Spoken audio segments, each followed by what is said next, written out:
Guys and gals, and welcome. Welcome.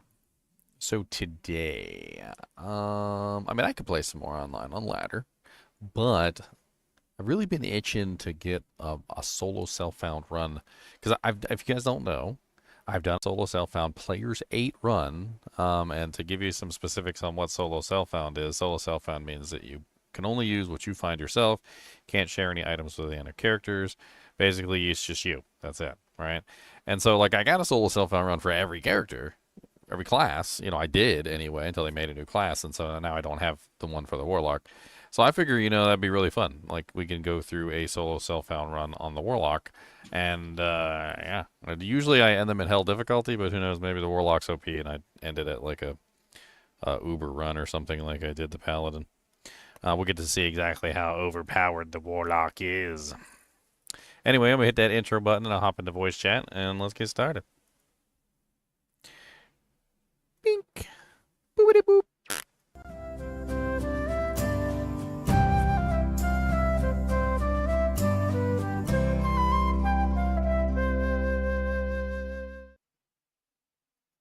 What's up, DK? How's it going? Hey, buddy. How are you? I'm all right. About to do some solo self-found. Heck yeah. Are you going to go like build dependent on what you find, or do you have something in mind? Usually you choose something that works, like for whatever, but I mean, I could go with something snazzy, but for the solo self-found runs, I usually get to choose. It's not a challenge run. I do want to do a challenge run too, by the way. Yeah. But on the solo self-found runs, I pretty much just get to choose what I want, right? Yeah. I need to With set mirror up. blades too, it's just like, put on any weapon. You're probably going to beat the game. Well, a mirrored blades itself probably wouldn't be very powerful, but I Yeah. could go Hexbane. I think Hexbane would probably be the dojink. Nice. I was thinking about Hexbane. Single player saves. We need to make. Is there anything actually in here? I need to make a single player save specifically for this. I guess we could do like copy one of the challenge character files. That's probably what we can do. Okay, so let's just copy this one or cut this one into the D2R all saves folder. This is how I back up my files. Mm-hmm. Then we're going to copy number 1. We're probably going to have to do a little bit of prepping on number 1, like throwing away stuff and deleting dojanks and whatever. What have you. That's okay. It'd be easy. Does anyone have a crappy Warlock torch for me? I'm sorry to tell you this, but I'm pretty sure a 1010 Warlock torch is still considered not crappy, so I bought one last night for Bursar, and it's a 1020. Them burns just keep dropping, don't they? I finally gave up on getting one. I farmed 2 sets of keys, and then, I ran 2 sets of keys. I don't understand how anybody can look at the drops this season and be like, oh no, those are perfectly legitimate drops. Like, how does anybody look at them drops? Like, have you seen how many burrs, like if we added them all up, how many burrs and jaws and zods and chams and sirs and ohms and lows have dropped this season? It's freaking ridiculous. It's a lot more than usual, it feels like. I think it's not only is it a lot more than usual, it's also happening at a frequency per game which is higher than normal. So like you could say like across the season, yeah, we've had a lot, right? But then you take things like Jack finding a jaw and a burr rune in the same room. Or like freaking I had somebody on YouTube literally tell me that they found 2 Zod runes in the same game. Like I'm like, 2 Zod runes? Really? That sounds kind of redonka-bonka-lonka-donka-lonkaless.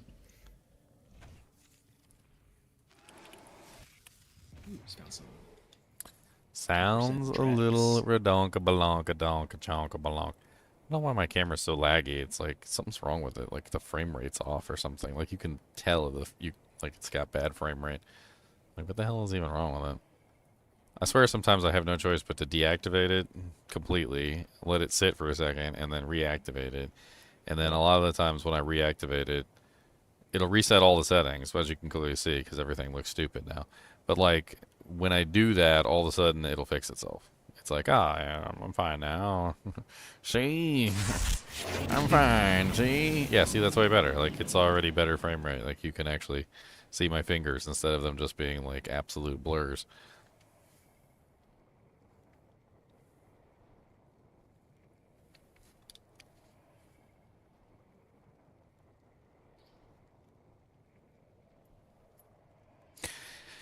It's raining Hyrules. I found Hallelujah, it's raining Hyrules. a really nice void base. Oh yeah, you gotta do like a plus 12 void or It's a whatever. +3 to abyss, +1 summon tainted ethereal. Oh, that's pretty Chris. neat. Yeah, you could put. Well, it rolls, but you hopefully you get +3, and then you get plus That three, would be plus a three, plus three. +8. So Yeah. you get +9. crazy, crazy amount of void.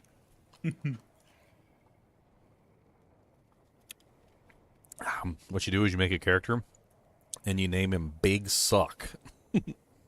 Hoover. and then you sign that thing. Might see if those are trading for anything. 3 to 4 co-runes. It's always nice to get co-runes. It's always nice to get co-runes. But if you want me to say your name, you're going to have to change it to something less stream unfriendly. What do we name him? Do do do. What do we name the Warlock? Lonely Lock, since you're solo.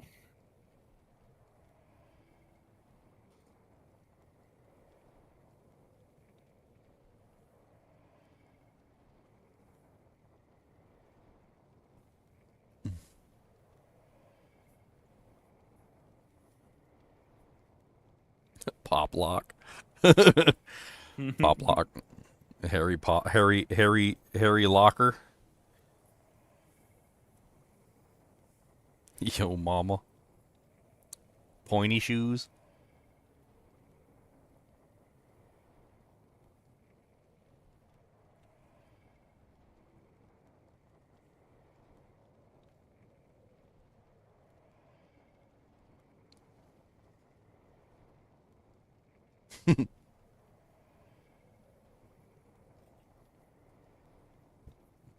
The Burr. The Bears. I know what. We should name him something in honor of Mr. Chuck Norris. There you go. Yeah. The Bears are leaving Chicago.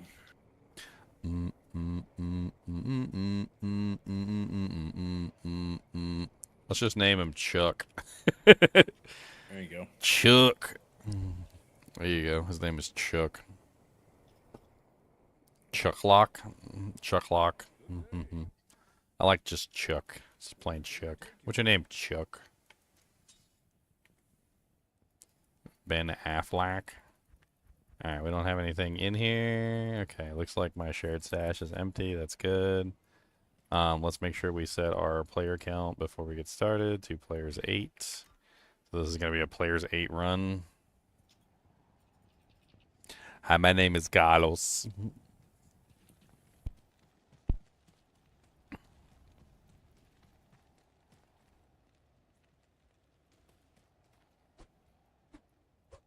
We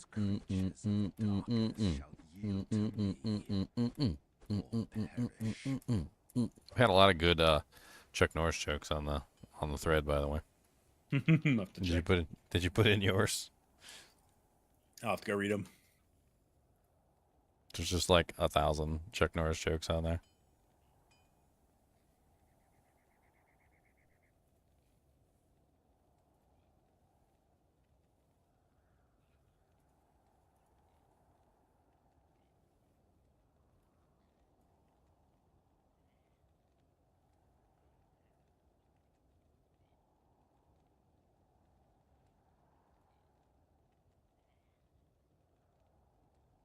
Guess I'll go do the TZ.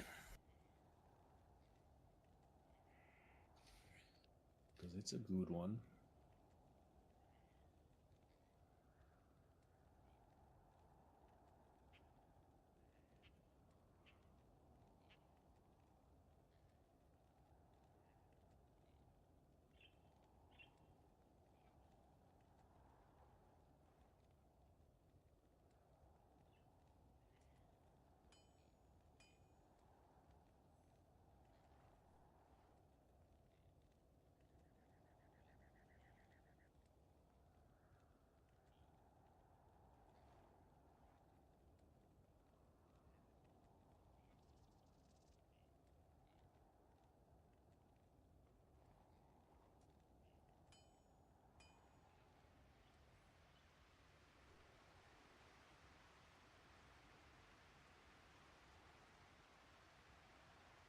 Bink. Been replying to comments so much lately. I was gonna get to the point where I can't reply to them anymore. One guy was like, "You reply to every comment? That's crazy. I've never seen any YouTuber do that." And I'm like, "You don't see any YouTubers do that because once it gets to a certain point, they physically can't." Yeah. It's like, oh, I got 20,000 comments on this video. Oh, yeah, I'm gonna take like the rest of my life trying to like sort through all these comments. No, they give up and they go do some more content. I think on that one review video alone, I think I almost had like 1,000 comments. How's your short doing? Oh, still good. We're pretty normal. Eyes. Pretty normal short, you know, views. I'm pretty much done with Crimson Desert anyway. I don't really care about it. I did that bug video because I thought it was funny, but other than that, I haven't I deleted it. I deleted it like 3 days ago. I don't even have it installed on my PC anymore. How big was it? Like 100 gigs. Wow. It's pretty ridiculous. I mean, of course, Crimson Desert hurts your eyes. Like the stuff that's going on the screen is just insane. Like I don't know what. There's one clip that I found on the internet which kind of explains why everybody's eyes are hurting. And if you were one of the people that had like severe eye strain or even headaches from playing the game, maybe if you didn't see my bug video, I mean that's cool. It doesn't matter to me. But I'm gonna pull up just this one clip for you guys, and I want to show you really quickly like what's going on in the background. I want you to just kind of like look at this really closely, and I want you to see like, do you know how they measured for radiation? It's kind of a weird scientific question, but so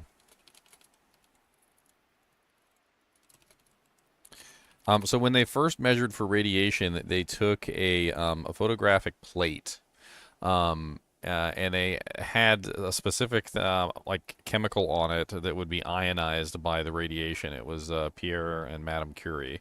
And what happened when the radiation struck the paper, which was coated with this specific element, they were able to see the radiation hit the paper. Yep. And I think I could probably find like an example of this.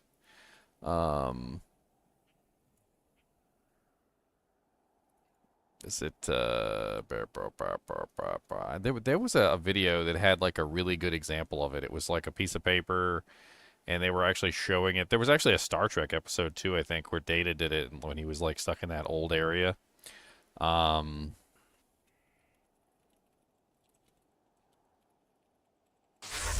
So you'll see kind of like streaks, right? Like little lines. Well, it's like dots, like yeah, streaks or dots or like various things. Like it's kind of crazy the way that it works, right? Well, when I saw this video, I was like, why does this resemble like the radiation hitting the filter? And I'm gonna go like frame by frame here, and I want you to like look at, let's see here. I'm gonna get to a good point so you can really see it. But see how there's these little white dots that are just appearing all over the screen? Look.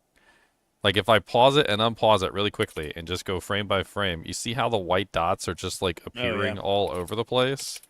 and it's like they're little tiny radiation dots like hitting the screen like everywhere. And there's one there, there's one there. Like you unpause it, see it disappears. Another one appears here and here and here.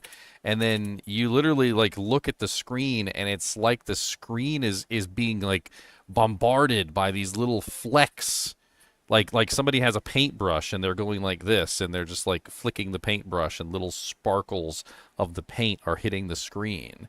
And like I think this is actually what's causing the eye strain is it's like the entire screen is like writhing and moving underneath of your vision. And I think as you play normally you don't immediately notice it. Like you have to go through the process of actually like recording it and playing it back and then going like frame by frame to see it.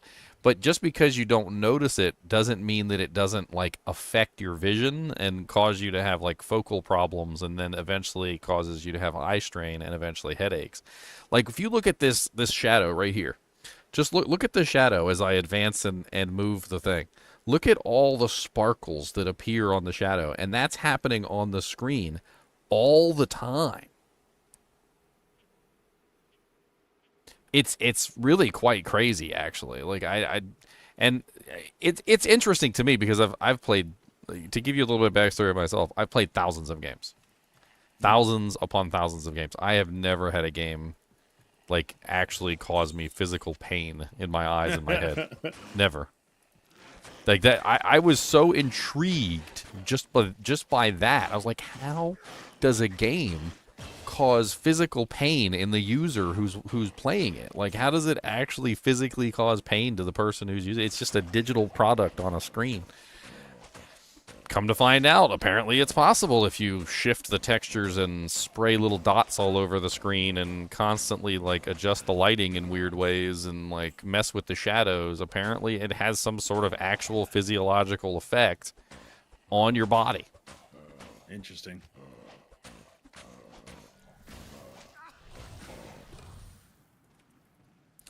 And it's super interesting to me. I'm like, I'm over here like, wait a minute. I've seen this before. This is really neat.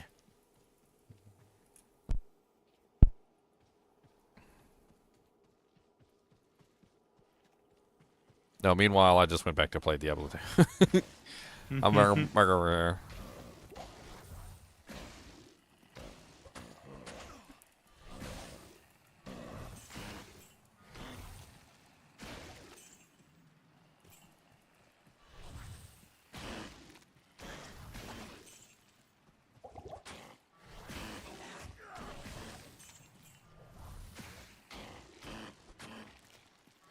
I wish I could refund it and get my money back. That's what I wish.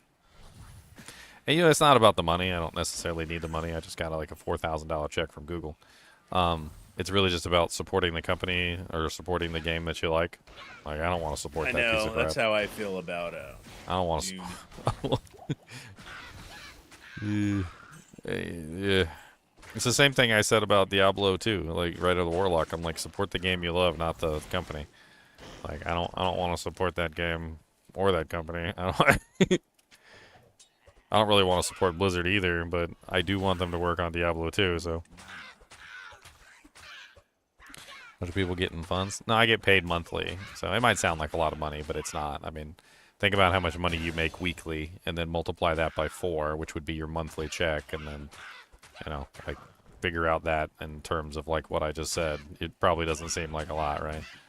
Like, most people are probably making somewhere around, like, $15 to $20 an hour, assuming you're not, like, rich, right? So, if you had, say, let's just put you at $15 an hour times 40 hours a week times 4 weeks, that's $2,400, and then we subtract, like, your taxes and stuff from that, because you probably don't get $2,400, so let's just subtract 400 off the top.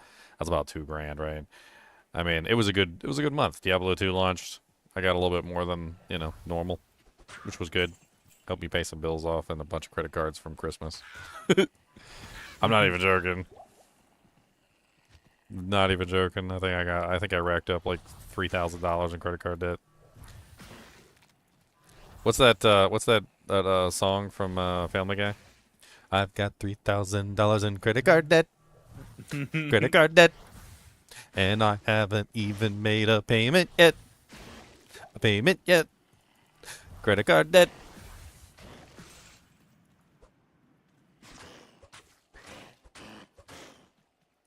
Has it Griffins dropped yet? Why would I want a Griffins in like normal difficulty? I'm only on normal difficulty P1. I'm just a baby.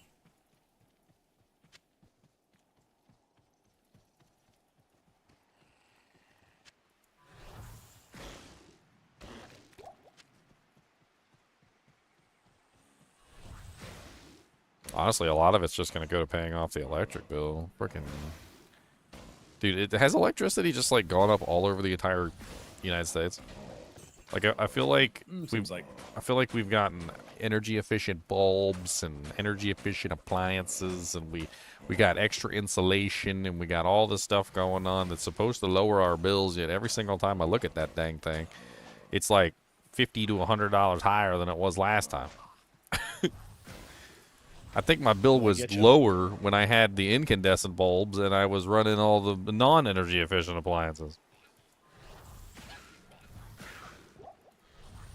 Wow, an early wind for Gem Shrine. Should I use it on the Chip Sapphire and get like a really good like flawed sapphire, or should I just get like a random gem?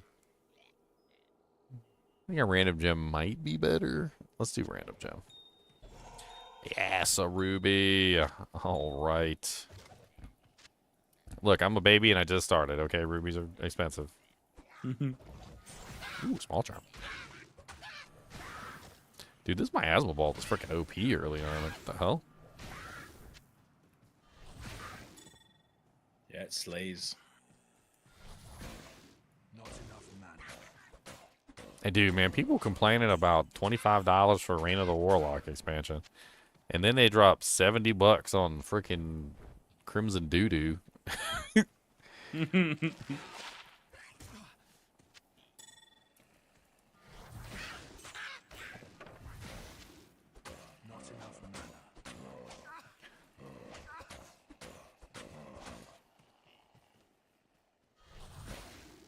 Gas heat. Yeah, we had gas heat too, and our electric bill was still high this winter. Made no sense whatsoever. And my gas bill was super high too.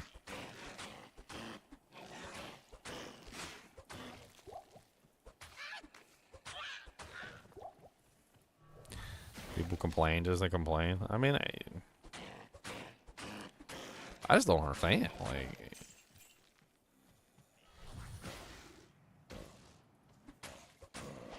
could you imagine, just to use the worst analogy ever in all space and time, imagine you had a wife that you loved dearly, right?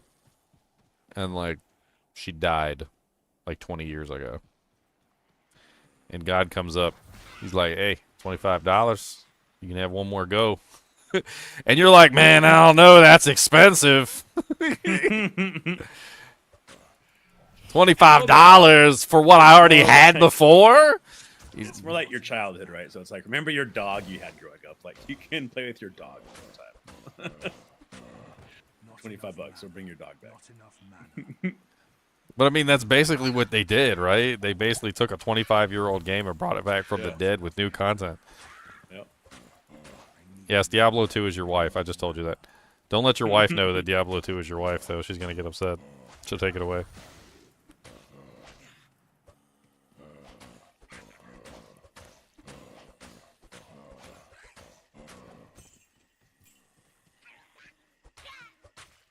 That's what blows my mind about the whole thing. Like, I think my wife comparison is dead on. I think it's dead on, DK. Because, like, I think if you love this game that much and somebody comes out with new content for this game, I think it's about... You're talking about something that you spent the majority of your life with. Like, your whole childhood you spent with it. Like, you spent a long time with this game, and then it kind of died away because there wasn't any new content, and they wouldn't put in any new updates. And, like... And you loved it, but you had to put her down, you know, like Lassie. And after she got the horrible, you know, rabies, and you know, you had to put her down. So like, and now here's a chance you can bring her back to life. Like, oh, nope, I'm sorry, Lassie, you got to stay dead. $25 is just too expensive. I can't take you to the vet.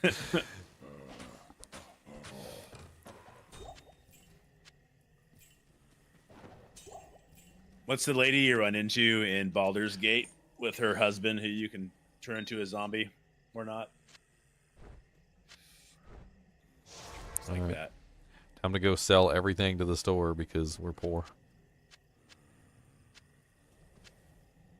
I am overburdened.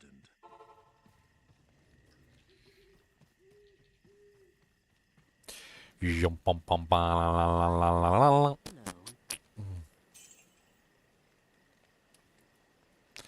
You do not have enough gold for the action that you are trying to achieve. Give me my dang identify scrolls, you dirty hillbillies. That's kind of nice, but it don't got 2 sockets, though. But that's kind of nice. That's kind of nice. I'm not mad at that. That's trash. Wow, Blood Moon That's is good. sweet. That's Haven't all seen right. that thing in a long time. The Blood Moon? What's that? The Elegant Blade, 250 ED, 10 life steal, 50 chance open wounds, 11 life after each kill. It's interesting. Oh, Blood Moon Blade. Yeah, yeah, yeah. Yeah. I actually It used would that be in my. s- I actually used that in my contest. Yeah. I had a contest where I gave away $1,000. It would just be sweet to find, like in a playthrough. Like, oh,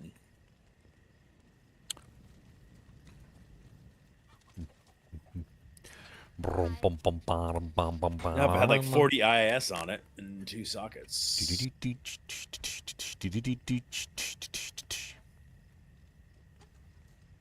I know it's a grail item, but materials might sucks. Materials might does not suck. You just don't know how to use it.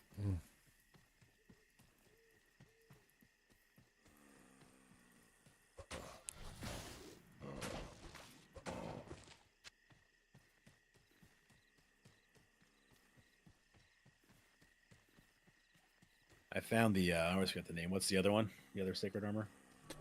Now that one sucks. I found an Eth one, like first week. Yeah, somebody. I remember that. That's actually the only one that's worth anything, and it's worth something specifically because it's PvP. It's a PvP item. It's not. It has no purpose in the game, but it's a PvP item. Another den of evil. Let's root them all out.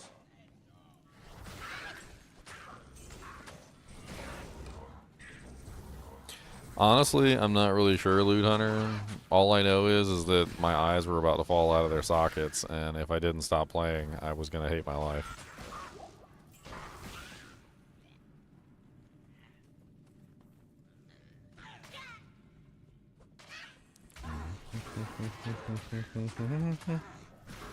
Credit card debt. Credit card debt. Yeah, maybe Charcy will give you some credit. So when I get to be like 90 years old, can I just ring up like hundreds of thousands of dollars of credit card debt and then just die and never pay it? Yep. Is that my right as an old grumpy man? Start going to the Bahamas. Not enough mana. You had no intention of ever paying that bill. No, sir, I did not. Watch it be my luck, like, the next day, after I ring up, like, $100,000 in credit card debt as, like, a 90-year-old man. They're like, we've invented the pill of immortality. And I'm like, dang it! It costs 100 grand. Not enough. You have credit.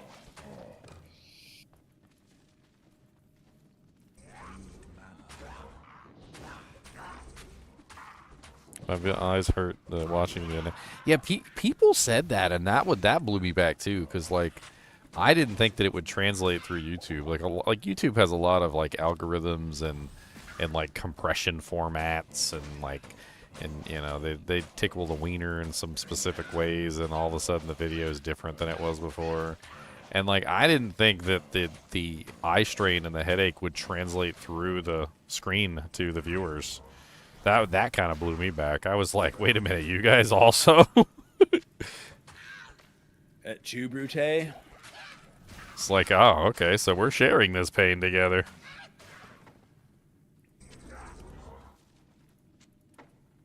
It could also just be because I'm old, right? All them young eyes probably don't have the same problems. You old man, you. Not enough mana. I need mana. I saw your comment, babe. I mean, I don't know what to tell you. It'll get here when it gets here. Not enough mana.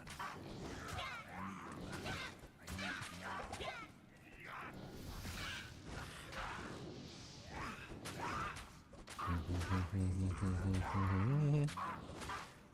Oh yeah, and Google doesn't take any taxes out of my check either, so we were talking about my check earlier. They don't take any taxes out. If you know anything about that, you have to take the taxes out, because otherwise, Not enough mana. So I get the pre-tax amount. You guys get the after-tax amount. Not enough mana. Not enough mana. I need mana. Not enough mana. I know so many people that fell into that trap too. Like they would go work as a, what's the term? A 1099, and they wouldn't pay any taxes. Yep, They not just a good pocket idea. it. They just pocket it, and then the IRS comes a knocking, and they're like, "Hey, where's my taxes?" Not enough mana. Says here you work 1099 this year. Where's my taxes, buddy? What do you think you was just gonna not pay?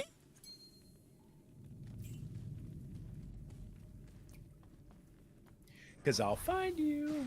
I'm already at your door. I'm already at your door, buddy. I have not put any skill points in. I'm literally just using the base dagger. This miasma bolt is freaking OP in Players 8. I am in Players 8, right? Like, let me just, yeah, okay. Yeah, you can't run. Only two things are inevitable in this world is death and taxes. That's right. I need mana. I need mana. Even Jesus can't save you from taxes. That was actually one of the questions he got when they were trying to make him look like an idiot in front of everybody, and they're like, look at this, the poor widow who has to pay the taxes. Like, shouldn't it be better if she didn't have to pay the taxes? And what did he say? He said, "Render unto Caesar what is Caesar's, and render unto God what is God's." In other words, pay the tax man. Jesus said, "Pay the tax man." Sorry, buddy, you ain't getting out of this one. I need mana. I need mana. I need mana. I wonder if Gina saw my my Al Capone reference. Did you see my Al Capone reference, Gina? I need mana. As I say your name, it sounds very strange because I usually call you babe.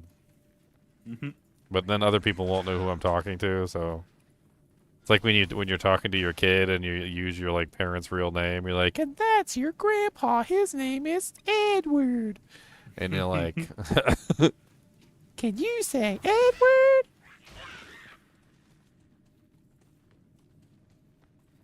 You didn't see my freaking Scarface quote? I had that video where the guy's eyes were going all crazy, and was it you, DK? Yeah. Yeah, DK was like, "Why don't you use the Scarface quote?" And I was like, "That's a good idea." So the title of the video is "The Eyes, Chico, They Never Lie." Never lie.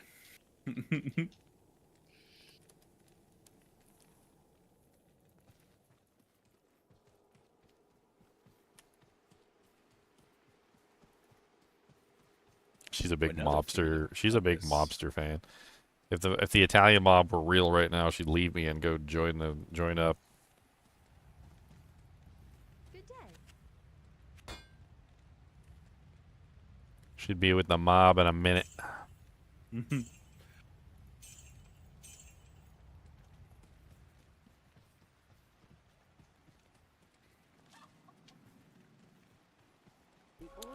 I mean, from what I heard, the last thing he did was he climbed a mountain. Maybe something happened when he was climbing the mountain. Maybe he pushed himself a little bit too hard or something.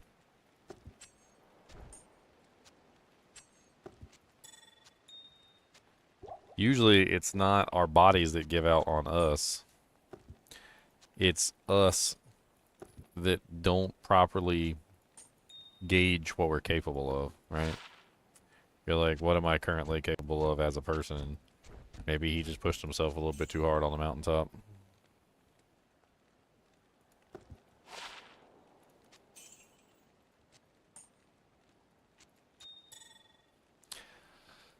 I got some chippy dippy jams, got some chippy bippies, yeah. Gonna get my chippy bippies and I put them in a bow, and then I got a chippy bow, and that's what we gonna know. A chippy bippy bippy bow. I need a chippy whippy, chippy bippy. Chippy bippy bippy bow, gotta have a chippy bow. I'm gonna need a chippy bow. Give me that done chippy bow. Chippity bippity bippity bow. Chippity bippity bippity bow. Did anybody see the Peaky Blinders movie? Greetings. She wants to talk about it with Peaky Blinders fans. She wants to discuss the blinding of the Peaky. I haven't seen it yet either. She watched it without me. She always watches stuff without me. She didn't even tell me either. Like, there'll be like a new season of some show will come out. And she'd be like, oh, I just finished watching the new season of such and such. And I'd be like, there's a new season? And she's like, yeah, and I finished watching it. And I'm like, Good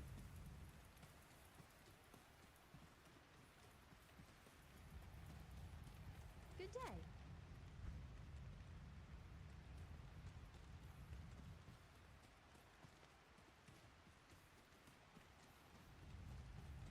What you need?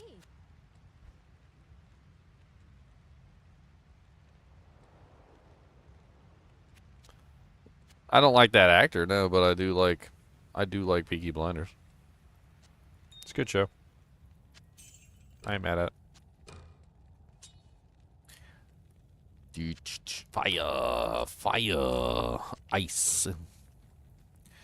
Fire, ice. Got some fire, ice. I actually really liked What's Her Face. That was my favorite character. Which I can't remember her name for some reason. The older lady who was like the kind of like the godmother of the entire family. But she died at the end of Peaky Blinders, right? So she's not in the movie.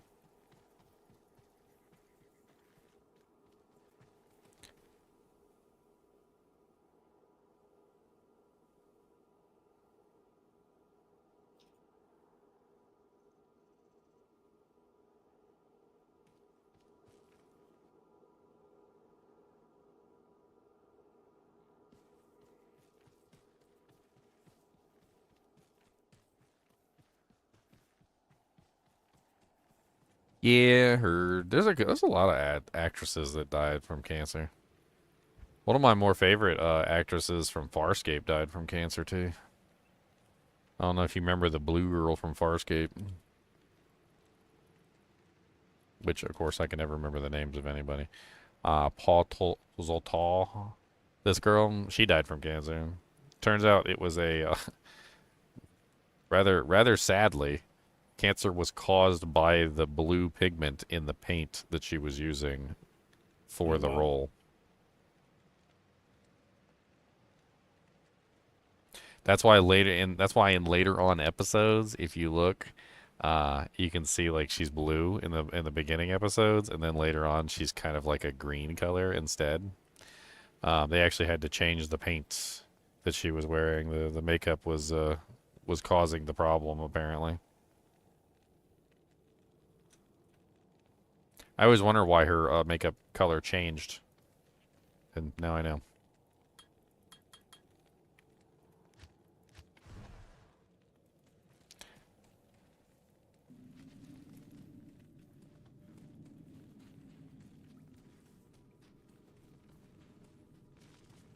Ooh, chaos. Excellent. I was doing chaos runs. Didn't learn with the Tin Man. Was the Tin Man also makeup related? Yeah, I was going to say that was a thing too. It's almost as if covering your entire body with a chemical is probably not a good idea.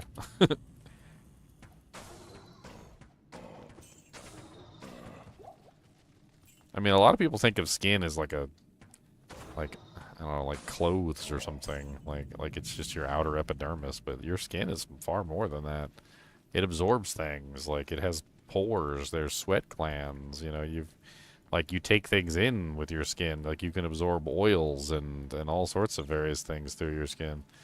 I mean, just think about like a nicotine patch. Like, how does a nicotine patch work? It's literally a patch with nicotine in it that it goes absorbs through your skin. Like, if nicotine can absorb through your skin, then that means that lots of things can absorb through your skin. Like, I don't know why anybody would think that spreading like random chemicals all over your whole body would be a good idea. Isn't there's literally a character in Batman like made on that, right? I'm trying to think. It was what was the character's name? It was the putty character, right? The one that was made from the pharmaceuticals. Oh yeah, gosh. Why am I forgetting the name Deep of that track. character?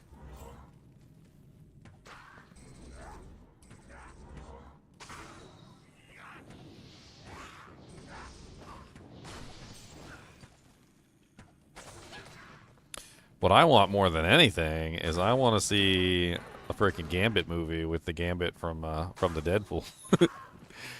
I want Deadpool Gambit movie stat. Let's go. Heck, I want a sequel too. I want like a 1 and a 2. I want to see Gambit freaking being Gambit. Gambit was a solo hero, I think, before he was ever with the X-Men, or he was a thief. I think he was a thief.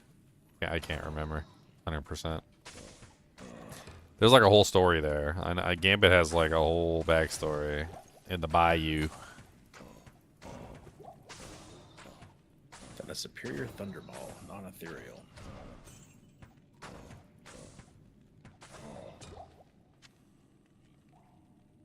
Yeah, Creole Gambit and Southern Rogue is such an epic combination. I don't know why they ever thought to take that away.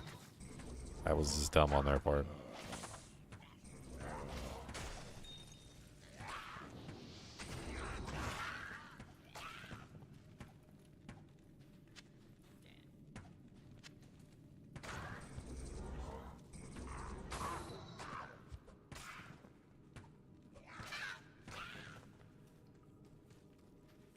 Thieves Guild? Yeah.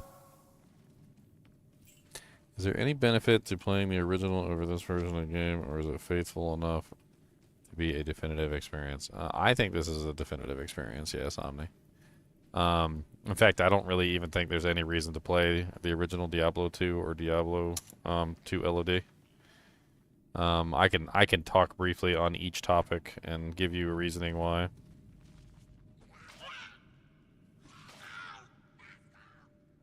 I'm sorry.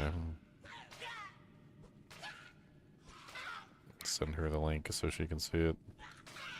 So basically, Diablo 2. Diablo 2 has never been faithfully kept the same, unfortunately. The addition of synergies kind of completely and utterly destroyed Diablo 2 Classic. There's really no Diablo 2 Classic anymore. It's like a perverted version of its original self.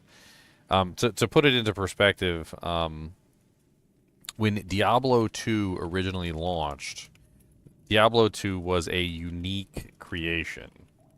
And then eventually what happened was Diablo 2 LOD, which was the expansion, launched, and it was its own unique creation as well, right?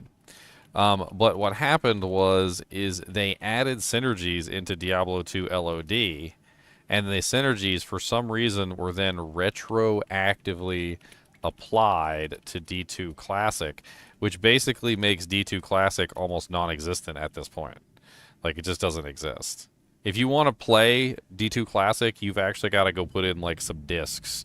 And you have to, like, play, like, 1.06, I think, or 1.05, something like that. You got to go back to, like, the OG discs, and you got to install from there. It's not the same game at all as it was in D2 Classic.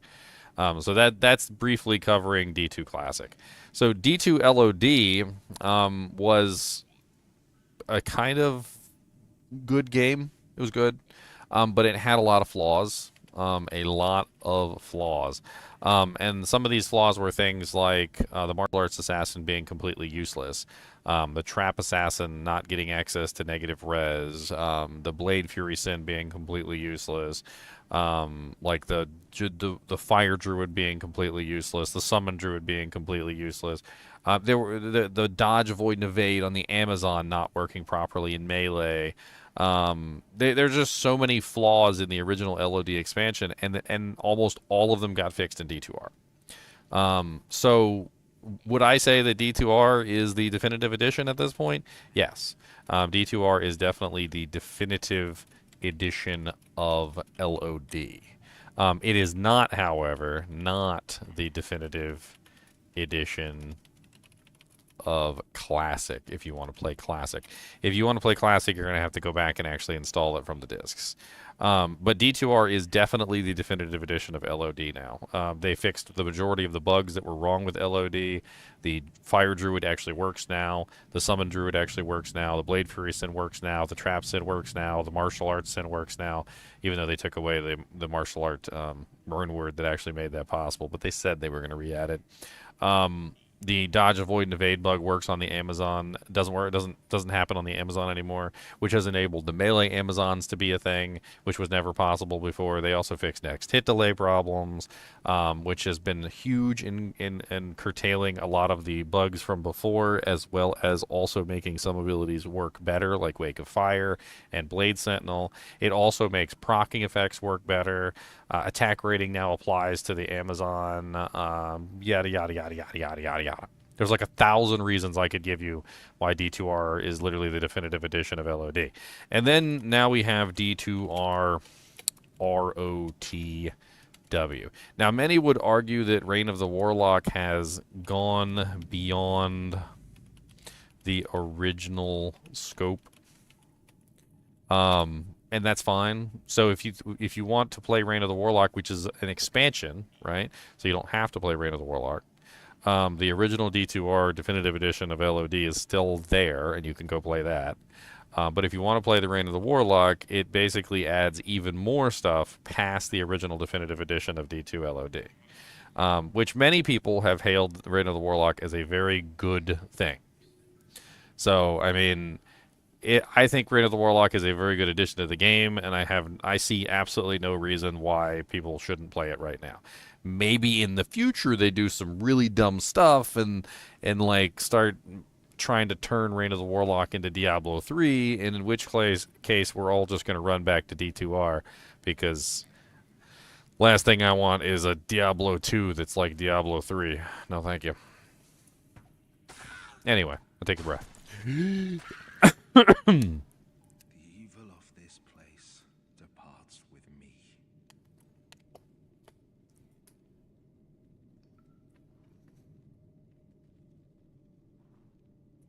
People say D2 is like gambling looking for loot, but it's just fun to click and slay. I mean, it is like gambling in a way. Yeah, sure.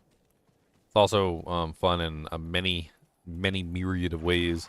I think boiling it down to just gambling is a little disingenuous.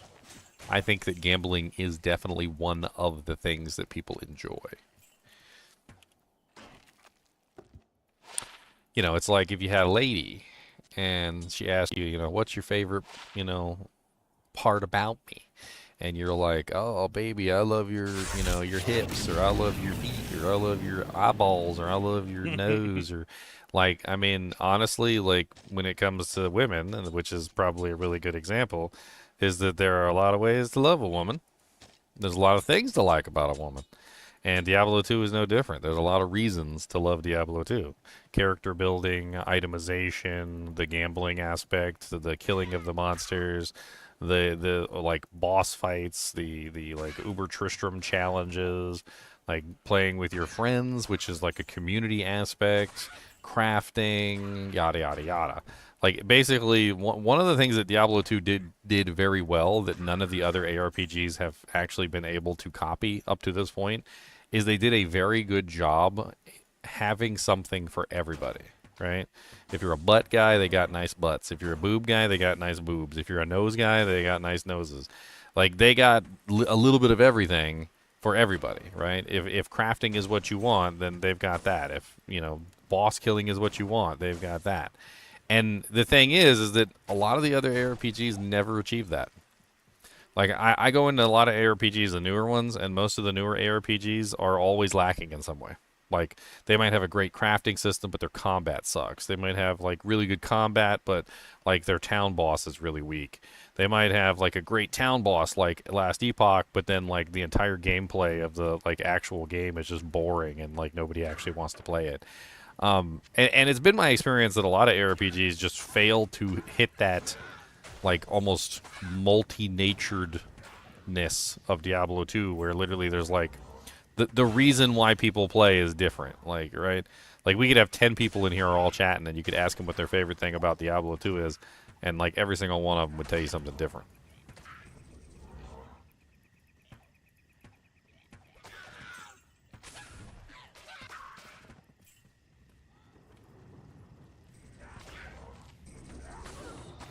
What's your lady saying in the chat right now?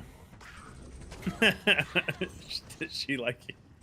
He will tell you a What do you like about story, me? and you can't remember the name to save his life. You know that one guy. That's right. That's right. You know that one guy. You're supposed to help me out with the names. Do you fall asleep during movies, Ginger? My dad used to fall asleep all the time and snore. It made it a terrible experience. So I actually have a little anecdote to tell you about that. So I think I know the reason why people fall asleep during movies. I think it's because they feel safe in your presence. Oh, There's something kind of odd about it. Like, you might think they're just falling asleep because it's a movie, but, like, you sit down together, you're having a nice day together, you're in the same room, you're sitting on the same couch, you're, like, snuggling together or whatever, boyfriend and girlfriend, or even if you're, like, the dad sitting over in the corner chair, which my dad was always in the corner chair. Like, you're with your family, and you're safe, and you're happy, and you're contented, and I think that's why you fall asleep. Not because you're bored, not because the movie's boring. I think it's just because I think you're just happy and contented and you fall asleep. Makes sense when you really think about him. My dad, on the other hand, he would, like, crack me up, though. We'd get on his case about falling asleep because we wanted him to watch the movie with us. And like, we'd be there watching the movie, and it was, like, almost over. My dad would woke up, and he'd be like, man, this movie was boring. He goes, I fell asleep. And I'm like, Dad, what do you mean it's boring? It's Die Hard. He's like, well, there was no action. I'm like, Dad, the movie's all action. It's like, what do you mean there's no action in Die Hard? It's like, so you woke up, saw a boring scene, fell asleep, all the action happened. You woke up, there was another boring scene. So basically, anytime there was action, you were sleeping, and anytime it was boring, you were awake. He's like, well, yeah, pretty much.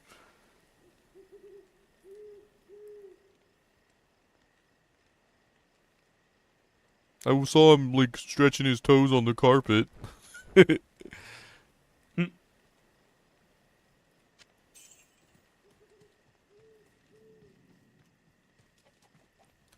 I've become indifferent to the art style thing. I mean, I really don't like World of Warcraft's art style, but, like, I can sometimes look past the art style of a game for if it's a good game. Like, I really, as an example, I really didn't like the art style of Wind Waker when it came out, and I actually avoided Wind Waker. I know, they gasp. I avoided Wind Waker when it came out because I was like, oh, this game sucks. Look at it. It looks like it's made for a child. Yeah, later on I got myself a Wii U and I got, like, the definitive edition of Wind Waker. Actually kind of glad I got the definitive edition because the GameCube version, or the Wii version or whatever, it looked like crap. Like, I remember going back and looking at it, and I was like, why does it look like deuce? And so later on I got the really good version that was, like, the 1080p version with, like, the good graphics. And dude, Wind Waker's amazing. I was an idiot. I was an absolute... If you avoided Wind Waker because it had bad graphics, you're an idiot. I avoided Wind Waker because it had bad graphics, and I am also an idiot. So don't think I'm only insulting myself, or you. I'm insulting myself as well. Like, if you avoided that game because you thought the graphics looked too childish, you're stupid. And I was stupid, too, for doing it. And you should go back and play it because it's absolutely amazing. It's one of the best frickin' games I've played in the Zelda genre. I would put it pound for pound against Breath of the Wild. Like Breath of the Wild was good.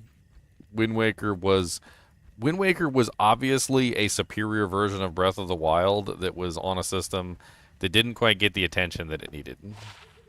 And I think at the end of the day, I think what happened was is that Nintendo was like, oh, they don't like our game, and so we'll change it a little bit to make it better. But really, honestly, having played Wind Waker and Breath of the Wild both, I feel like they actually left some really good things behind in Wind Waker that they were probably afraid, would tarnish or make it seem too much like Wind Waker.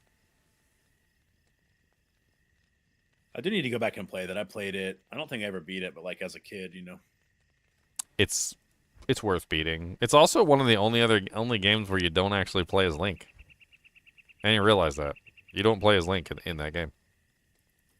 Can you get it on Switch? I think so. I think there's a Wind Waker on Switch. Let me check.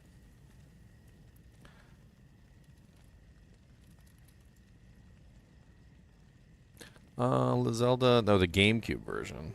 Okay, so the GameCube version's available for free with the online expansion pack. So if you're running the like the online Nintendo Switch Online, and you have the expansion pack service, it's free with it.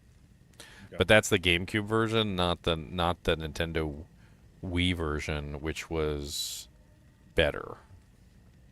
Does the Wind Waker HD? Let's check Wind Waker HD. I would say that if you're going to play it, I would definitely do the HD version, because the HD version is way better. But it looks like the HD version was on the Wii U. I don't know if the HD version is on the Nintendo Switch. So you can do the SD version from the GameCube, but you can't do the good version, the really really good version that was on the Wii U. I didn't play games until well after I was out of college. That's unfortunate. Gaming was like just an amazing part of my childhood.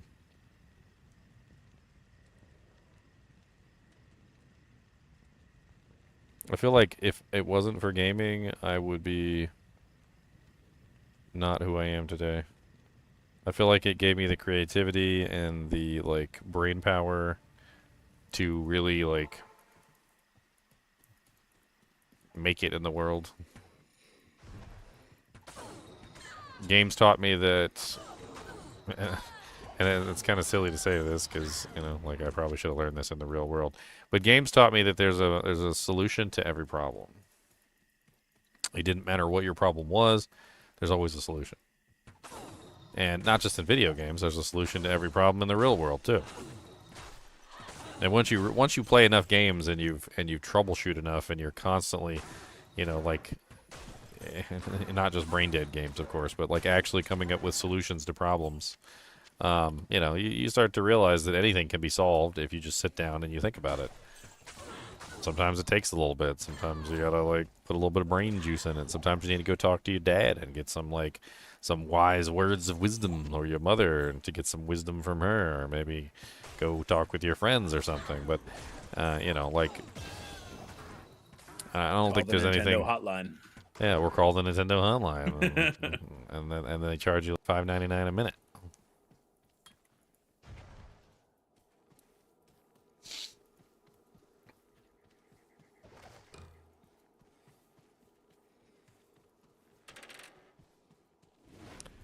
I don't know. I don't even think I would have ever excelled in school if it wasn't for Diablo 2. I was completely and just what's the term? Unmistakably uninterested, and there was nothing that anybody could do to change my mind in math. I was just completely unwilling to learn math. And then Diablo 2 came along. And here I am trying to calculate the highest damage for my Zeal Paladin and figure out my attack speed bonuses and I have to calculate how much strength and how much dex I need. And boy, I went from I don't care about math to I had a notebook with like a skill tree drawn in it and like literally what levels I was going to be and like what points I needed to put where and like how much damage I was going to have with my zeal attack and what weapons I was going to use. Dude, I kid you not. Like it changed my entire like childhood just having access to Diablo 2. My honest like suggestion to anybody who has kids, mainly boys. I'm not really sure about girls. Girls seem to not enjoy this game as much as boys do. But if you have a young boy and he's struggling in school with math or like just anything like focusing his attention, just hook him onto this game. Just hook him right up. Hook him right up with a hose. Like, I'm not even kidding. Like, they will become so interested and so infatuated in learning and understanding this game that they will literally go out of their way to start writing in notebooks. They will start taking, like information down. They will start calculating out how many skill points they need. They'll start figuring out their damage numbers. What are the odds of rolling a 2020 Annie? What are the odds of rolling a 2020 Annie? Like, I mean, you think I'm joking? Like, it's this kind of stuff gets them excited, and honestly, that's more important than anything. Because if you can get a kid excited about, like learning, even if it's something that is not necessarily what you want to teach them, it doesn't matter. They're learning. Learning is learning, no matter what they're learning. It's learning, and what you're teaching them is passion. That's what you're teaching them. They have a passion to learn, and once they have a passion, they're going to learn. So I was born in the 80s, so this came out for me in high school. And I remember I gave like a speech in one of my high school speech classes on like Diablo 2. You gave a speech on D2? Yeah. Oh, I gave a speech about it. I'm like, here's the Amazon. She hails from the whatever forest. I can still remember that. Yeah. Mm-hmm.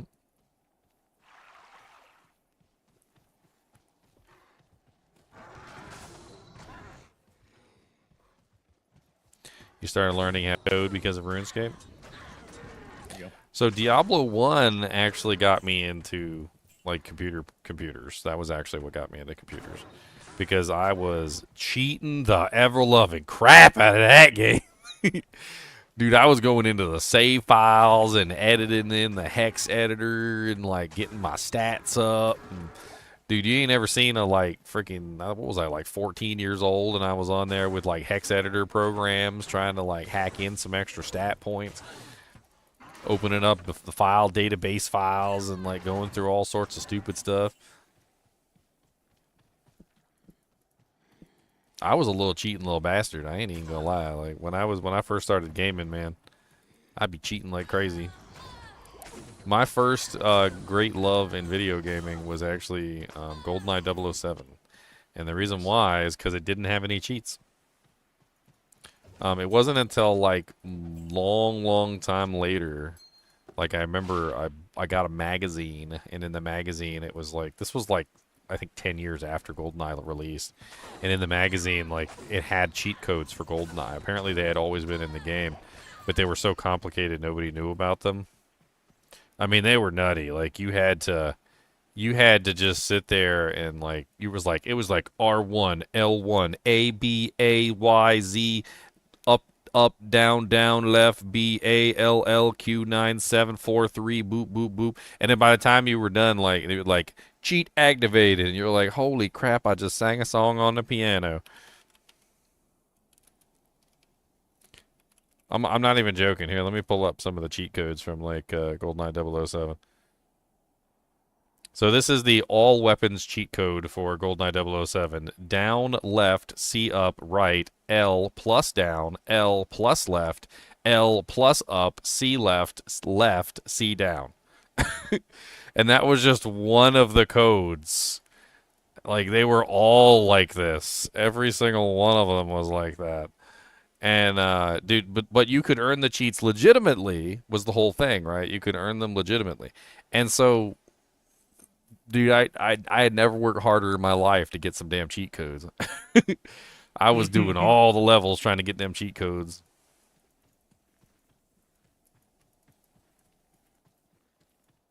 Yep, paintball mode, big head mode.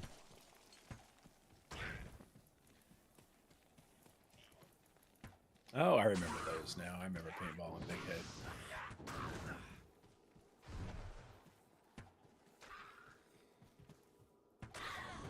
Now I do think that modern games hold your hand a little way too much. My personal opinion. I think they're breeding a whole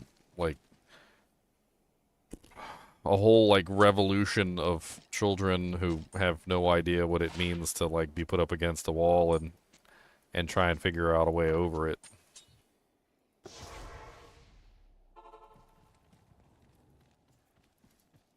You just got to throw the kid in a room with a spoon, some toothpicks, and a find your way out, boy.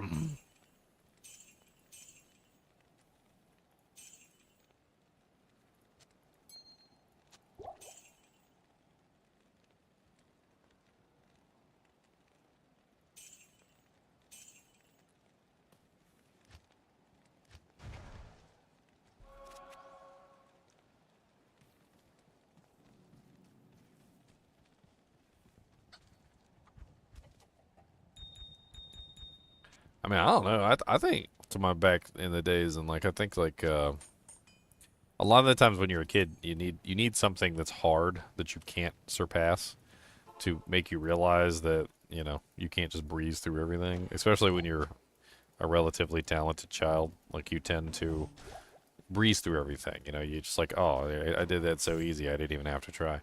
You kind of need something to like stop you in your tracks that you can't just breeze through, so that you have to be like, oh wow, I can't just just like wave my hand and finish this. I have to like actually knuckle down and try and figure stuff out and see what's going on.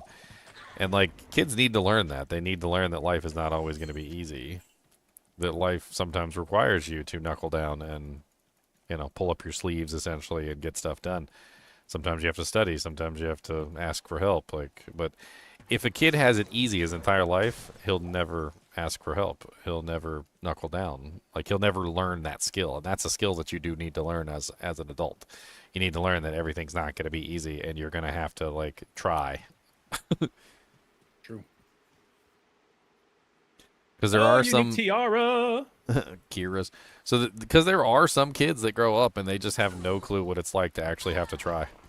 And then they become an adult and they realize like, oh, it's not easy anymore. I actually have to try. And then they've never developed that skill, so they have to then develop that skill as an adult instead of developing it as a child, when it's much easier.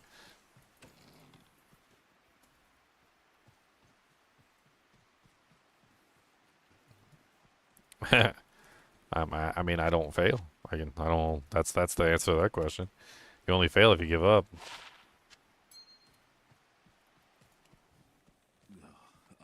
Gosh, now in Andariels, this is a great run. Visage. Andy's and Akira's. You're a dirty whore. I'm a Warlock, look at me. I'm a Warlock, I can go. As a Warlock, gonna shoot everything in the Warlock face.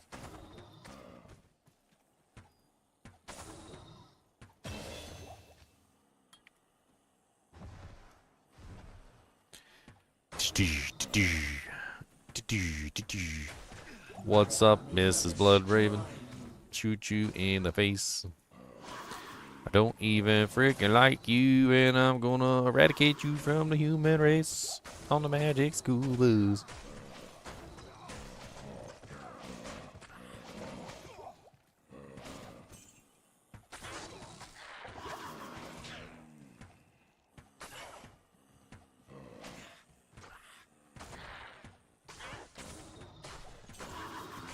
You know what show pissed me off as a child? I mean, just royally pissed me off. Where in the world is Carmen Sandiego? Did you guys ever watch that? Where in the world is Carmen Sandiego? Dude, they never caught her.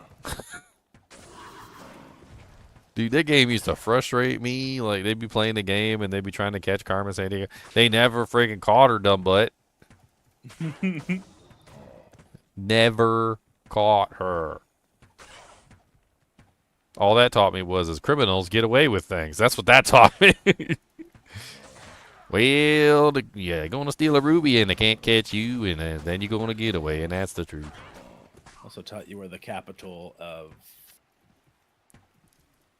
whatever name your obscure country was. I used to have like an old red like encyclopedia out when I would play that game, like, before we had internet. I mean, you pretty much had to. Like, there was no way anybody knew those answers. They were like, "What's the capital of Kazakhstan?" And you're like, "I don't know." Ooh, a Widowmaker. May your nights have a swift end. Bruzak was saying that apparently there's a couple like Encyclopedia Britannica sets that are worth like tons of money. Oh yeah. He said for some reason they're just like super duper valuable. Well, that's a windfall amulet to find early on. Level 8, 10% faster cast, 4 strength, replenish life 3, 8 mana, and 8% lightning resistance.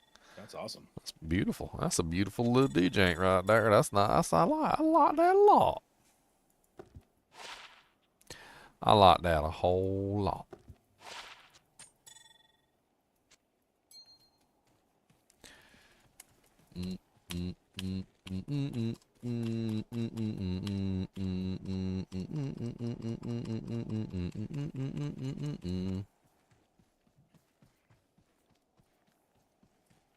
It's the novelty of the information being wrong. I mean, yeah, it probably is wrong.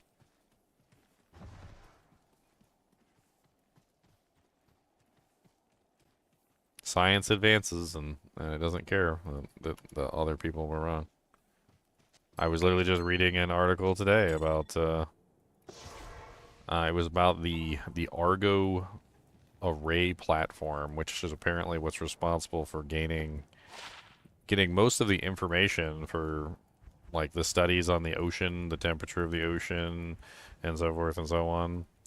And the study basically said that the Argo platform was not sufficient information to gain any real information on like global warming and the temperature of the ocean. And apparently like 4,000 studies have been made on literally using the data from this Argos platform. Argo, or is it Argos or Argo? I can't remember. And basically, it invalidated the platform and basically all data that came from the platform. And pretty much in the process, invalidated all of the studies that were then based on that data. Over 4,000 of them.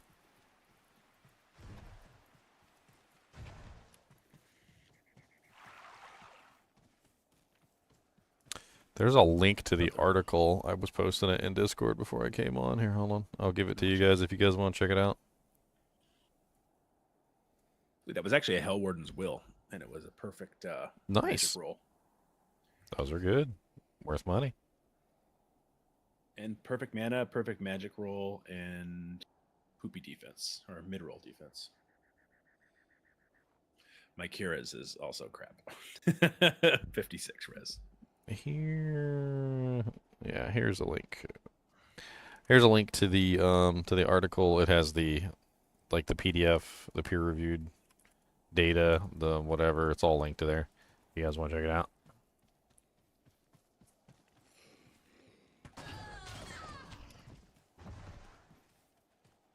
The craziest thing is that not only did it invalidate the information that was coming from the Argo, it also pretty much said that measuring the temperature of the ocean was completely meaningless in a system.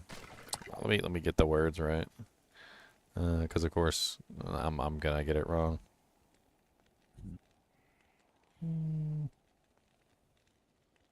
First author's MIT. It says here it is. Authors note that their findings align with the seminal work by mathematicians and physicists, including Essex, McKittrick, and Anderson, who proved that the global temperature averages are physically meaningless for non-equilibrium systems like Earth's atmosphere and oceans. Basically, what they're saying here is that even if the temperatures that were coming from the Argo system were correct, it doesn't matter because the temperature itself would be a meaningless representation because the Earth is not like a system like that. It's not a Yeah, system that can be it's measured in open. that way. And because of the way that the system works, you can't just use that one element to measure like everything that's going on. What is the term that they used? A non-equilibrium system. So the Earth's atmosphere is a non-equilibrium system, and it doesn't work as simply as like let's look at the temperature.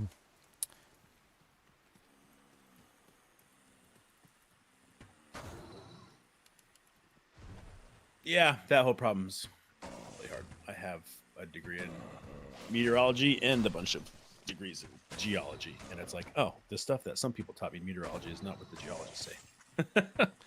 Well, a lot of the I think the article also points out that literally all the models from 20 years ago proved to be completely inaccurate. Like, because we're 20 years later, like we had all these Yeah, models from 20 years ago. We look at the data and like we look at it now, and it was completely inaccurate. Like nothing that those models predicted actually occurred. I'll send you this talk I was listening to. I don't want to like stir the pot in the Discord, but I'll DM you.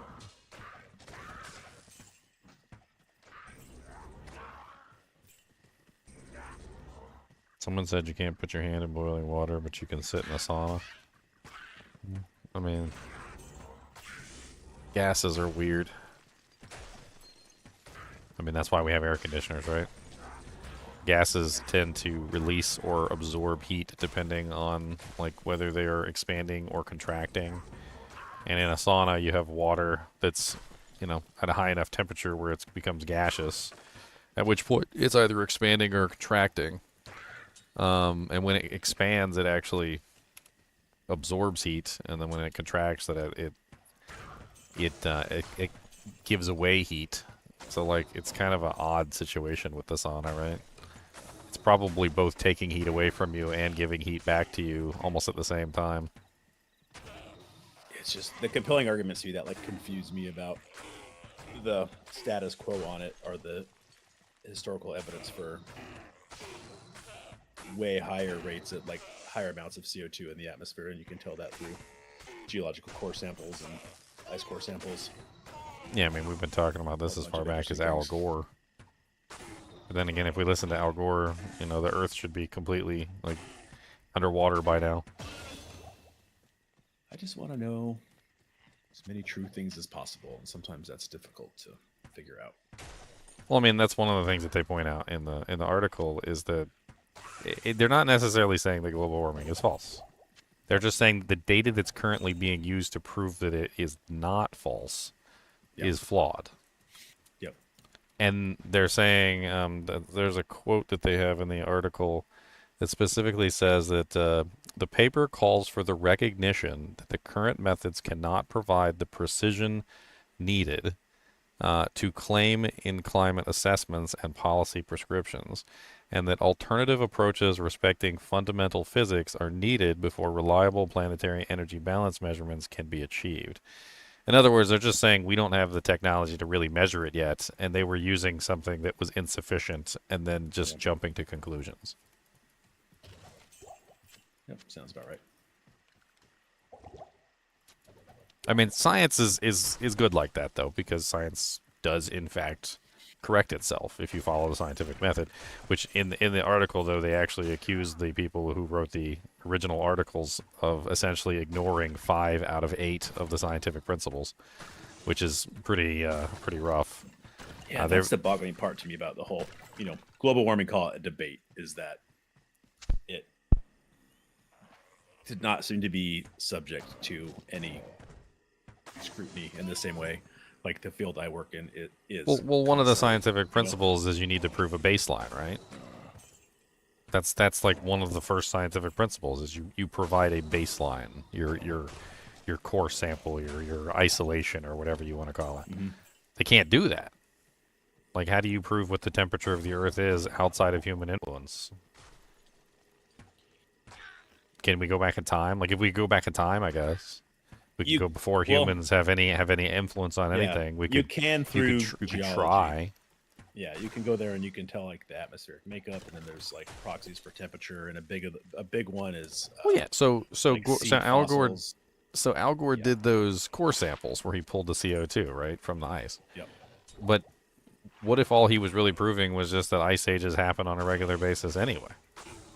Well, that would be the counter argument, is that like we have evidence of like way higher temperatures when CO2 is lower, and we have evidence for way lower temperatures when CO2 is higher. So it's like, what else is going on? Then you could be like, okay, well, the Earth is in this dynamic solar system, so there's like Milankovitch cycles that have to do with Well, it changes seems. in like the obliquity of the Earth and the amount of incoming solar radiation. There's all kinds of I mean, rabbit holes. it To go seems down. to me that what happens is the CO2 gets stuck inside the ice.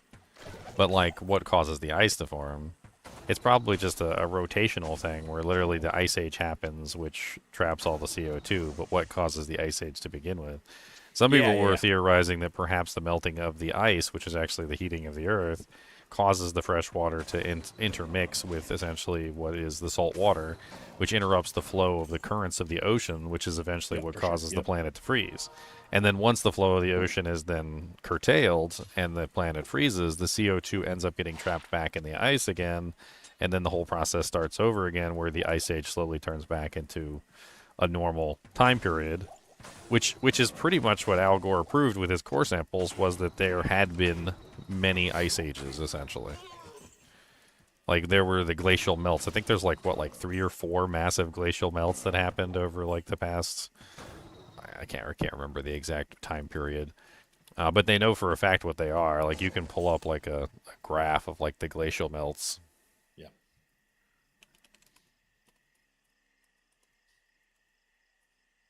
Let's see if I can find it real quick.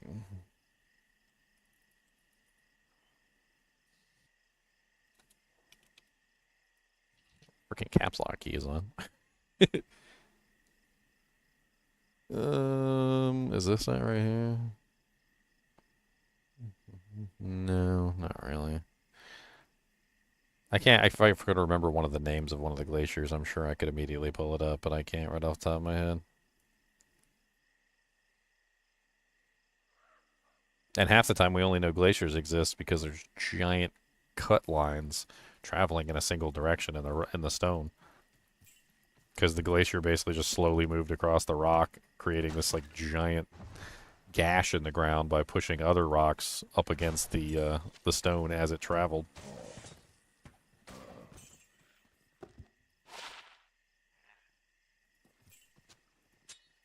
I actually really like the theory that it's actually kind of the reverse of what we think. So Al Gore had that whole thing where he kind of like made the whole world scared. They were scared that the glaciers would melt and the whole world would flood, right? Mm-hmm. What if the world's already flooded? What if this is the flooded world?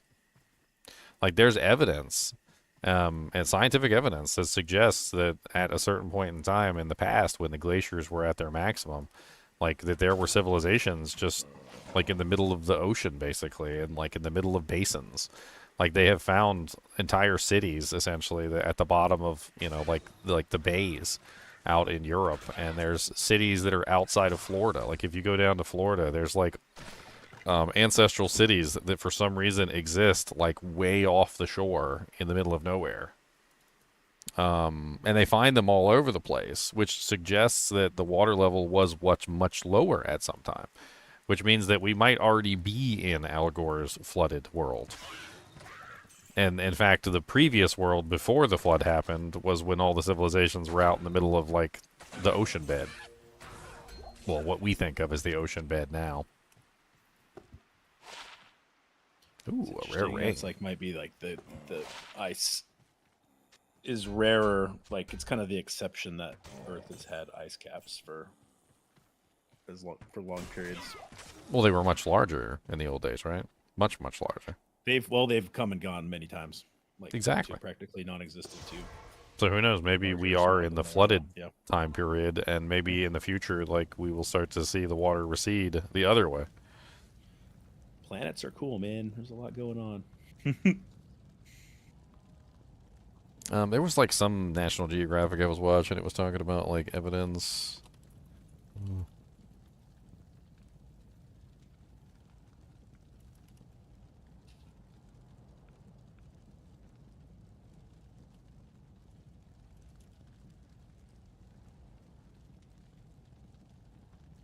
It could also explain the whole flood thing too. You never know.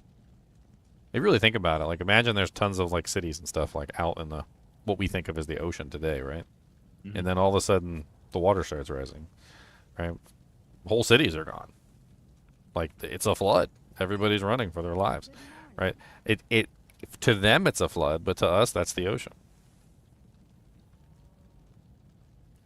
Trying to find the interview too. I've got it. I'll DM to you later. But yeah, I don't know. Interesting stuff. That is an interesting paper. I'll have to read the whole thing.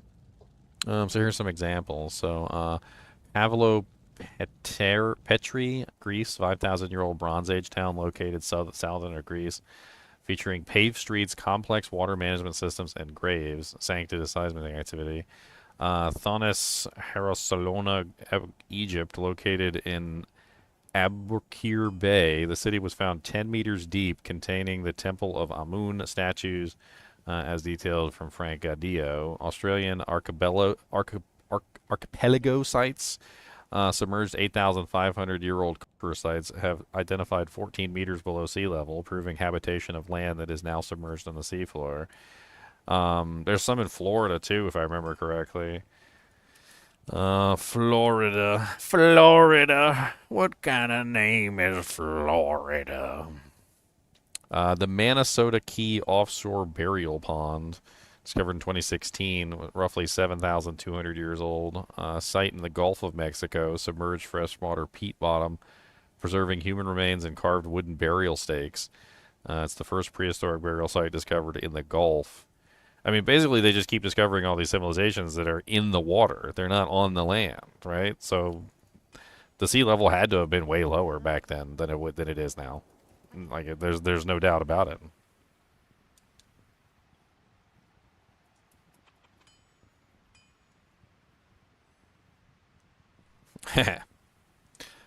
I mean, that's also a talking point that I want to talk about. TK was kind of what you sent me. So the thing is that science corrects itself, right? Supposed to. So when you talk about science, you're talking about something that is self-correcting. So the prediction that they made 20 years ago proved wrong, but they adjust their models and they try and come up with a better answer for what's going on, right? Mm-hmm. But the thing is that politicians don't really apply the scientific method, right? So when a scientist goes to a politician and says, "Hey, we got to do something. There's a catastrophic crisis, like it needs to be taken care of," and then the politician, acts on that, they don't really self-correct. Like, 20 years later, when it proved to be false, they're just like, "Oh, yeah, well, we're getting tons of taxes from this." So, Yeah, it's a competing. It's certainly muddies the water when you're trying to do science, and yet there's political influences, whether or not which side those tend to influence. I'm not sure. Probably a little bit on both. I mean, I think as a civilization, we obviously need to take care of the planet better, but I mean, I don't know if that specifically, you know, Yeah. is as big of a problem as it seems to be claimed as. Now, obviously, we don't want to pollute the planet and kill fish, and like that whole Freon thing with the ozone Oh, for layer sure. like There's depleting was tons of absolutely horrible. And there's a lot of CFCs were really important to get rid of, and there's a lot of things we need to watch out for, but I don't really like. It's crazy when you see something like that basically has almost like no real. I'm trying to think of the term. Basis. I mean, the article goes on to say that basically they didn't even have data for like half the ocean. They were just using like statistical models. yeah, which is like a lot of science runs on statistical models, but at the same time, it's like what do we say? Um, all models are wrong. Some are useful. I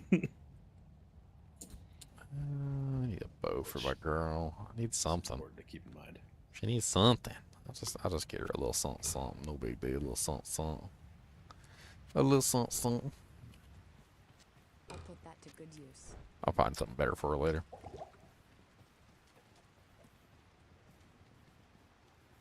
But that is interesting.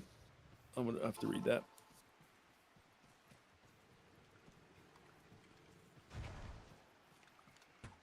Well, another thing they pointed out, which was really interesting, was apparently, and this goes back to the temperature thing, is that the Argos platform is apparently the one that's recording the temperatures. They basically said that nobody was going out there to maintain them. Oh yeah. And they said that literally over years, you know, thermometers and things like that need maintenance and they need calibration. They need calibration. And for sure. and he said that some of the changes that they were noticing were literally just calibration errors. Yeah, you can't do science like that. I mean, I work on like planetary geology and like lunar things now, and so like when you're looking at like the spec sheet for like a spectrometer on a satellite, and you're trying to like make claims about how much water ice is on the moon or something, like that stuff is like crazy heavily scrutinized, and you go to a conference and people will like throw 50 spears at the things that other people are saying, like for small nuances, you know. You want to hear How something? did you rule out that this spectra actually doesn't mean this, you know? You want to hear some crazy thing? Is when I was like 11 years old, I had that theory. I was never told it. I don't know where I got the idea from because I don't remember ever being taught it in school. But I had a 1 year for the science fair project. I was I wanted to do a science fair project on a prism. I had found like a prism that was like that had fallen out of my dad's binoculars. It was a really nice prism. I don't know if you've ever seen like a binocular prism, but they're binocular prism. Let's see if I could find an actual picture of the prism itself. They basically look like this. That's kind of a bad representation, but they're like a triangle that's inside the binocular. Well, the binocular broke and the triangle came out. And I guess I must have found it as a kid. And I was playing around with it one day, and I noticed that in the kitchen there was a fluorescent bulb. And I was playing around with the thing, and I'm like, I noticed that there was a color missing. And I was like, this seems really weird. And I went into the other room, and there were incandescent bulbs. And of course, I didn't know the difference between anything at that point, but I noticed that the incandescent bulbs had a different light spectrum than the fluorescent bulbs did. And I went outside to the sun, and I noticed that the sun had a different spectrum as well. And so my science fair project was literally just me going around and like measuring and like basically all the light sources that I could possibly find, and then writing down the spectrum of each light source. And little did I know, I had basically reinvented the wheel essentially of what's awesome. essentially spectrography, which is Yep. where you're looking through a telescope and you measure the light that's coming from, say, a faraway sun or something like that, and you measure what colors are coming from the sun, including. See, what I didn't know at the time was UV and infrared radiation, right? So I didn't have that on my chart because I wasn't aware of that. You can't see that unless you know how to look for it. Well. But I didn't know that basically what I was doing at that moment was essentially just reinventing spectrography, which is where you tell what something's made of from really far away. Like if you see something burning and you measure it and it has the same spectrum as a fluorescent light bulb, for instance, then it's probably the same gas that fluorescent light bulbs are using, which I can't remember the exact gas. Is it fluoride I think it's xenon. I have a light joke that I I need to get out before my mind explodes. Oh, go ahead. It's mercury vapor and argon. Go ahead. Where do bad rainbows go when they commit a crime? Oh, no. They go to prism. It's a light It's sentence, terrible. so they It's have time to terrible. reflect. It's terrible. Light sentence. And then a mild conspiracy theory about microwave as well. So supposedly the guy who discovered microwave radiation discovered it because he was doing work on some sort of like transceiver. I can't remember. But I he said he had remember a it being chocolate bar in his pocket. Yeah, and it I melted. remember it being a satellite in Yeah. the Navy. So they were running microwave satellites. Yeah. Yeah, and it's like, bro, now you were You were testing. You guys were testing some sort of weapon. Come on. I don't know. That's insane. I mean, if he was really working on microwave satellites and he had a chocolate bar in his pocket and he was standing next to that microwave satellite, it might have melted Okay. it. It might have. At, at at what point in human history do you think people discovered that chocolate melts in your pocket when you put it in your pocket?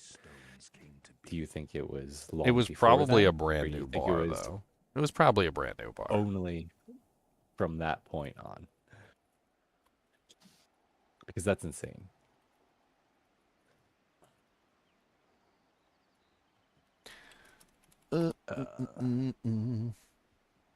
I've never That's seen all I this had to much contribute. resistance on an amulet.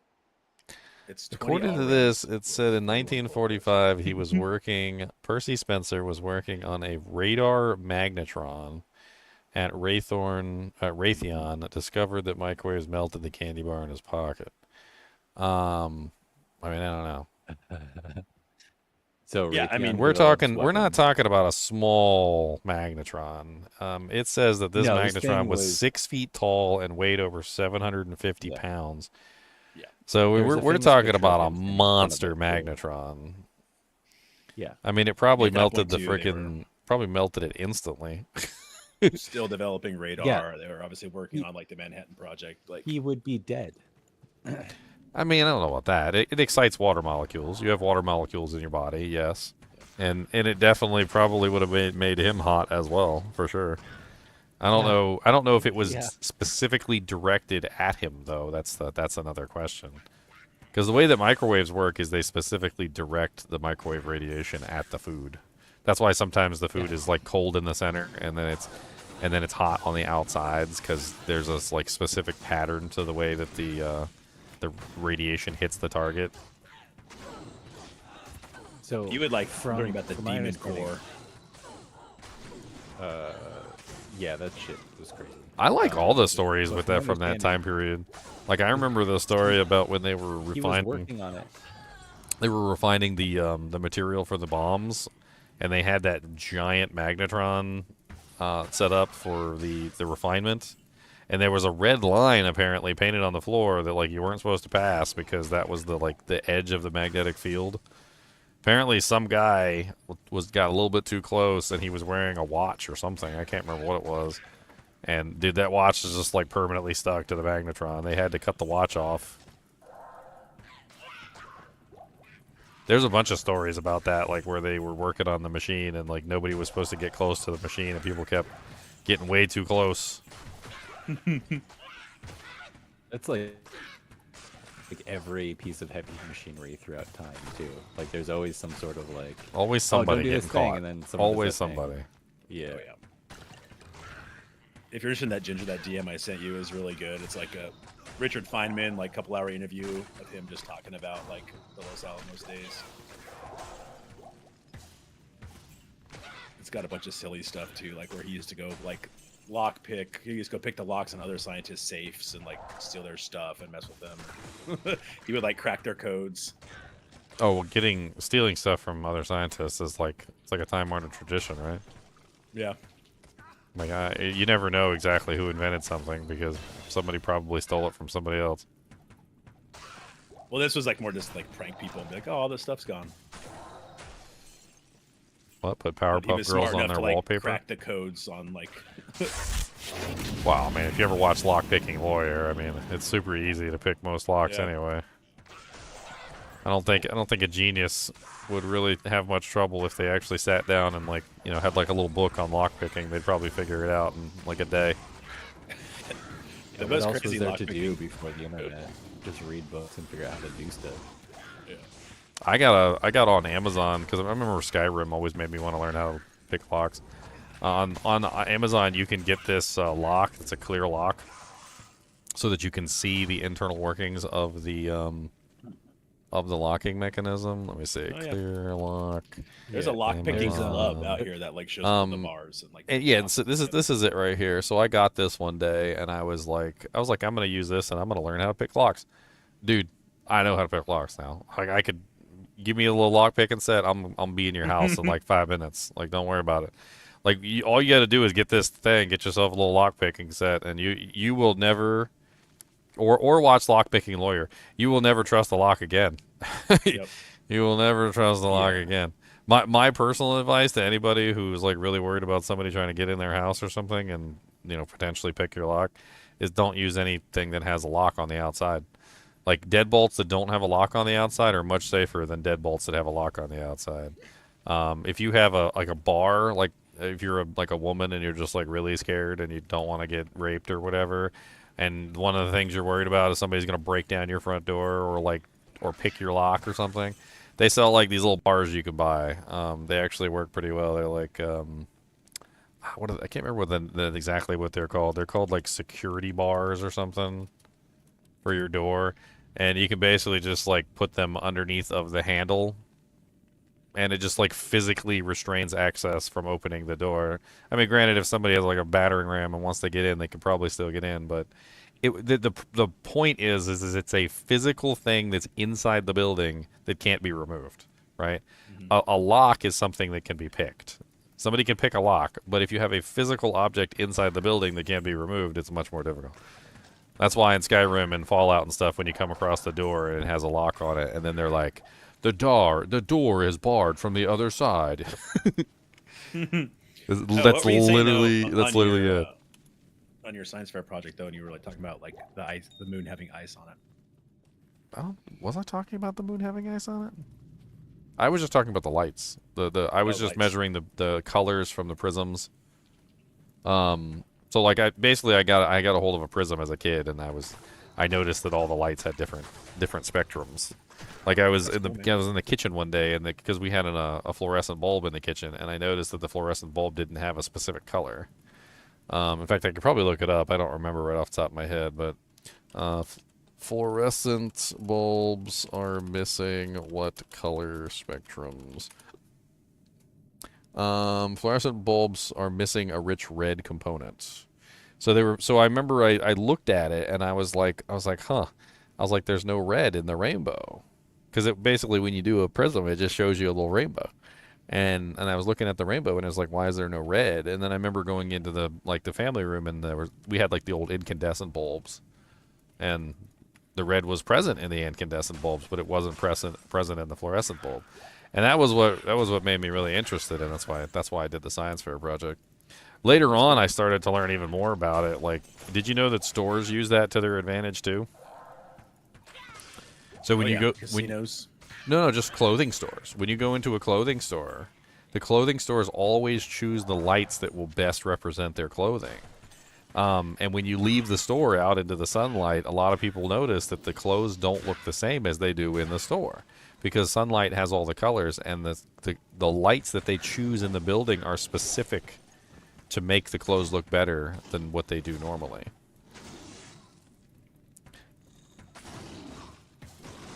I'm pretty sure there's an article on it somewhere, like how clothing stores use lights to make clothes look better.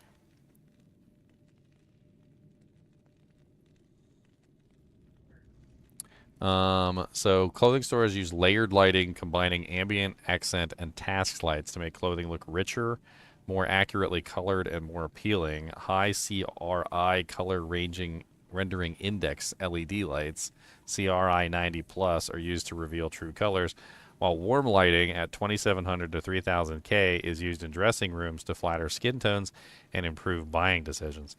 Like, there's a whole science behind like clothing stores, and literally the lighting that they choose specifically to try and like encourage you to make a purchase.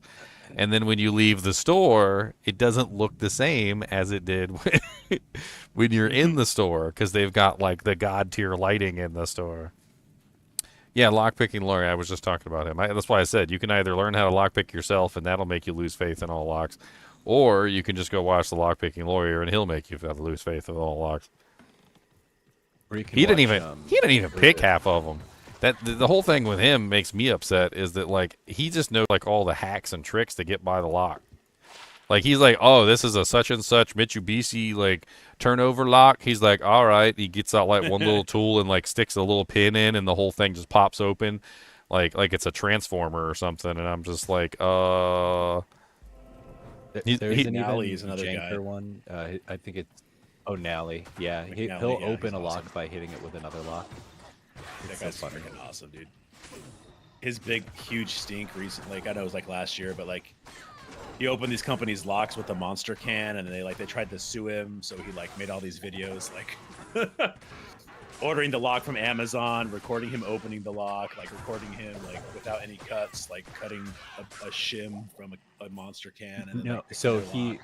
he went It's he awesome. did he went to an Amazon pickup locker, Yep. filmed himself opening the locker and then opening the box, Yeah, it was awesome. chugging the monster, and Yeah. then using that can that he just chugged to open it. That guy's a G. It was epic. Well, what it shows is that a lot of these locks have exploits that can be easily taken advantage of. Yeah, they're all just the same thing. And well, Like, that's what he said. I've listened to him a lot, and he basically says that Yeah. most of these locks are just the same exact body. Like they're not really Yeah. changing anything because that would cost money, right? So they're basically just branding. taking the same body and just putting it in like a new housing or making it look different in some way. Yeah. Like I've opened master locks, you know, the little combination ones that are like the multicolored ones. I've opened those by just pulling real hard on them. Oh yeah. Oh yeah, I remember back Like, in school, it kids is- kids used to like they would Yeah. just kick them. They would just lift their Yeah. foot up real high and they would just kick down on them and they would pop right open. It's like just a little ball detent in there. With like formed sheet metal.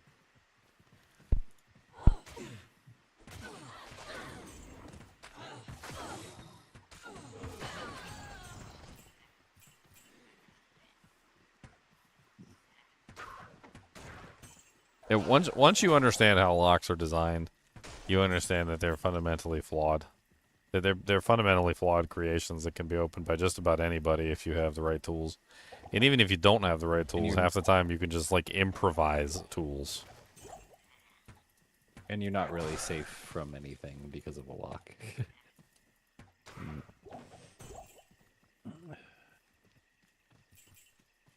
And that's why the scientists learned how to lockpick and mess with each other. Yeah. It's funny. I always get kind of mad at Skyrim and Fallout when they were like, this lock uses a unique key and cannot be picked. I'm like, BS, let's get lockpicking lawyer in here. He said this thing can't be picked.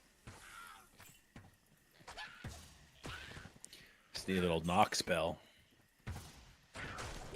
Now that's actually why they started inventing things like if you go to banks and the vaults, the banks don't even have like combination locks anymore.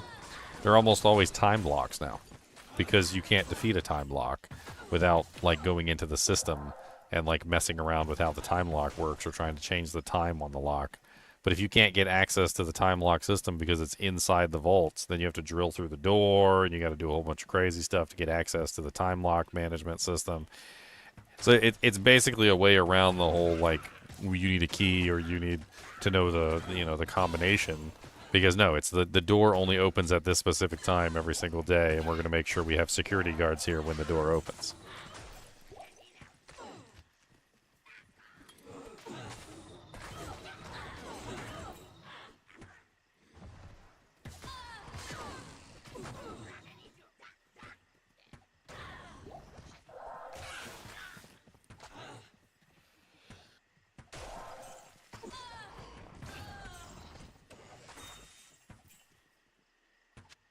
The company had their locks bypassed by a soda can claim they had the most secure locks ever and that it would take too long to break in or be drilled out.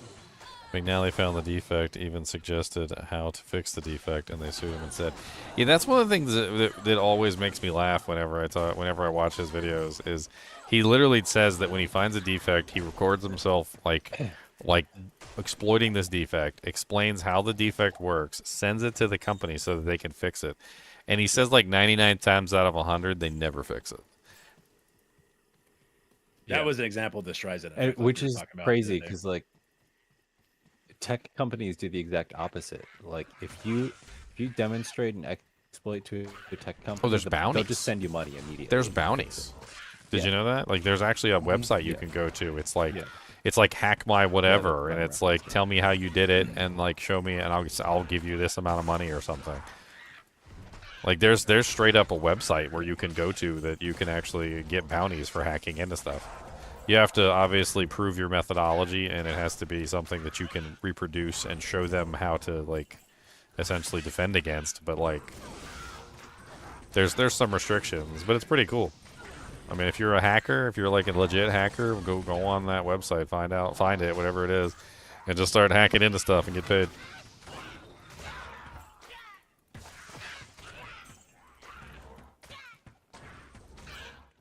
I steal you. Come on, man.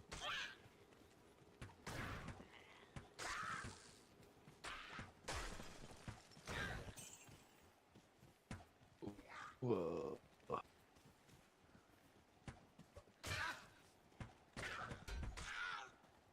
Microsoft Word had a 1 million reward for finding any bug at one time.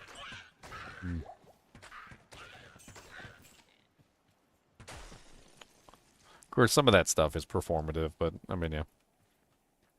Especially when they're really, really high.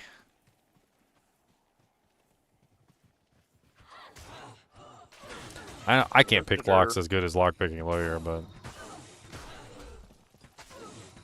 it's really not that hard.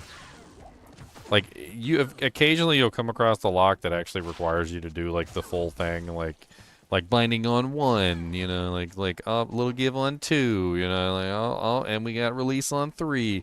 Occasionally you'll come across locks like that actually require you to do the full process, like lockpicking lawyer does it. But you know, most of the time you can literally just use a rake to open up most of those locks. Yeah, exactly. You just get a rake and just jam it in there real fast, just like you do when you're with your wife. And you just jam it in there real fast, and then the lock just pops open. Like didn't even take a like any effort.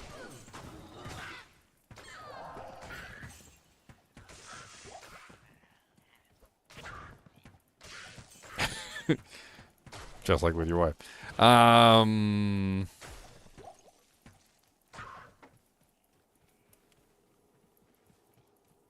If there's any wives watching right now, they're giggling. They doing the giggles.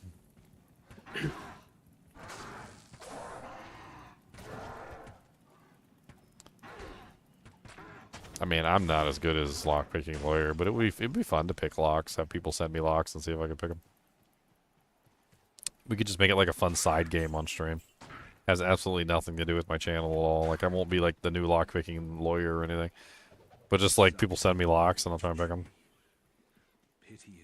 Haven't people sent him locks that have like super glue in them and stuff, and like he has to like... I've seen a couple of them do that. Then he just like uses some sort of technique and opens them from the side.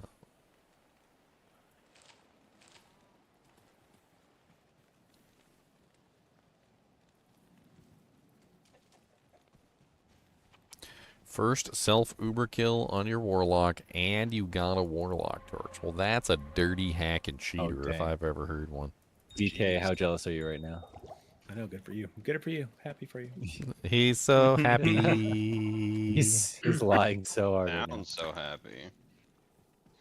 One of his teeth just popped out. He's smiling so hard. What was the roll on it? He didn't say. Infinity. Hardly matters. He's a Warlock. It's his first Warlock. A torch. He got a Warlock torch. Like, it could be a 10-10. He'd still be excited. Yeah. This is what happens when half Your solo self-found run going, Ginger? I'm interested right now. Level 13. Oh, you literally just started it. Yeah, just started it today.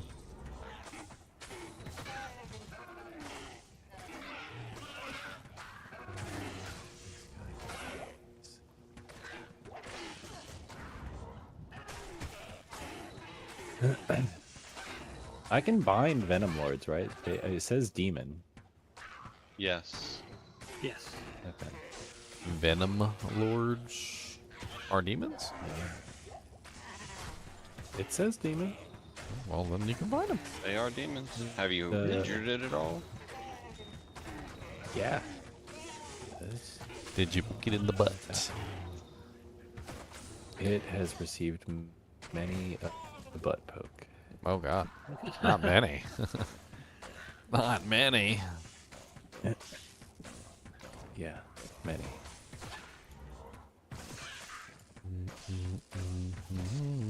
I always love the movies that actually show the. So if you're outside of a Got it, building, yeah. you have to break into a building, right? And that is a little bit difficult. You have to go through a window or a door or something, right? But like, if you're inside of a building, some people really overestimate the structural integrity of a wall. Like if you're inside Yeah. if you're inside of a building, like they could just go through the wall. Like they don't they could just find a spot on the wall and kick it and they go through the drywall and there's very little that's going to stop them from going through the wall. Like the door may be sturdy, the lock may be sturdy. Like okay, it doesn't matter. Like drywall is drywall is drywall. You're not going to stop somebody from popping through that drywall.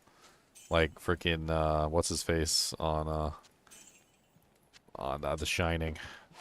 Here's Johnny.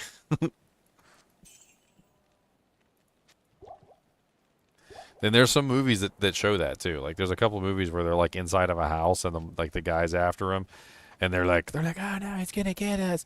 And then literally they cut to the monster or whatever it is just like busting straight through the wall and not the door, which is probably going to be way easier than the door anyway. Yeah, what's the Especially if they got an axe. it just did that in the recent Scream, the most recent Scream movie. Oh, they did it in the most recent Scream movie? Yeah. Yeah, Kool-Aid Man, straight through. I'm not gonna give anything away, but I saw a meme the other day. It was a bunch of astronauts, and one of the astronauts says, "You know, man, I could really go for some Kool-Aid."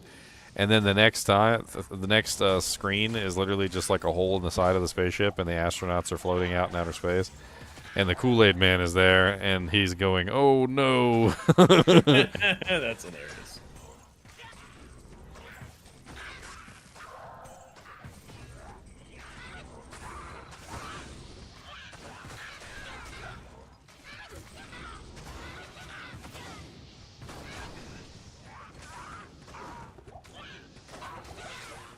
Okay, so many shamans. I'm sitting here trying to kill the freaking all the little flayers in there, or the carvers, and there's just like 10,000 shamans. There's a champion pack of shamans, and then there was like an elite shaman, and there was a regular shaman. It's like every one I killed just came right back to life. They just pop back up. Smack them down, they come right back up. Smack them down, they come right back up. Stab it. Hey, what's up, Kane? You gonna let me ride in your portal back to town? Huh? Are you gonna let me ride your portal back to town? I think I'm gonna leave you here. He never lets you ride share. He always takes the portal and he just leaves. I thank you, friend, for coming to my aid. I'm not letting you back to town. No. No, we're gonna stay right here until you agree to ride share. Okay? These portal scrolls are expensive, Kane. I said you're staying here. I thank you, friend, for coming to my aid. We ride sharing or what? No, Kane. I want to ride share. For coming to my aid. I like to think that he like legitimately just closes the portal on you, like to, because the portal doesn't close when you go back to town. Like he goes back to town and he's like, all right, better close the portal. Don't want any demons to come through or the guy who saved me because that would be wrong. no, he has Snaps. to leave the game first. He has to leave the game and then rejoin for that portal to disappear. So he could have left the game at any point and then he would just respawn in town. But That seems even more rude. chose to. I know, right? That seems even more rude. The sisterhood welcomes you. The Kool-Aid Man? Yeah, the Kool-Aid Man. Wow, that's a nice find. A 4-socket 43 all-res sacred Targe. Yeah, here's the comic right here. Here you go. He goes, I'm so thirsty. I wish we had something good to drink. Oh, yeah. And then it's literally just a picture of the Kool-Aid man floating in space with the two people. Oh, man. Have you ever heard of the Black Dolphin incident? What is that? It's it's like a very dark case of explosive decompression. It's Oh, about yeah, the these saturation divers, yeah. bell divers, the saturation divers. Yeah. Explosive Yeah. decompression? If you ever, So kind of like the Yes. the submarine that went down to the Titanic? It's like explosive compression. that's the opposite Yeah, that's of being what squished. happened. Oh, so that's being squished, and the other one is That was being explosive implosion. decompression. Okay. I saw a guy torturing a bunch of mosquitoes using that technique.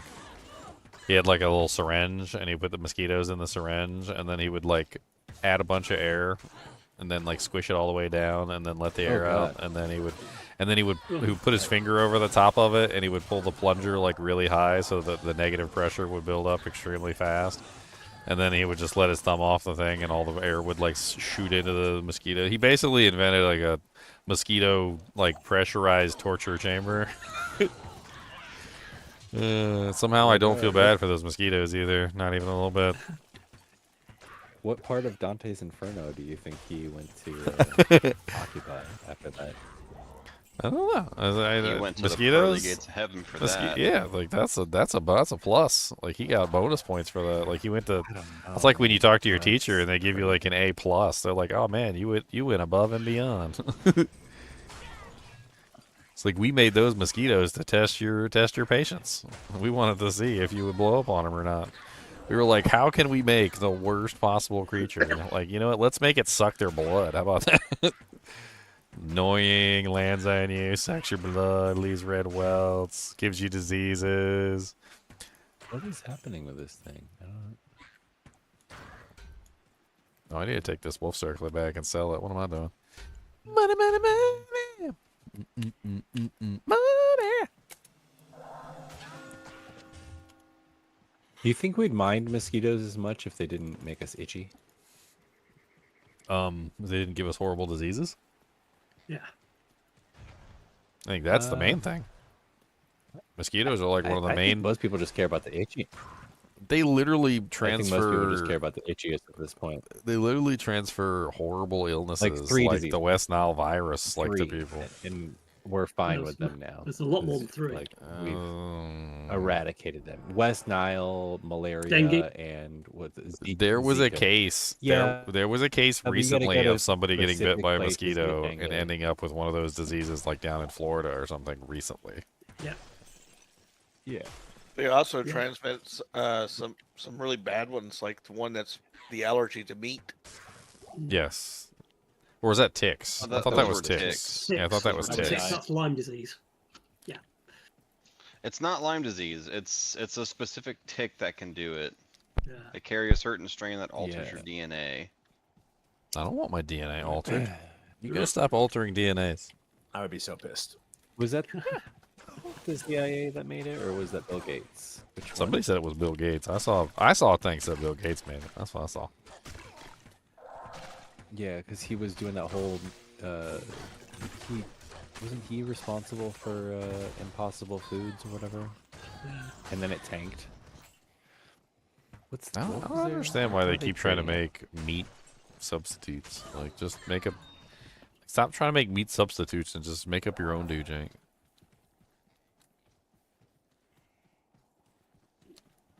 Let's see. It'd be so They're much better trying to for do it their. because they think ranching is too expensive and takes too much time, which it really doesn't. I don't really understand it. Like, I've seen like some really dumb arguments where they're like, this amount of wheat could feed this amount of people, but instead this amount of wheat is being used to feed one cow, and I'm like, the cow doesn't eat. Like, it's like you do realize humans don't eat the whole wheat stalk. Like, the cow is literally eating like all of it, the cellulose, like the stalk, the chewy bits that we don't eat. Like, they're eating everything. Like, you can literally Well, they take the also- good bits out of like the wheat you know, the part that actually we eat, give the other part to the cow, and the cow will just be munching away on some wheat stalks. They also don't realize how much food goes to waste. Like, I used to live in Idaho, and some potato farms out there would have mountains of potatoes that they couldn't sell because Yeah, I see stores that. were either overstocked or not being sold. Same I've thing with seen that. onions. Cows love potatoes, though. Well, They do, but Just- like even then, unless you're growing They- your own vegetables in your backyard, you're eating plenty of animals, and you're eating plenty of bugs, and you're eating plenty. Like those combine tractors, when they go through, they chew up mice, they chew up crickets, lizards, they chew up. I've even heard of them chewing up like smaller pigs, and like the larger pigs get stuck in the combine, like when they go through. But but like even just like smaller animals like squirrels, mice, rats, lizards, like everything. Those big giant combines just chew them all up, and they end up getting in the food. If you look at the like the FDA regulations, the FDA regulations actually have like this amount of like mouse remnant is allowed to be in the food. This amount of bug remnant is allowed to be in the Yep. food. Like this that's why amount you want to of wash everything. Not because yeah, you might think you never ate a bug or a rat, but I'm pretty sure you have. So, Because like if you eat ground meat, if you ever get that one like really hard piece in it, that's probably a bone. Yep. And Yeah, it's probably that's not why I from the don't cow. buy. That's why I don't buy Oscar Mayer hot dogs. Oscar Mayer hot dogs are like, they're always full of bone. Like I always end up at some point, like every package, there's always at least one hot dog has like a hunk of bone in it, and I end up like almost breaking my tooth on them. So I just stop buying them. You pay extra for the mouse? Oh man, that's flavoring. That's flavoring. Oh yeah, we definitely eat plastic. I mean, that you're eating microplastics all the time. I'm sure that's good for us all. Anything that has a preservative has microplastics.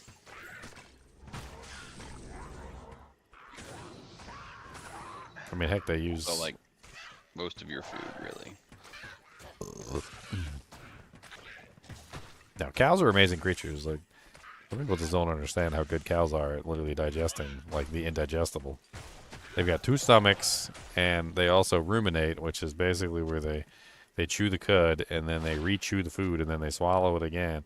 Like, we're not beating that. As human beings, we're not beating the cow's digestive system. Like, it is an amazing work of art that is capable of obtaining nutrients from some of the most inedible things on the planet. Am I gonna kill every single monster? It's a solo self-found run. I mean, I'm leveling up, I'm getting gear, like, I'm working my way there. I have fun. I don't rush.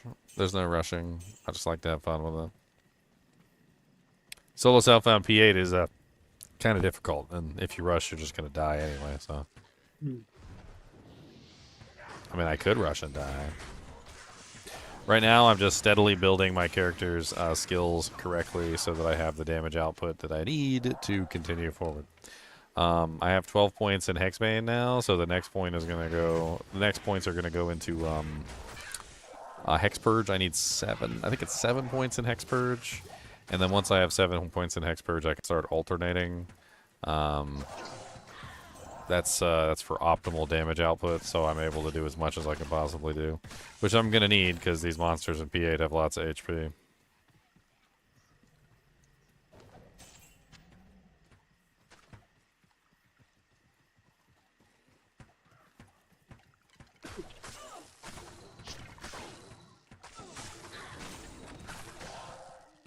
Thank you, Countess. That's what I need to Here's do the next. Shaylander Fowl. I forget. You can't even really get good runes from Countess on P8, but yeah, I'm going to do the Countess. See if I can find the waypoint first. I might want to come back and farm the Countess for some runes. Oh, you know what I forgot to do? I forgot to put the rules up on the screen for my solo self-found run. I don't think it's been such a long time since I have, like, done a solo self-found run. I don't even remember where my rules are. Ooh, Why don't you turn the player count down for the Countess kill? It's not allowed. That's part of the rules. Oh, but the rules aren't up yet. What are you doing? Yeah, I Put the know. rules That's up terrible. after. That's terrible. I'm gonna put the rules up. Okay, here we go. Here are the rules. We gotta put the rules up. My account can affect your room. All right. So rule number 1: you cannot change the difficulty at any time. It must remain player's 8 always throughout the entire run. Number 2: you cannot use any item from any other character at all. That means no items from your other characters, no items from your shared stash. It has to be something that you find specifically, and then you can use it. Trading is off limits because you can only use items that you find yourself or you see fall on the ground. Of course, this one is mainly for online, but I mean, it applies. If you do see it fall on the ground but do not win the grab, you could trade for that specific item from that player. The reason why this is a thing is because if you're in the game when it falls and you see it fall, then technically it counts as you having found it. So if you can trade for it, that's allowable. Because this is just a technicality at that point. Because you saw it fall, you were literally there when it fell. It's really just a matter of gaining possession of it, not necessarily trading for an item. You're really just trying to gain possession of the item that you saw fall. You cannot specifically target farm any specific item except Uber keys. This is a rule that is designed specifically for preventing you from just simply farming a specific piece of gear. Like, for instance, if I was a barbarian and I just sat there and farmed until I got myself a grief.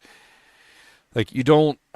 The reason why this rule exists is because if I wanted to, I could just go farm for whatever I want. Like, if I'm playing a specific character and I know I need Mage Fist, I can just go farm for the Mage Fist, get those Mage Fists, and use them.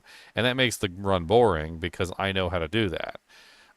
This rule is specifically there to make the run less boring because it forces you to use what you find as opposed to allowing you to find what you want. Makes it more interesting. And then I further define it. Target farming is when you farm a target until it drops the item that you are looking for specifically. And then number 5, the run is generally over after killing Hellbale. Now, what I mean by this, and some people get confused by this, like farming Andariel over and over again is not what this is talking about. What this is talking about is farming Andariel over and over again for like a Soj. Like, if I were to go to Nightmare Andariel and specifically farm Nightmare Andariel until I find a Soj, that would be considered target farming a specific item. But if I just go farm Andariel like 50 times or something and then use whatever I get, that does not count for this rule. And those are the rules for the solo self-found. Let's go kill Countess and get our, like, 1 rune, and then let's move on. Probably not even worth my time, honestly, to kill the Countess, but at least I get the chest. Maybe I'll get a good rare or something.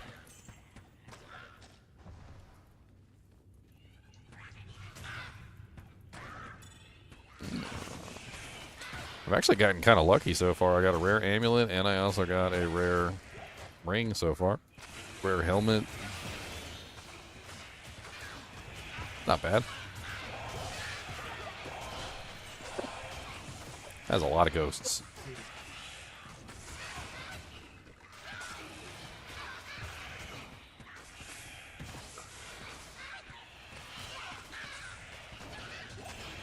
Nice.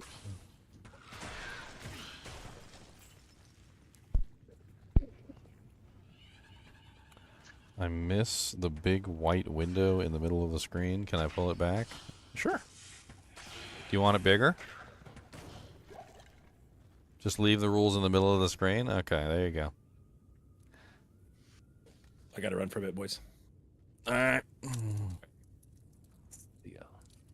Good luck.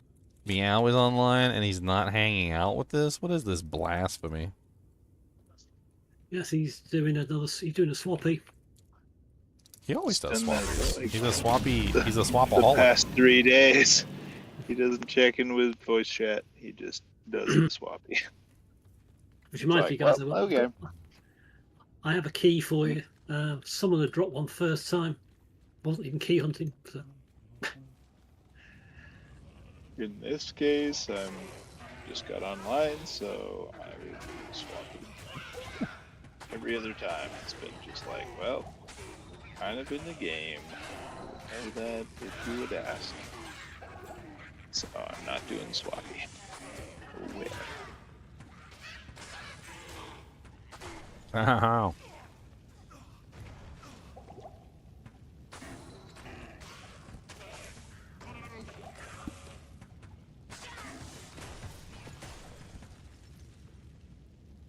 There's a Towel's armor in that Swampy, by the way. There is indeed. Somebody needs it.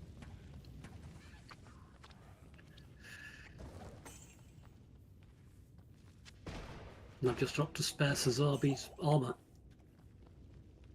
Gonna unleash a week's worth of items or more no. in the Swampy game. There's at least 2 Barizas. Shall be glorious. Another flesh render. Somebody look up a night mode mod for my notepad so I can have a night mode notepad. Nice.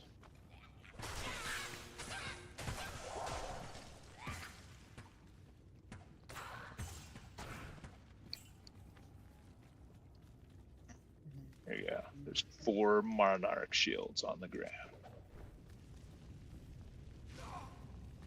Way too many Monarch Goodness, there's a lot of stuff in here. What the heck? Oh yeah, and so many people just put it right by the stash, so it's just. I pick it up and move it unreadable. away from the stash. I'm still dropping stuff, man. Work, slave.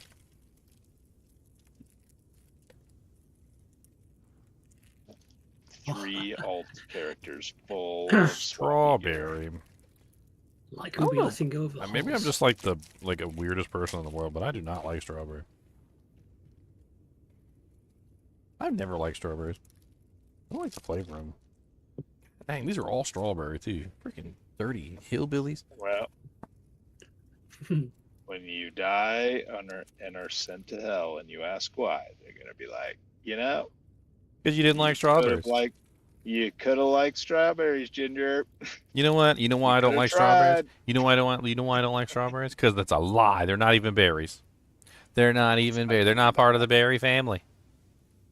Berries have their seeds on the inside. They do not have their seeds on the outside. Strawberries. You're just trying to justify your inadequacy. That's all it is. You didn't even know that fact till after. And you were like, why don't I like strawberries? Oh, here's a good reason. Honestly, I think my favorite flavor is green apple. Between green apple and cherry. Yeah, green apple's pretty good. I mean, the synthetic green apple, just like the synthetic strawberry, does get on my nerves, though. It's just like, nah. Or the synthetic banana, man. Dudes, candy banana is not banana. I don't like banana at all. And I definitely don't like candied banana. Because candy banana is just like, oh, let's take the taste of a banana and frickin' skew it and then just turn it up to 20. What if it reason. What if It's it actually does taste like banana? It's a sin against man. Well, I bet it's like the essence of banana, but it's just. Well, here's the it's thing. so concentrated that it's not banana. Well, here's the thing. So it's not. So bananas used to be a bunch of different species of bananas, and for all you know, it might be like one specific species that it really tastes like. And the reason why is there was some sort of plague. Beef in that regard. There was some sort of plague that happened, and apparently it wiped out like almost all the banana species. And apparently there's only like one banana species left. Like all the bananas we have basically come from the same species. So who knows? Maybe it's one of those other banana species that it actually was supposed to be or something. There are. It would probably surprise us. Let's see.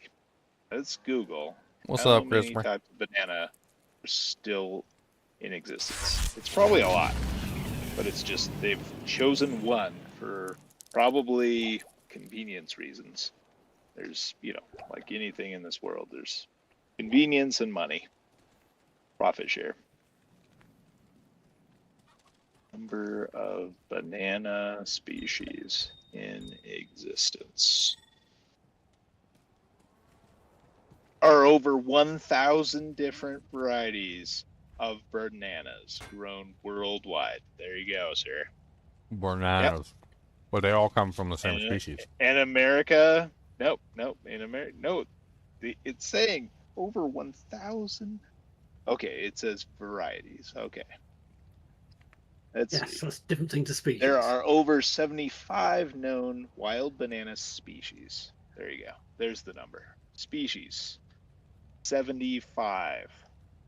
There's probably only just a single one, maybe 3 that Americans know. But basically just one. Like when somebody says banana in America, they mean just one. So And here we there's go. frickin' 75, man. So in 1950, there was a banana apocalypse, which was sweeter and the banana, which was sweeter and tougher, was wiped out by Fusarium wilt race 1, rendering it commercially extinct.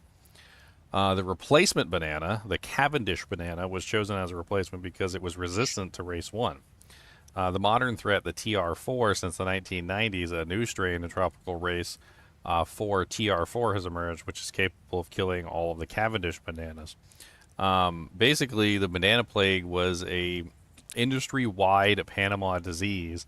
It was a fungus which essentially just wiped out almost like all the bananas at that particular time period. And then what happened was they found the Cavendish banana, which was resistant to the banana strain. Then they started basically making that banana the main banana in the entire world.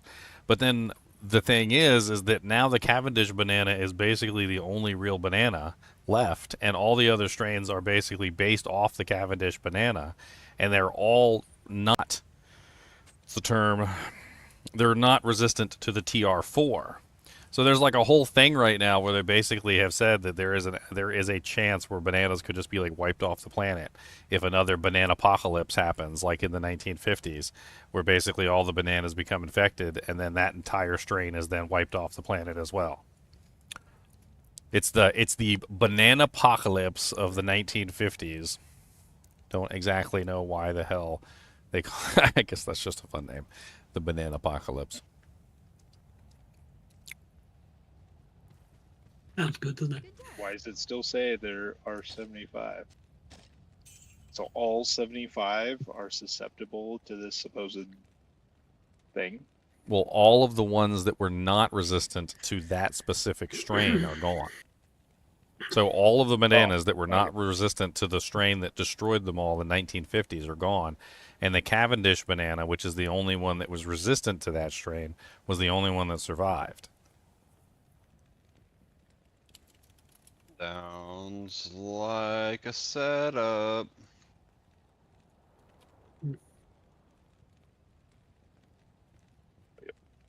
Seems suspect. There are some other things that are close to bananas, which they may also be talking about, which is like plantains and stuff like that, which aren't really technically bananas.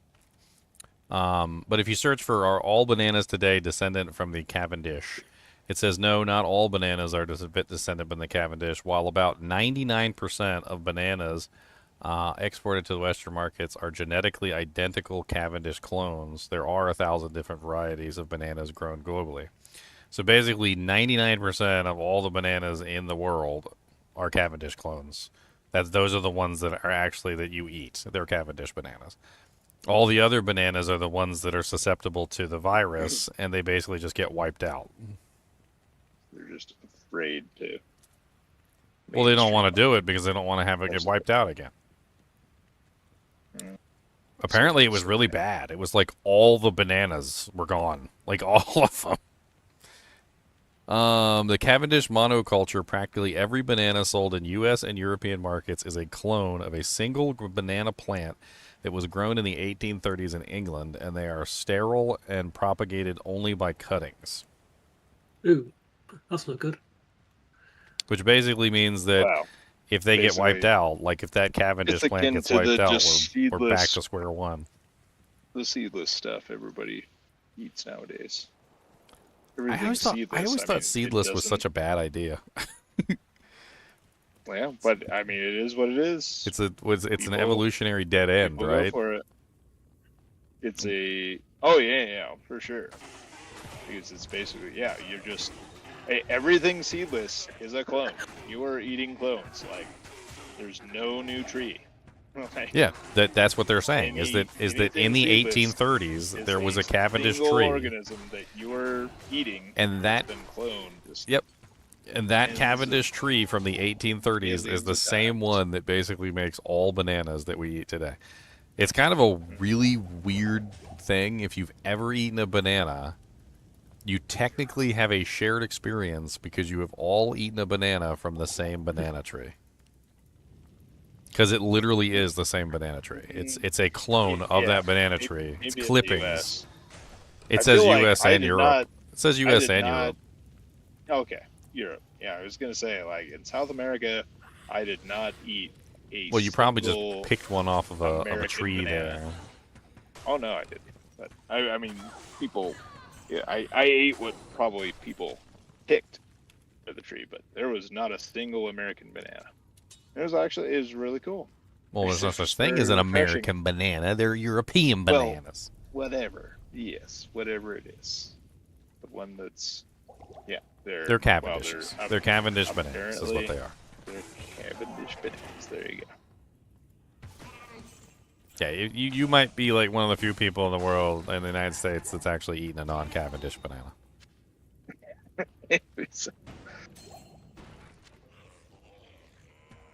Oh, I hope I'm not that unique. Oh yeah, you joined the banana club. You joined the banana club. Join the banana club, but yeah. You That's joined. true. Probably had Vast some Ameri- parasites in that thing. You probably got some The tummy vast worms. majority of Americans Probably got them travel tummy as much as worms. they think.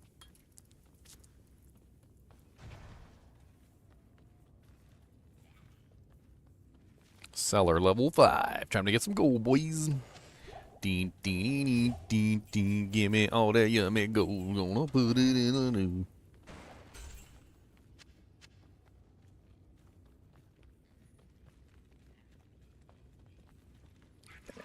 Oh,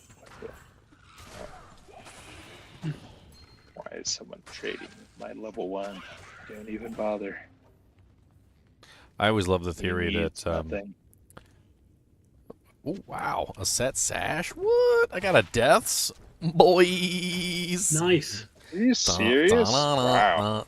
Cannot be frozen right away. Gonna get the banana. Dee. First big find of the run, Of boys. the many like single self-found stuff I've ever played. Oh man, I've only ever found that in the wild, like once. All the other times have been just like mainlining normal cows until I got it. Well, I got to do jank and you don't Very got nice. it. I got to do jank and a burn. There you go. Now you can just mainline normal cows for the gloves. I'm not sure the bananas No, don't but have that's against seeds. the rules. Like, I'm actually kind of curious. Do bananas not have seeds? Because I raised squirrels when I was younger, and my dad used to throw banana peels out in the yard.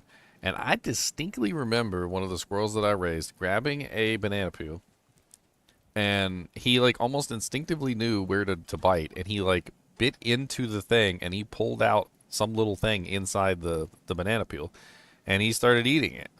He knew it was in there, and he just like it was like almost like an instinctive knowledge. He picked up the banana peel, like reached into the banana peel, pulled out the seed from the banana peel, and that was it. And I was like, oh, I didn't know that there was something in there. But then I'm reading that is a thing, and good it says point. that there's no seeds in the banana Very peel. good So what point. was he pulling out? Wait, a seed in the banana peel? No. In the peel of the The seeds are banana, he inside. literally opened up the banana. He literally used his teeth to open up the banana peel and pulled out the seed. No, the There was seeds something are inside of the peel that he pulled out. peel. Okay, I have no idea then. Because like the seeds of a banana, if anything, they should be they're in the middle. They're the black stuff. Those are seeds. That's the banana seed. So yeah, going back to whatever you were reading that said like they're grafted, whatnot. It's like, okay, I don't. It doesn't quite jive with me because it's like, wait a minute, bananas are not seedless, so there's something afoot. There's something suspect. Well, bananas with seeds in them look completely different than bananas without seeds, so. Really? Yeah, So I mean, there's a picture the right black here. stuff inside the There's white meat is. There's a picture right there Oh. of like side by side a banana with no seeds and a banana Oh, with seeds, and your like they're stream completely isn't different. wide for some reason. Ah. Just completely different. It seems like What you would is have a the hard freaking- time even eating a banana with seeds. It's no wonder Yeah. It's no wonder they have What? seedless bananas because they don't. Okay, so like that black stuff in the middle of the banana is not a seed. It's just some. I don't freaking know what it is now. Oh God, what is it? I'm assuming that's the seeds. Or, Yeah, the black stuff yeah. has got to be the seeds. That's why I Well, said. no, I'm That's just why I said talking I don't like, think the no, squirrel was the pulling black out stuff- seeds. I don't think he was pulling out seeds. He must have been just eating the peel then. I guess the squirrel was just eating the peel. Like here's a picture of a squirrel just eating a peel. I guess the peel is delicious. I don't know. Or maybe he did seem to pull a specific piece of the peel out. So maybe there's like specific parts of the peel that are more delicious than other parts of the peel or something. I don't know. Maybe.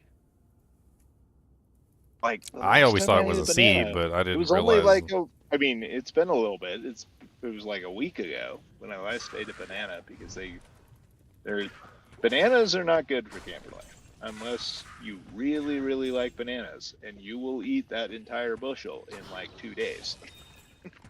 Sounds So like I you don't do. get bananas.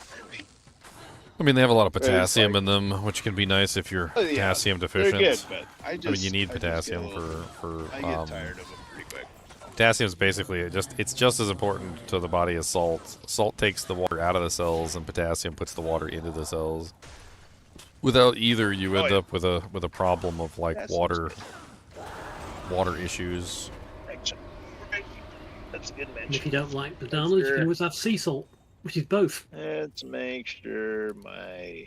Oh, okay. Yeah, I should probably mix in more banana. But the hell, daily vitamin? It only has 2% of my daily value of potassium. What kind of frickin' daily vitamin is that? Mhm. It's a crappy daily vitamin. That's what. You can eat. I got a All router. right, touche. You can eat enough bananas to get radiation poisoning, but it takes an insanely large number of bananas. I think you're gonna LD40 on the bananas before you hit the radiation Oh, poisoning. T40. Oh, God. Here's a fun little. Or Here's you're gonna sugar overload. You're gonna be way overweight. here's a fun little You're gonna game have for way you. more problems Okay, beyond radiation. I've actually being solved. radiated. I've solved this problem before, so I'm not going to give you my answer. I'll give it at the end if you guys can't figure it out. The puzzle is this: you get $1 million, but you have to fill a regular American-sized bathtub with something that you are going to eat, and you have to eat all of it in one sitting. What do you put into the bathtub to eat to get your $1 million? Now the problem is that a lot of the things that you put into the bathtub, if you consume that quantity, a bathtub full, you will LD40 and die. So the problem becomes, what can you put in the bathtub that you can eat that will not cause an LD40 reaction? Soup would definitely cause an LD40 reaction. That is a failure. Candy, because it's mostly air. I mean, it depends on what kind of candy. It could potentially work if it's Cotton a specific kind of candy. Cotton That's candy. the answer. That's the answer. Good job, man. So cotton candy could work, especially if it's nice and fluffy. Yeah. My original answer to the question was unsalted, unbuttered popcorn.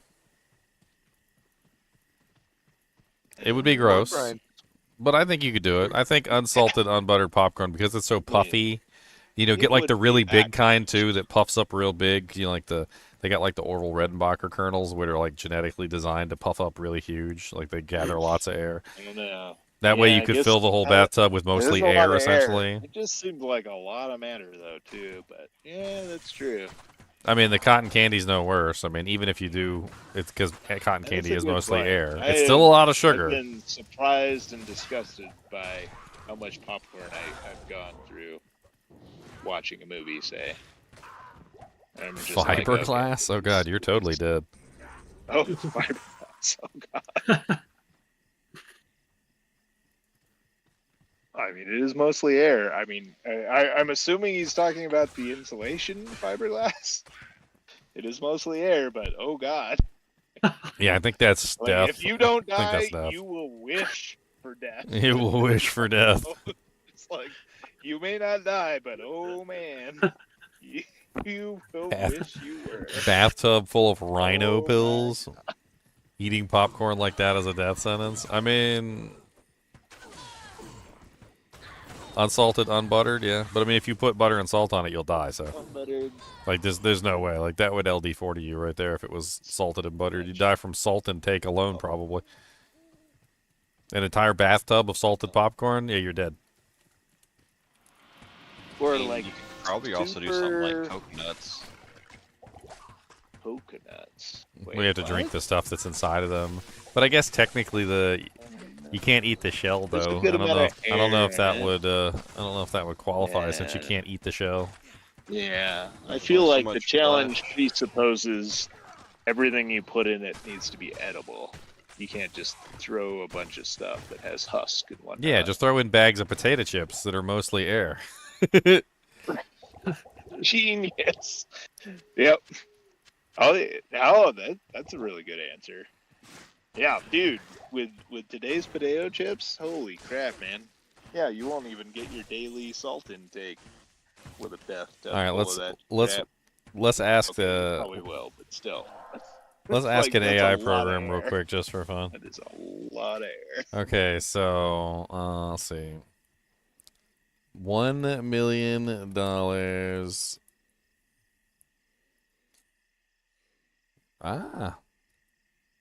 If you can eat bathtub of food. I gotta say without dying, otherwise the AI will just be like, whatever. Crawfish definitely can do that one.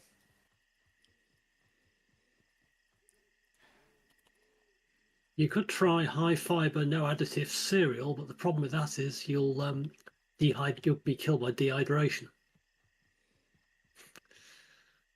It'll take all the water out of you. A standard bathtub roughly holds 50 to 80 gallons. Roughly 190 to 300 liters. Extremely low calorie, high volume, so the total energy load doesn't kill you from hyperglycemia, organ failure, or electrolyte imbalance. High water / fiber content for bulk without dense packing, soft, easy to chew / swallow in massive quantities, not prone to causing immediate choking, vomiting, or toxic buildup. They got my answer. She's got my answer. Winner, a bathtub full of plain popped corn, lightly salted or plain, no butter or oil if possible. And it's insanely voluminous and airy. A single bathtub could hold hundreds of pounds of popped corn because it's mostly air. Hundreds of pounds of popped corn. Very low calorie density, high fiber, soft and easy to chew, cheap and easy to produce. Realistically, you'd probably still die from stomach rupture or severe gastric distension. Intestinal blockage from all the fiber. Dehydration, electrolyte issues if the popcorn is dry. And aspiration if you accidentally inhale the kernels while shoveling them in. Strong runners up. Cucumbers or watermelon cut into chunks. Ooh. Plain boiled white rice. I guess because watermelon is mostly water, right? So Yeah, as It's long just as pretty you're high in able to sugar. pee, you'll be able to ingest it. I don't know. Plain I don't boiled know or that white rice watermelon's or that high in oatmeal. sugar. I mean, by Lettuce volume, or it's not that high cabbage in sugar. shredded, similar to popcorn, massive volume, near 0 calories, mostly water and fiber. you'd turn into a human salad. Ice, crushed or I don't. cubes. Oh, okay. No, wait. I'm gonna call foul on the shredded cabbage. Why would you shred something? Because when it you takes can up just more say, space. No, Because it takes up more space if you Nope. shred it. no, it doesn't. Like if you have whole cabbages that you fill a bathtub with, that's less space. I don't yeah. know. Like if you They're shred it, spheres. it's more fluffy. That's It's a more fluffy whole when you lot shred of- it. No, but when you put them as whole spheres, that's a whole lot of air around each I of don't them. know. I guess That's why I call foul. It said what not to put in your tub. Anything fatty, sugary, ice cream, cheese, chocolate, peanut butter, pizzas, burgers. Oh god. You'd hit the 100,000 Yeah, calories that's weird. easily, and your pancreas and liver would nope out. No dense proteins like ground beef or chicken or nuts. Spicy or acidic hot Cheetos. No pickles. No hot sauce. Anything Dude, screw hard that. or dry. I would fill the entire hot tub with steak, and I would gladly die after that. If I had to go full chaotic, I would fill it with sugar-free Jello. Oh. Not full of, Ooh, not no, that's sugar-free full. Jello. Well, and if Jello is it's gonna fill the entire space, man. There's no air. There's no air. You will die with that. That's too much. That's too much volume. The stomach can't take it. But I guess wait, so this problem presupposes that you can crap and pee an infinite amount. You can just because it doesn't specify a time that you have to eat all this, right? So you could even just well, if it doesn't specify a time, you could put just about anything in that tub. You just base it out. So that's what the problem's missing. You didn't specify a time frame, so it could be anything. Well, it's usually, I think the time is usually within a day. Oh, okay. So if the time frame is a day, okay, that puts a limit on it. I don't think the problem initially stated a day, but I will accept the revision. I mean, it's been a while since I've seen the puzzle floating around the Ouch. internet. I'm sure I could find it somewhere. I got 85 life. This is so bad. I'm a baby. Life. What level are you? 16. You've been playing. Wait a minute. You've been playing for like. I put like no points in. almost I 3 put hours. no points in whatsoever. Well, that's your problem. I mean, early on, it's a strategic blunder to just throw your points in. Like, you never know what weapon you're going to find. You could find a really good weapon and then not have the points to use it. Well, If you're not sure. specifically having trouble, it's better to hang on to your points until you But need that them. just means okay, just hold on to like 20 points. Oh, I got 65 points right now. Exactly. There you go. Exactly. You It's like, did you play during what Classic? weapon? Dude, I would level up Wait and a minute. sometimes have 300 weapon points. are you By the going time to I use? leveled up and hit like level 60, Yeah. I would... It's going to Like it was so bad because you had to delete Point. your character if you put 1 point wrong. So like it created this fear of putting the wrong points in the wrong way, and you just like you never put your points in. You're like okay, I'm just gonna wait until I have all the gear I need for my endgame character before I go putting in any points. You None of can't this even- newfangled where respect. you are, you can't even drop something that requires 95 strength. You don't know that. Doesn't make sense. That's way too many points. You don't know what I know. was dropping. You don't know. Could be a kelpie snare or something, and No, not normal. it could be a razor time. Nope. I mean, yeah, maybe strength and dex combined, but at most that's probably like 20 more dex, 20 more strength. You will so like never 40. shake me So of my So stat put- hoarding ways. put 20 stats. Put 20 attributes in strength. Or no, not in strength. Dang it. You got me. Put them in life. No, I 20 want to. points in life. See. Look, it's a Wait. strategic. It's a strategic, like bonus on my part because my little baby potions like fill up my whole bar. It's great. Makes Yeah. you feel all safe and secure, even though the monsters can one-shot me. Like, is Yeah, that's not safe and secure. Cows is TZ. Nice. Nice.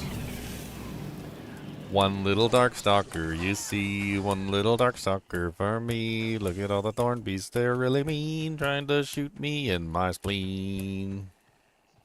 Well, my name's Ginger Gaming Mentor, and we're gonna take you on a trip today. Single player, solo, self-found players 8, all the way to hell. Elrin. Great. Ginger, would you mind announcing? All right, actually, I guess I could announce this swappy game on your stream. You know, Meow could come into voice Yes. chat and announce it himself. He could, but What in the Yeah, world made it's you big. decide to do a solo self-found warlock by yourself? Because I haven't done one yet. I've done all the other characters, but I haven't done this one. I need it for my channel. that's the I kind know, of but crazy Now I Ginger can't is. play with you. I mean, you can play with It me. is You're playing with me right now. Well, that ain't exactly the same. Like, what if I find something good? What if I find a SOJ? You might need it. But I can't use it because it's all self-found. I know. That's what I've said. That's why it's a tragedy. Nah, good luck, bro. I wanted to phone and say hey. Hold on, my bird's going crazy. Bed. Well, if the Oh, Warlock is as OP as Yeah, everybody it's says, I'll fly through this run and I'll be back online in no time. Yeah, you shouldn't have any trouble. You going fire? Nah, just going Hexlock. I think Hexlock is the Yeah, most powerful early build. Yeah. Yeah. You can use any weapon, you can use any skill, you can basically just get tons of magic damage. I think it's super powerful. Fire's fun, but you're tied to the mana pot. I mean, fire's okay, but then it's gonna fall off really heavily in nightmare Yeah, difficulty. you gotta- The Hexlock doesn't Absolutely. fall off in nightmare difficulty. It actually gets stronger in nightmare difficulty. Yeah. Well, if I hit the lottery, I decided today what I'm gonna do with my winnings is a challenge to have you pay Crimson Desert for like $10,000. Oh, God. I better get some of them special blue light glasses or something. I don't know what the hell I need to be. I probably won't win, but if I do, that's what I'm. You'll know. Hopefully by then they'll have fixed a lot of the glitches that caused my brain to almost explode. Yeah, I hope so. Hadn't picked it back up since the opening night. Oh mercy! Did you see Oh, the bugs and glitch video I put out, Bruiser? Oh, I hyped it. I was the first one to make a comment. I was the first one to hype it, the first one to share it, and the first one to like it. Oh. Did you see the crazy, like, weird, like, speckly stuff that's going on the screen? Like, it's no wonder it hurts your eyes. They put a patch out today, I'm sure you've heard, and so they let you do some of the controls. But one of the things they said in their patch that they fixed some. One was it was auto-selecting the wrong pixel count or whatever. My mind just went blank for your monitor, and displaying it in the wrong, 7040 by 700 or whatever. It kept doing that no matter it changed it. Didn't help. It was still automatically picking the wrong one. And the other thing was the refresh rates were messed up, and so that some of the issues people were having. But there was no chance you were ever going to get it fixed, because even if you went in and selected it and hit apply, it still auto picked the wrong whatever. Why I can't remember that, I don't know, but resolution. Yeah, I mean, there was definitely something, like, seriously wrong with what was going on. Yeah, it was broken. I mean, it was People were saying, and this is the crazy thing, because a lot of the stuff that you're saying sounds like it would be specific to you. But, like, I had quite a few people tell me that they were watching my stream and they were getting the eye strain just from watching the stream, which is nutty. Like, it was like whatever was going on the screen was translating through the video feed. It wasn't just like, yes, it like, was. because you're right. It definitely was. Because it wasn't just me. It was everybody. Your stream I was sitting watching your stream, and I had to cut it off. I literally cut. I turned you on my phone and turned it off on the TV because I couldn't watch it anymore. And it was almost like I was, and like, it was almost like I was wearing reading glasses. Like, I had smudges on my glasses, and Yeah, like when you put on somebody else's glasses that are not for your prescription Exactly. or something, Yeah, and your that is eyes are like what it messing was up like. trying to like figure out Yeah. how to focus. that is exactly what it was like. Because it And I it couldn't wasn't watch it. deliberate. It's not like we were deliberately trying to focus our eyes. It was like an autonomic reflex of the No. eye was trying to like focus on what was going on, and you couldn't do it. Yeah. Yeah. I even tried closing one eye just to see if it got any better, and it didn't. But yeah, it was bad. We're just old, Bruzak. We got old eyes. That's the problem. I know. We got the old eyes, and that's why we can't do it. All the young kids, those are the ones that are playing it just fine because they got the young eyes. Yeah, them kids can still see the future. But their eyes aren't going to be young for very long watching that game. No. They're going to They'll be age their playing eyes Ray like 10 Charles years in like week. 10 hours. Yep. Yep, they'll be doing Coke commercials or Pepsi commercials. You got the right one, baby.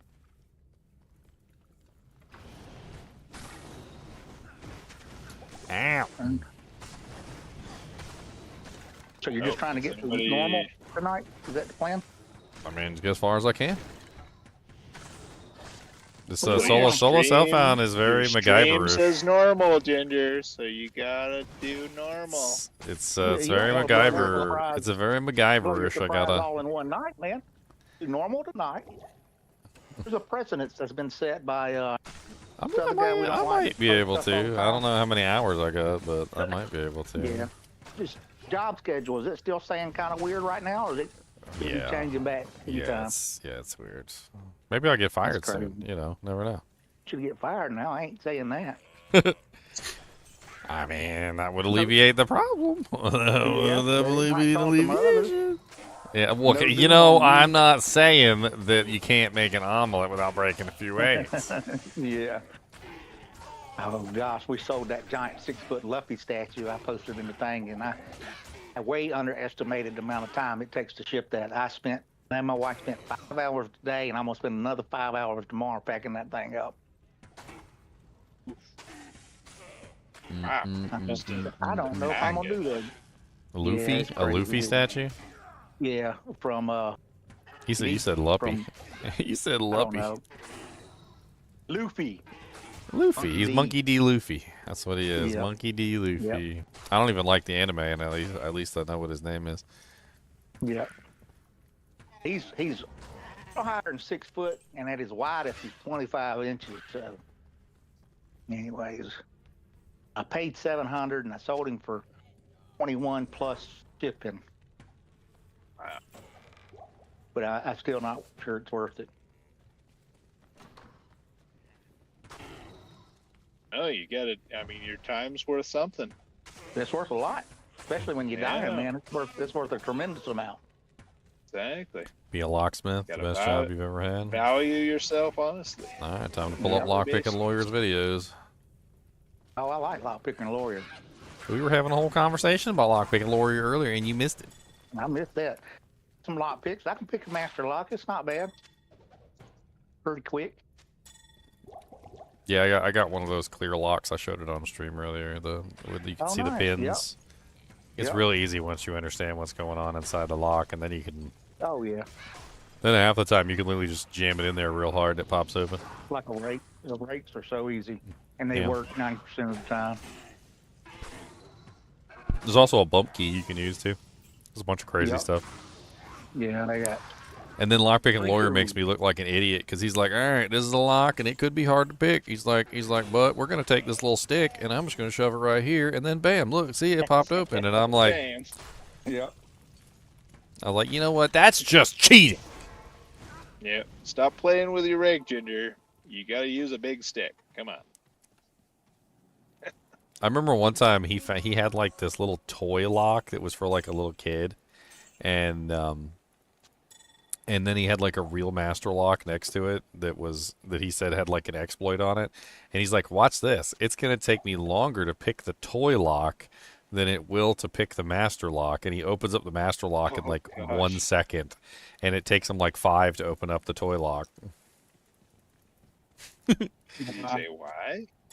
Well, the master Because lock just had an the toy exploit. Like locks- you could just shove a thing in it and it would just pop right open. Like it was like instantaneous. The toy lock, even though it was technically like super easy to pick, there was no exploit on it. So like he still had to manually pick it, and it took him like about actually- 5 seconds.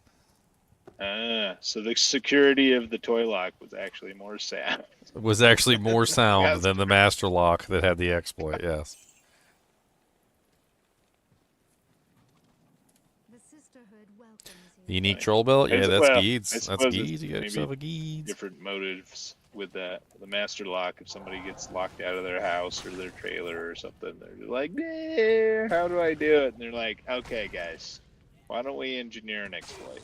Whereas the toy company doesn't care. They're just like, "Oh, I mean, if they lock themselves out of their thing, they're probably just going to destroy the lock, and they're just going to buy another one." rare booties. So, win-win. Half the time you don't even have to even bother trying to pick the lock either. Like you can usually just assault the the hinges, or you assault the like the door latch, or like I mean, there's like a lot of hundred ways to there's create 100 ways a you lot can of good bypass the leverage. lock. Yeah, I Nice know boots. one of the these long padlocks good- that I they're good got on my were feet. supposed to be weatherproof that I used to secure my diesel heater. It got all rusted up, and I like WD-40'd it, I PB blastered it. It didn't help. Like the lock was just freaking seized, and so I just put 2 wrenches together and just ripped it apart. So that worked. The smith is gonna make weapons from my bones. Yeah, give him my short sword. You guys have seen that, probably that exploit, right? Where you just take two wrenches and you just leverage them against each other. Yeah, that pops open the side of And the lock. you just yeah. It's Especially- a lot of force. It's a lot of force. Well, You've gotta especially if it's have just a if it's just an very aluminum lock, beastly- it'll pop right open Oh if it's yeah. an aluminum If lock. it's a pretty weak lock, it's got to be a really beastly. Well, the edges of the freaking lock are padlock kind of thin to be too. able to handle it. Like I think yes, it's a That's what leverage I say. thing. It's got to be a super it's- beastly lock to but the it's- point where you can't even fit wrenches on it because it's so freaking big, and then it can handle that kind of leverage. But all the Yeah, but the thing is that when you look at the mini locks, locks, they like can't do using it. that exploit specifically, so like if you take a look at like a lock, that part of the lock on the edges is like the thinnest part, right? Mhm. So like it's not just that you're exploiting the wrench's amazing force, you're also exploiting the fact that that side of the lock is the thinnest part of the metal, essentially, outward of the Oh, sure. casing. Well, If but they were to that's not if they what were to failed. thicken Like, if they you were to can- thicken up you this can just casing on the leverage- outer side, it would probably help tremendously. I mean, But they what I don't, was though. exploiting was They don't. just the gearing in the lock. Like the gearing can only be so beastly, because I mean, just the fact that it's a gear is Beast, makes it vulnerable. beastie, beast. Here, I'll scroll back to try to find that picture. Where the burr runes? I can't find no burr runes yet. I do need to think about something to imbue, though. What do I want to imbue?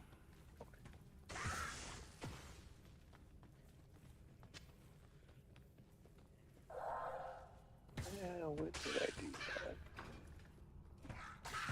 That was like, it was probably like back in January. I don't understand. Like I've talked to a couple locksmiths before, and they all say like, "Oh, I don't bother picking the lock. I just like smash it or cut it or whatever." Oh, I've heard that as well. Which Like, I why think don't- is bullcrap. Is like, But it's okay, so if easy. you're Like you gonna look at the show up lockpicking and do lawyer what I can do.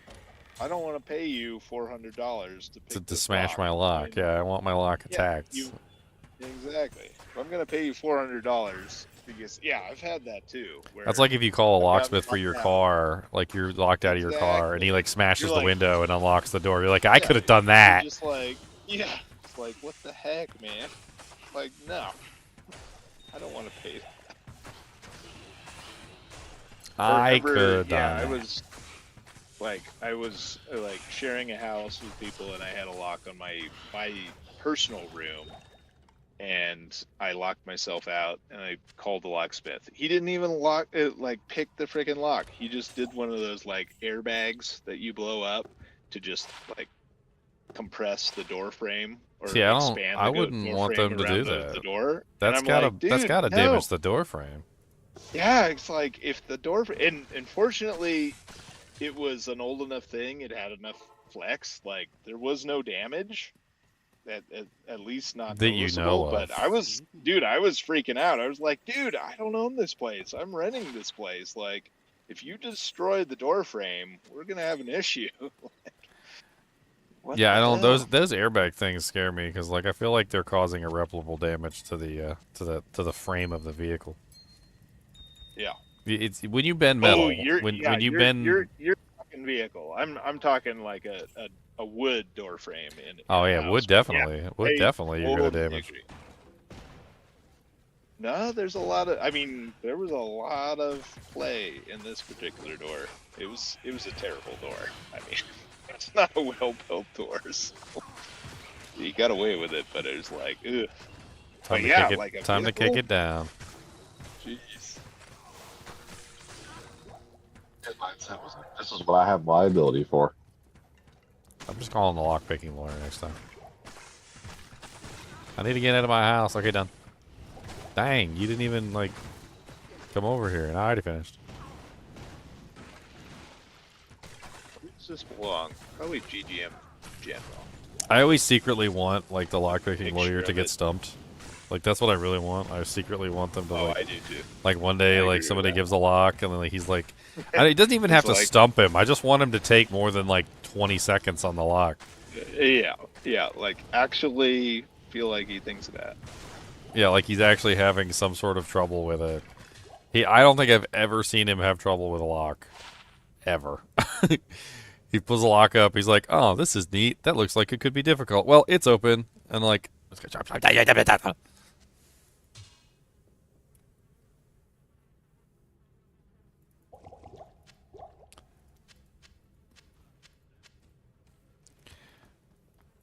All right. Yeah, I put the picture in GGM General. Like the lock, like housing, I guess you call it, itself was fine. I just like completely just forced the lock open. oh yeah, you're doing leverage. against the clip part. Yeah. Yeah. Just wrench against wrench, just opening. Well, I've the seen it. lock. I've seen Straight it up. the other way. So the way I usually see it is they don't Or they just go to bust it attack the right gearing.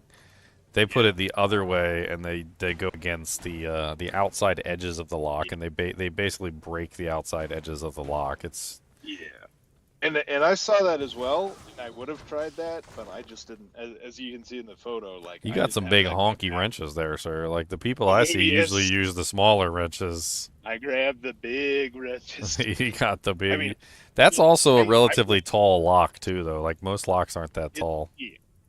Yeah, it's a tall lock, which necessitated the big wrenches too, just because of that. Because it's like just to fill the Yeah, space. but your exploit that you're using is the reason why, like, so like I'm not saying that these are any more secure than like a regular lock, but if you've ever seen like a security padlock, the ones that look like this, the circular ones. the circular ones, circular yeah, one. Yeah. these are literally because of what you're doing. Like that's that. Because of that.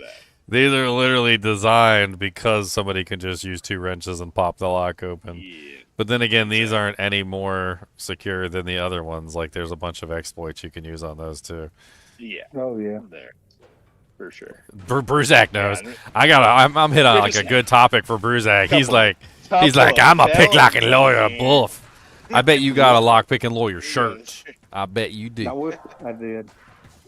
I kind of want. I want one wanna of his get me a picks. Draco hat. I gotta get me a Draco hat. You know but I those- want you to sign it, so I have to have it sent, and then I'm gonna have to have. So how do you sign fabric? How do you sign fabric? Sharpie. I actually want one of his, like, he's got those specialty picks.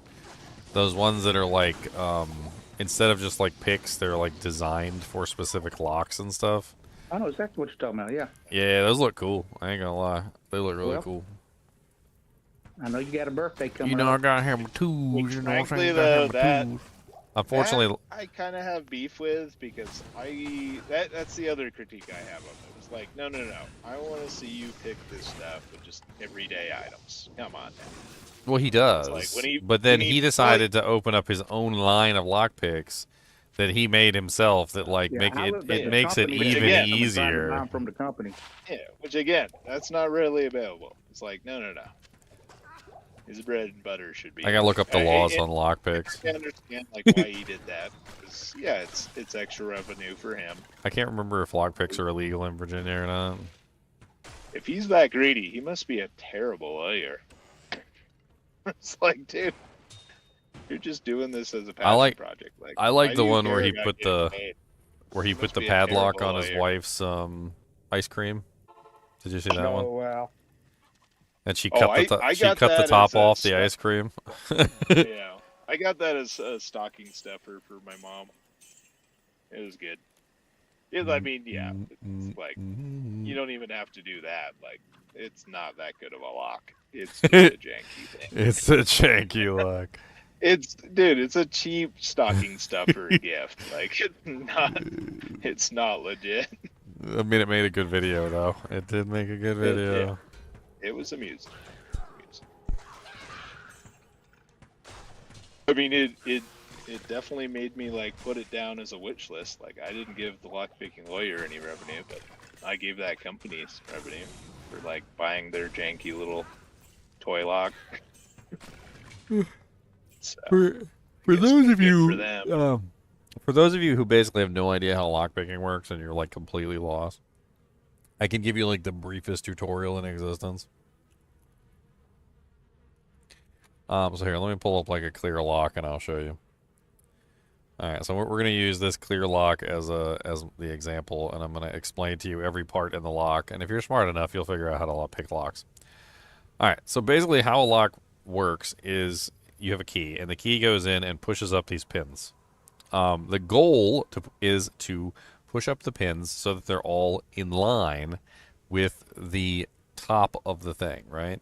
So like you want all the pins to be out of the way of the barrel, right? This is the barrel and these are the pins. So basically what happens is when you lock a lock, the barrel moves into place and the pins all fall down. Okay? When the pins all fall down, what is happening is they're all blocking the barrel from turning. Well, the way that lockpicking works, which is really easy to understand, is that when you turn the barrel, it binds the pins. This forces the pins to be stuck in position. Imagine you have something that's falling, but you push it up against the wall as hard as you can. It can no longer fall, right? And if you push that object up while you're pushing the thing against it, you can prevent it from falling back down. So the entire lockpicking terminology, all of it, is really just revolving around turning the barrel to bind the pins and then putting something in there to push the pins up. Now, sometimes you have to push them up in a specific order. There is sometimes an order to it because they have microscopic differences in sizes.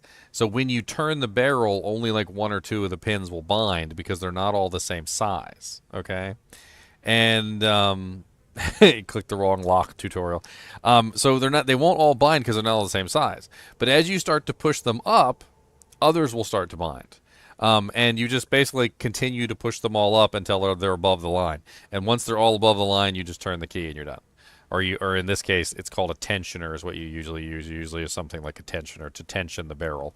It's actually super easy stuff, and it only starts to get complicated when you get into security locks. Tensioner is super key because you can rake a lock all you want, but unless you have that, you have a tensioner, yeah, hold the pins.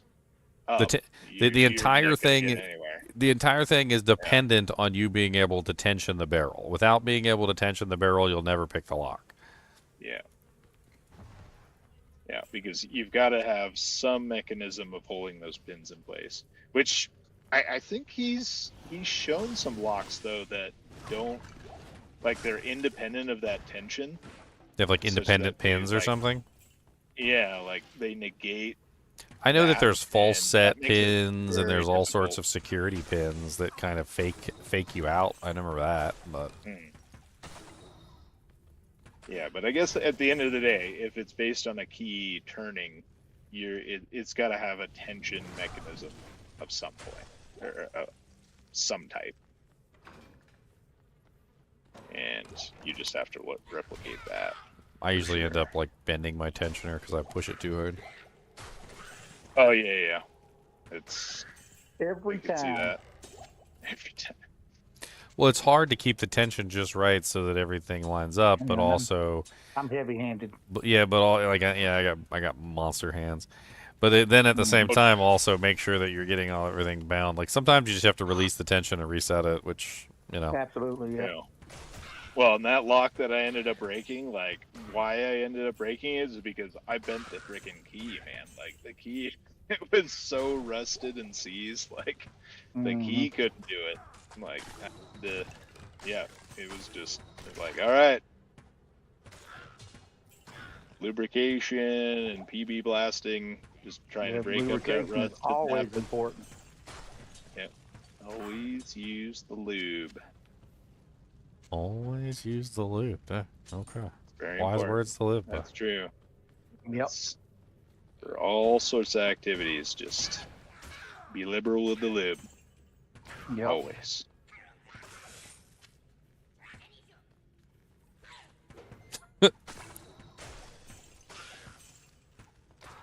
Elma said it, not me. Tension release is very Not you? All right. Elma said it. He's got the baby. He's got the Diddy baby oil cabinet. He's got the baby oil cabinet.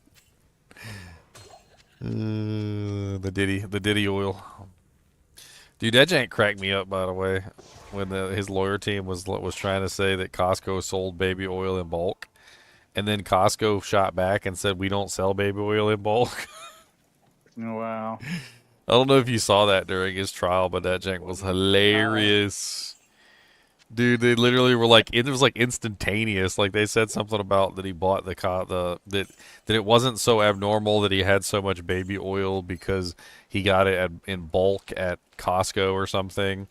And Costco like shot back immediately, like, we don't sell baby oil in bulk, Diddy. I was like, bruh. Got him. Let me see if I can find the message. Straight to I jail. guess what quantity dictates bulk? Because I don't. That honestly seems odd to me. Well, how much do you This is have? like, Let's start with that. no, I mean just I don't know of anything that Costco has sells that I would not. So it was like over Like, 1,000 bottles. described It as was like bulk. over 1,000 That's bottles. crazy, man. Costco has Okay. officially denied that they sell or supplied baby oil to Sean Diddy Combs, stating that none of their U.S. locations carry the product. This statement directly refutes claims by Diddy's attorney, who suggested that the 1,000 bottles found by authorities were bought in bulk from Costco. Wow. Federal Dude, where agents are they? reported finding over That dude just 1,000 going bottles from, of like, baby oil and lubricants CVS to during raids on CVS and rappers' just home, allegedly draining. for freak-off supplies. Oh god. They got like Just somebody going over there, to, just like- like 2 bottles of like baby oil in both hands, just like squeezing them, shooting it everywhere. Like, yeah, baby. Oh my god. They probably Never put down a have to tarp. sort before They probably Some put down a guy tarp was beforehand. Was he cleaning out whole states worth of pharmacies for that crap? Like what? How? How do you? Thousands, my friend. Thousands. Well, maybe like AliExpress or something. You can just online. You can just. I feel like we could adapt an the. absurd amount, probably. I feel like we could adapt the song have from that the Bible information. about Daniel and David, where they're like, David buys baby oil by the hundreds, but Diddy buys baby oil by the thousands. Yep. Yep. Saul was That made me very jealous of Daniel because Daniel killed so many of the enemies. and they started singing songs. They still love Dave. They still love Saul, but they started singing songs about it, and they were like, Saul kills hundreds, but Daniel kills thousands, thousands, and Saul started getting really jealous, basically, and that's why he tried to kill Daniel. But Yep. or not Daniel, David. Sorry, David. David. Yep. I got the names wrong, mixed up. Anyway, so like I just thought it was funny. I was like, Diddy buys thousands. Oh man, Saul's jealous of David's ability to buy baby oil. Good day.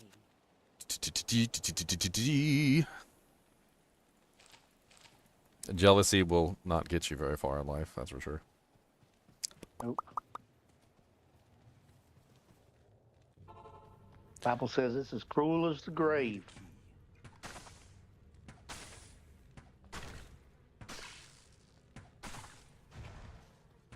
Saul was mad too because he couldn't sleep. Remember, and David was the only one that could put him to bed. Yep. He had to put him night. He had to set him down to go night. Mm-hmm. Gotta go night. Cody knows all about some night. He's already asleep. I'm a growing boy. But he still is a grown boy too. I swear he's bigger than the last time I saw him, which was yesterday. You threw your Tomb of Town border down. See that? Oh, I already got a tome. I got the tome. All right. I'm trying to find the dang door. It's got to be over here there, I could help somewhere. you. You know, solo self-found is solo self-found is solo self-found. It's the rules, Bozak. Yeah, you should try solo self-found sometime. It's Ginger difficult. It's needs hard. some Why would I alone do time. that? It's hard. Ginger's been playing getting with a people. little control. He's been I'm putting still time playing out. I'm with knocking you time guys out. too. We are Ginger yakking and smacking the whole time. Quality D2 time. We're yakking and smacking right now. And rapping about did P. Diddy baby oil. P. Diddy and Locke. Yeah, P. Diddy and locks. I'm yakking. I don't do whacking when I'm talking to other dudes. Yakking, that's practice. whacking, and stomping that meat. That's the song, by the way. You don't yak, whack, and slap that meat. Nope, not when socialized. Have you ever played that game, Private Elvis? times here. The song is like the most egregious euphemisms. Like it's about a man who's chopping and he's chopping that meat.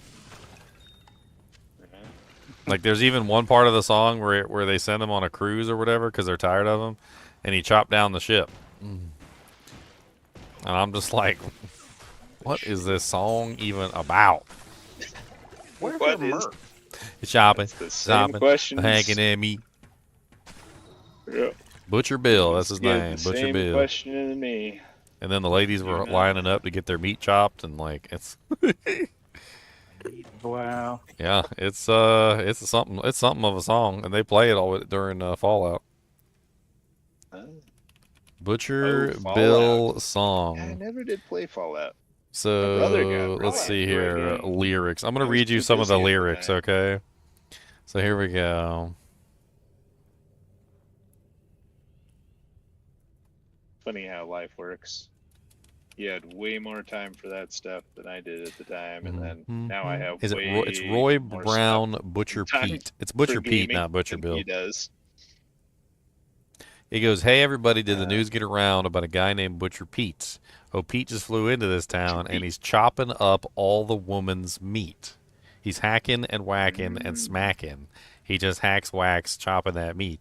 Butcher Pete's got a long, sharp knife and he starts chopping and don't know when to stop.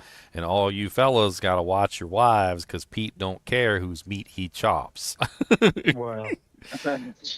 And then it's even bit worse. It goes, "Just cutting and chopping for miles around, single women, married women, old maids and all.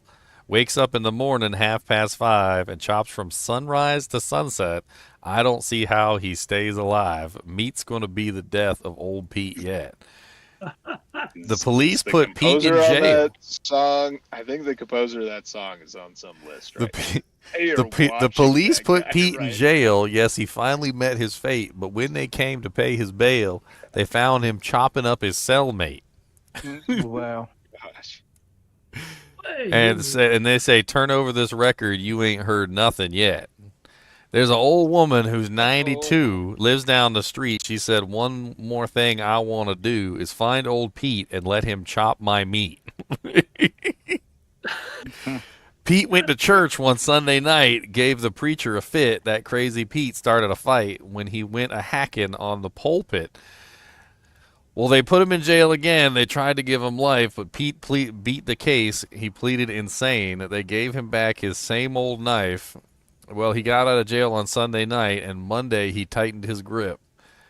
He started to China to see the sights when his went nuts again and chopped up the ship. They brought old Pete back to town to electrocute him there, but Pete was crazy like a clown, and he chopped down the electric chair. Like, I don't freaking... The whole song is just nuts. The whole song is with his long, sharp knife, apparently. Well, Like, I know we're gonna electrocute you, but why don't you just hold this knife for now? Like, what? Well, he's going down to hell. Oh man, Butcher Pete, man, he's going down to hell in a handbasket. Oh my God, these guys are mean. Look, I'm an archer. Stop shooting at me with arrows. That's not fair. I'm supposed to have the ranged advantage. I noticed in that song it definitely mentioned a weird psychological, I guess, thing where there's just like this infatuation with serial killers. It's so weird. I'm not sure if he's a serial Like, killer all of or them- if it was euphemisms about sex or euphemisms maybe a of little sex, bit okay. of both. I mean, Maybe a it bit could have of been both. a bit of both. But all I know is like, yeah, it's just so weird to me when I hear just love People letters praising that serial killers. Yeah, Yeah, my just like, girlfriend loves some damn serial killers too. It creeps just- me out no end. I don't She is understand. all over serial killers. She'd probably marry one if she got a chance. What I don't even know what is the hell's it? going I don't on. understand. And then she'd be dead like It's like- somewhere under a tree, and just- I'd It's like, think about what you're saying. It's like, oh god. Or I mean, even if they don't say it, it's like, think about what you're feeling. That's one of those things. Like, that's where emotions can't be trusted. dude, women and serial killers, like Yeah, they and will I mean, literally get a bucket of ice I will cream say, and, like- and popcorn, and they will sit there and watch Dude. serial killers rip people to shreds. Like they love it. It's like in their blood or something. I'm kind of scared of them a little bit because of it, because I feel like they might be like part serial killer themselves. Yeah, they're just like suppressing their. They're taking notes, like they're over there taking notes know with a they're notepad. suppressing urges. They're just like, okay. Like, yeah, I Keep could kill him in his suppressing, sleep, but and I I could got- chop I him gotta up, let it out. and I could put him down the drain. Yeah, I could hit him with the old. Do it. I could do that. I think I could do that. terrorization tools, yay. Oh, no, we don't want Crazy stuff. Crazy stuff. speaking of songs, Gender, have you heard about the Afro Man situation? Afro man, what's that? Dude. So this rapper, police came in, raided his home, broke all his stuff. I mean, did all kinds of crazy stuff. Find anything, so he's like, what can I do to get him back? So he makes this rap song about how so he goes to court. When he goes to court, he goes to court with one of the police officers' ex-wives as his only witness, and he shows up in a red, white, and blue like costume of American flags. You got to look this up. I mean, it's a real deal. He had like 3 #1 songs based off those 6 police officers. He called them out by name. I mean, it humiliated them. And anyways, he's huge. He's everywhere now. He's all over the news. He's everywhere. No, Miles. I've never gotten a stamina potion from Hellbale. Why don't you drink it and let me know what it tastes like? Isn't that a dox? Or maybe that's not a dox. Seems like a dox. Not like. But thought you that need to was look that legal. up. No, yeah, it's legal. your First It's Amendment legal right. to just They like that name happened to cop and like said, "Hey, this is name illegal." people spread. You can name. They are public figures. You can name anybody you want to. Actually, they're supposed to Well- identify themselves to you on demand. Like they have are to. supposed to. Well, They're they a public are, sure. representative. They have a Okay, badge they came in number. this- You're supposed But to be able to that's- ask for their Now, badge Wait, number. but that's the video- using the. So that's circumventing the court for the court of opinion. I thought that was allowed. He won in court, No, by the it's way. allowed. It was legal. Oh, okay. So if there's Yeah. legal basis, okay. I'm just saying Oh, yeah. it's like Yeah, he They didn't just win the sued- actual the cops court sued him in case. law. He also went after him in civil court because of what they Yep. did well. Yeah.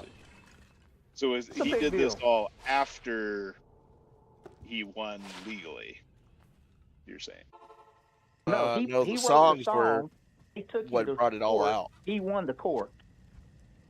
Okay. The Yeah, police are upset that people are allowed to see their crimes. exactly. I think he got it all on tape. I mean, yeah, They but broke his Yes. furniture. They tore his stuff up, and they didn't find anything.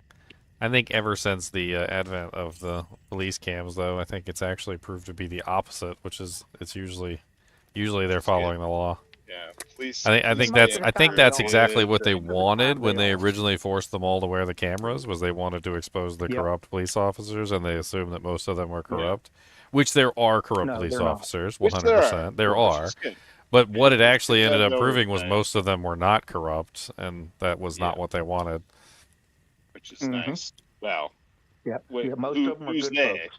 I mean, I hope good folks. I think the in that original punished. intention was to look for corrupt cops Oh, under the yeah. assumption that There's they a were big all drive corrupt. for that. Sure.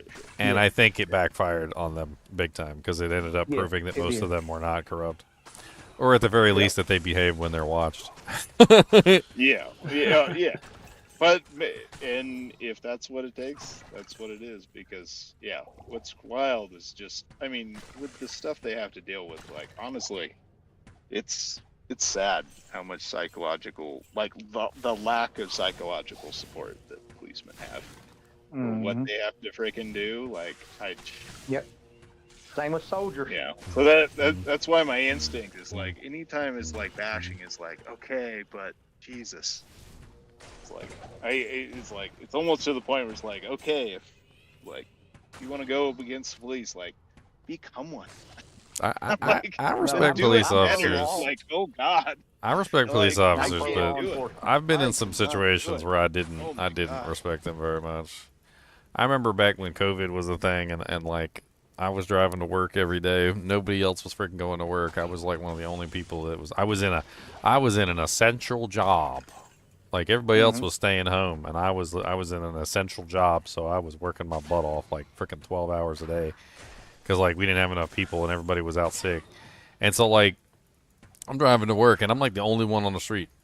Like when I drive to work, it was like me and like maybe like one other dude, and I'm sitting there going to work, and I stop at the stop sign. I look both ways, there's nobody there, and then I pull out, and here comes a cop behind me. Woo! You didn't stop at the stop sign. And I'm like, yes, I did stop at the stop sign, actually, and look both ways, and also saw nobody there. I don't know where you came from. Apparently, he was just sitting there waiting. It was a trap. It was a stop sign trap in the middle of COVID. Yeah. And I looked at the guy, and I said, I told him right to his face, I said, I'm disappointed in you. I was like, we're out here working our butts off trying to make sure that everybody's got food on their tables, and y'all are running stop sign traps. I was like, y'all don't have anything better to do. There's not an emergency going on right now that you could potentially be helping with. Rolling a stop sign, stopped at. Cop even admitted I'd stopped, but I stopped. He said, but you stopped too late. Now, to be completely honest, I was 100% guilty. But I was innocent. I was innocent, and I still ended up paying that ticket. Told him, I said, man, I did it. I'm sorry. I said, I had my mind somewhere else. I said, no, I really don't have an excuse. And he gave me a warning. Very nice. Yeah. Well, no, it was kind of my situation. This is now 3 years ago, so it's been a little while, but my situation was, it wasn't so much a speed trap, It was Got no stop. the cop was so I was going from Southern California up to Reno, so I was on a long drive, and I was not probably for the most of the drive. A lot of times I like to do like 3 miles over the speed limit, so I was going 3 miles 3 miles. over the speed limit, and then Speed I run into demon. this big but so I am going slightly over the speed limit. I run into this big long train of cars, and I'm like, what is happening? This is really weird. And they're all going like just a few miles under the speed limit. And it's speed limit's 55. And everyone's going like somewhere between 50 and 55, all in this big old line. And so I just start passing people just one by one, during passing intervals, just kind of working my way up. And then I find the cause. I get to like within 4 cars of the start, and I'm like, oh, there's a policeman at the start of this huge train of cars. At this point, I had passed probably. Are you like sure that 5, wasn't 6 a cars. funeral? No. It was not a funeral. It was Because literally usually this the police cop. officers And will escort so- the funeral dirges or whatever.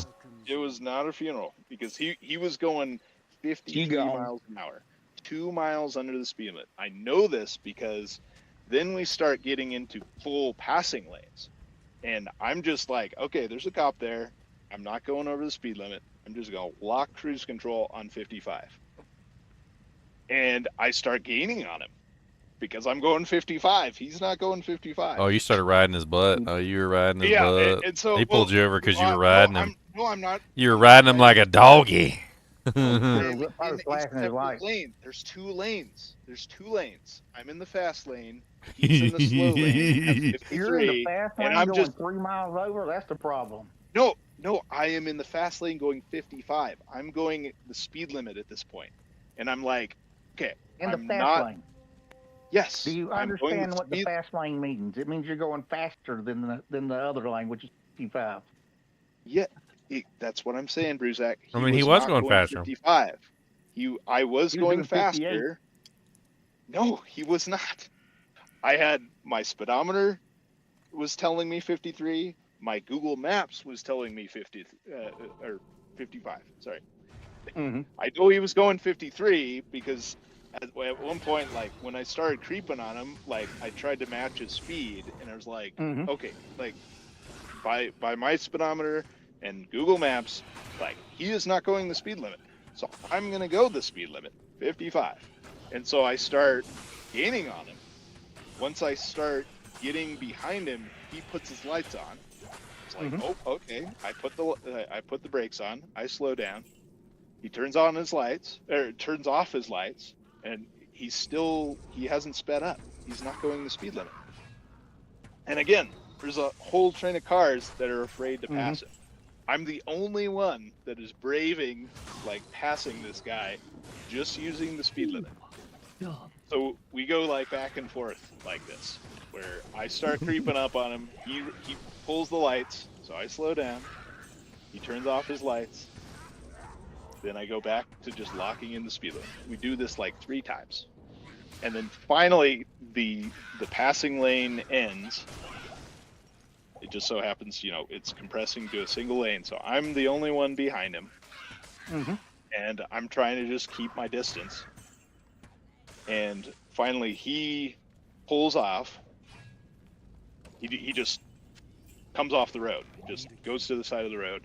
I pass him, and then he cuts in front of the car behind me and pops his lights on, pulls me over. And you're just like, what the hell are you doing? Like, what are you doing? It's like, what are we doing right now, man? It's like, we're doing this dance, and you are holding up. I mean, when I came upon the cars... I can just imagine Elemist arguing with the police officer. Oh, dude, and I started recording with my cell phone. I was like, I don't understand what's happening right now. Like, what are you doing? Like, you're going What are less than you the speed doing? limit. It's like, I don't understand. He was like, you went over the speed limit when you passed this car like 20 miles ago. I was like, okay.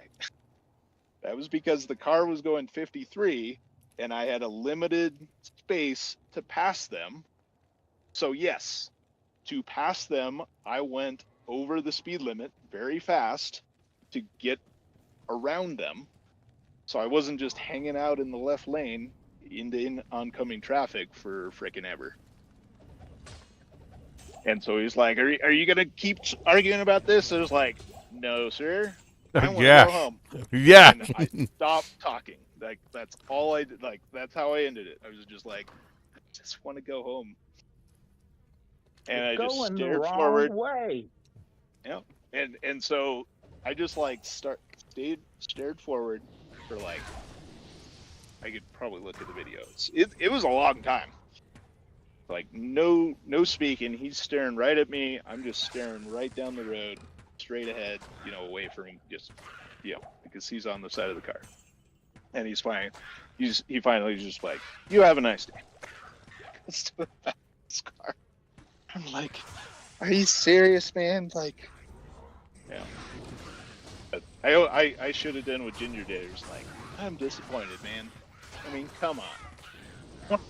2 miles under the speed limit. Like, why are you holding all these people up? Like, I don't understand. Oh, he made me so mad. It was just so His whole frustrating. attitude and everything was so disgusting. Yeah. You could tell he didn't want to be there. Yeah. You could tell he was ordered to be there by somebody. You could tell he was taking it out on me. Yeah. There's just bad situations like that. And that's what's so crappy. Because it's like, it's like so much of it is just the crap they have to eat. But at the same time, it's like, man, if you're going to come down on me with it, it's like, all right, we're going to have some words. I'm sorry. Ugh. I mean, I'm on Team Fix Warlock. I'm not on Team Nerf Warlock. Like, there's definitely some bugs going on right now that make the Warlock a little bit more powerful than he otherwise should be. I definitely agree that those bugs need to be fixed.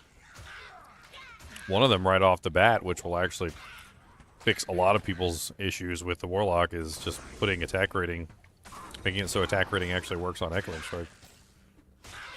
Like, one of the reasons why Echoing Strike is so powerful is because it doesn't need attack rating.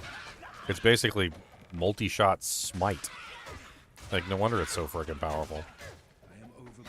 Oh god, I'm so That's gonna your die. privilege, man. What's Yeah, Mac it's your TV on a blue item? Oh, the I ninja mean, fallen. If it's the only affix, I think, or if it's the only mod on it, if it's multi-fast, like the prefix and suffix, I think you can go My up thing over is 300 on a blue item. My thing is with the Warlock is that the Warlock is not really necessarily that much more powerful than other classes. Like, I think to the layman who doesn't know how to build a character, I think, yes, the Warlock is much more powerful than a regular class. But, like, to anybody who actually knows how to build other classes, like, I don't really think that you're more powerful than other characters. I just don't see it. I think that you're easier to build, and I think it's easier to hit those points. I think that is definitely a good and valid observation, that it's easier for the Warlock to hit those goals. But the Warlock isn't necessarily exceeding what the other classes are capable of. And then on top of that, there's a couple bugs in place that are currently limiting the or making the Warlock a little bit more powerful than he should be. And I think if you fix those bugs, I think the Warlock's power level goes down tremendously. Like, having to actually worry about attack rating with Echoing Strike would be absolutely ginormous, and it's going to make a huge difference on whether or not people use that ability. I know, because Blade Sentinel is essentially the same thing as Echoing Strike. Another thing that could potentially, like, help with Echoing Strike is Blade Sentinel has a next hit delay, where it's not allowed to hit the same target more than, I think it's once per second. A next hit delay, like, addition to Echoing Strike would probably go a long way to putting that skill under control. Blade Sentinel also has it as well, and it's practically the same skill as Blade Sentinel, so I don't understand why it doesn't have the next hit delay of 25 frames.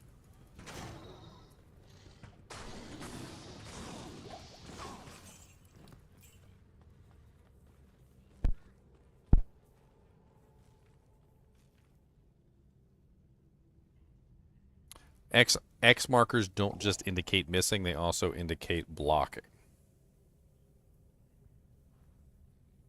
But yes, also at the same time, Echoing Strike is like just ignoring the misses. It does use attack rating, but according to what some people are saying that they did some testing on it, is that the attack rating counts. It actually does calculate attack rating. It actually does do what it's supposed to do. But then at the end of all of that, it's like you still hit anyway. Good day. Good day.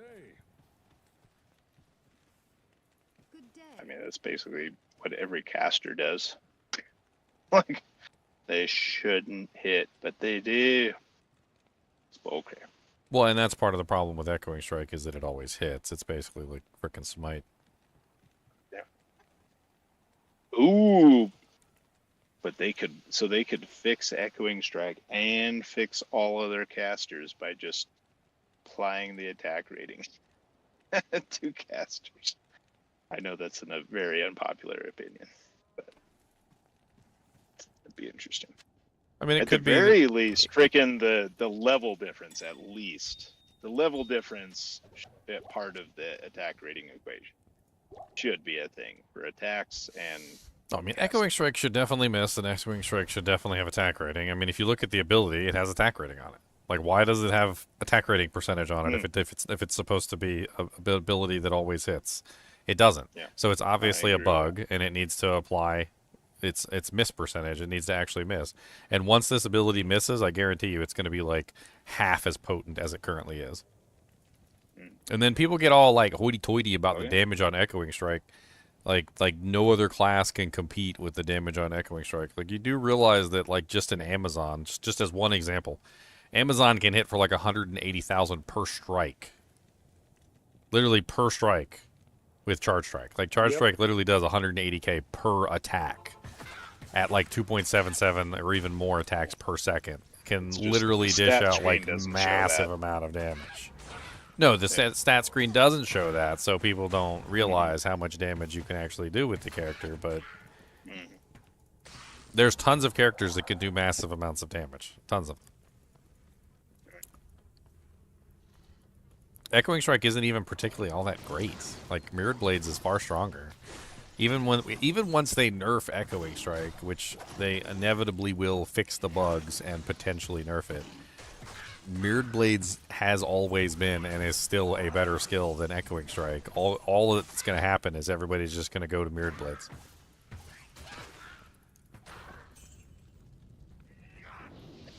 Hell, unless the instances where they need a ranged attack, like Thorn's Heralds. Mirrored Blades is also a ranged skill. So well, it doesn't matter. Sure. If you have a bow, yes. I mean, you just have a bow on swap. That's how it works. Yep. But with Mirrored Blades, it gets multiplicative. I mean, the difference between Mirrored Blades and Echoing Strike is that Echoing Strike multiplies it out for you in advance, and Mirrored Blades doesn't. So Mirrored Blades isn't multiplying the damage on the sheet, so you can't see the crazy multiplication. But if you do the multiplication yourself, you'll realize just how crazy Mirrored Blades becomes. Yeah. It's like, if you have any amount of Crushing Blow on a Mirror Blades build, like, you'll realize immediately that it's hitting multiple times. Like, you'll see multiple Crushing Blows, not just one. Well, I mean, that's the single target, and that's really powerful. But then the ranged is even more powerful for clear. I mean, Mirror Blades is kind of nutty because it's only 20-point investment. It's pretty much the best melee single target skill. It's also the best. Well, 25 crowns, because you got to get down to it, right? Is it 25? 24? Well, I mean, you're going to put one in the Levitation Mastery, so I don't count that. Okay. You're probably going to want to put one in Cleave anyway, so I wouldn't count that either. And you're probably going to want to put one in Blade Warp. So let's say 1, 2, 3, 4. Let's say 5. Let's say 22. I could argue 22. I think that would be acceptable. Yeah, that's fair. So it's only 22 points to get down there to Mirrored Blades and max it out. And you don't even need to put 20 points into it. You can actually get away with 15, I think. Even with plus the skills. Like, sometimes you can even 1.1 under it, but I mean, if you're going to go full Mirrored Blades, you might as well max it.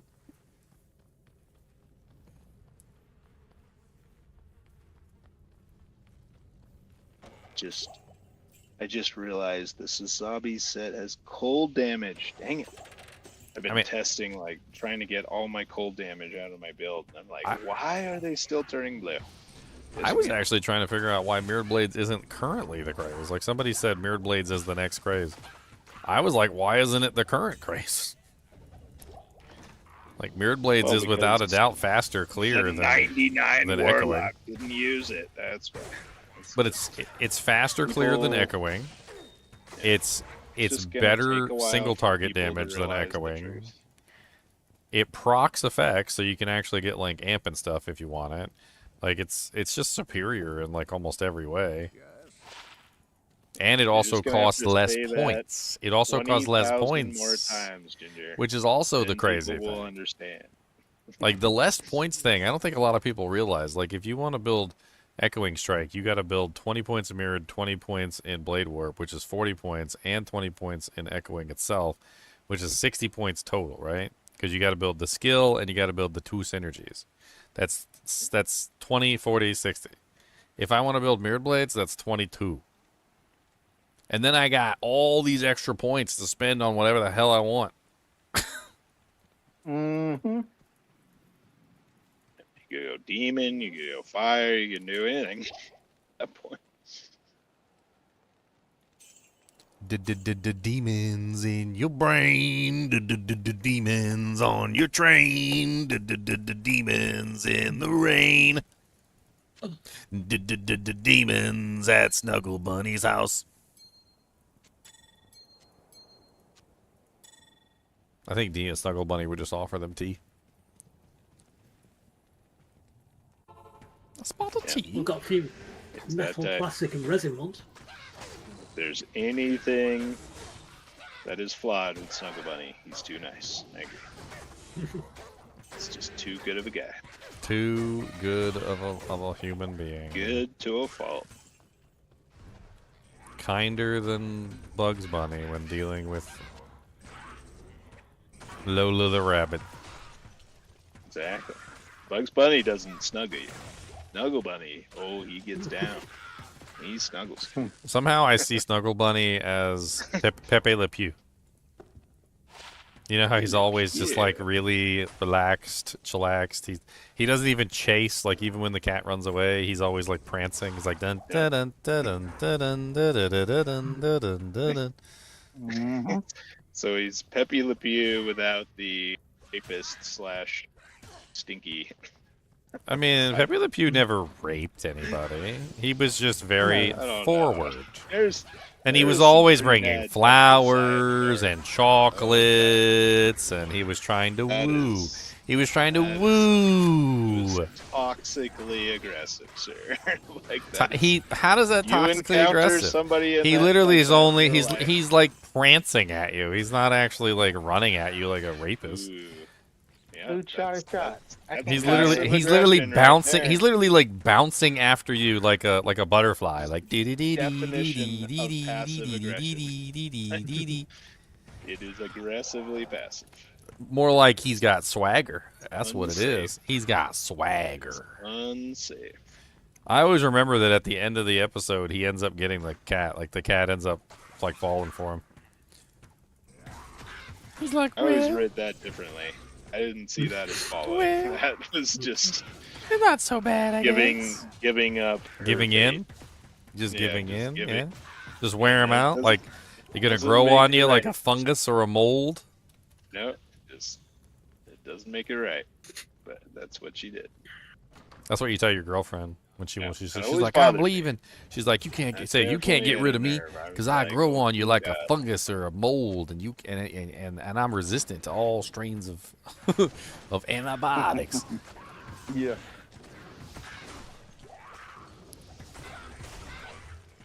Always makes them laugh. Girls like self-depreciating humor. Cryptic axe. Ethereal cryptic axe. No sockets. Yeah. Lovely. Skelly archers, gotta love them. Yep, gotta love to hate them. I like them when they're all lined up in one line. Yeah. Have some magic arrow. Yes, sure you do. At in game, you can deal with them. You need Bone Break for Echoing Strike? You do not need Bone Break for Echoing Strike. So, that's only if you actually build the physical version of Echoing Strike.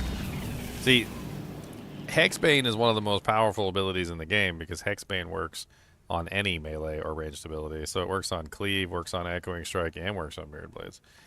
And if you build Hexbane instead of building Echoing Strike, you can basically just have massive amounts of magic damage along with your physical damage. Then you diversify your element pool instead of having only one element, physical. Then you have element and you have physical damage and magical damage. And then on top of that, you also, if you look at the Echoing Strike ability, Mirrored Blades is a synergy for Echoing Strike, right? Well, Mirrored Blades is also the synergy for Hexbane.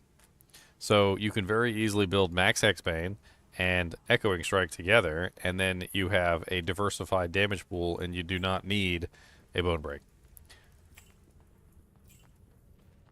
Still that rare instance where you find the immune to magic, immune to physical monster. I literally just posted a short on that earlier, and I killed it. I know. And I that's killed why it. That's why I mentioned it. So there you go. There's your softball, sir.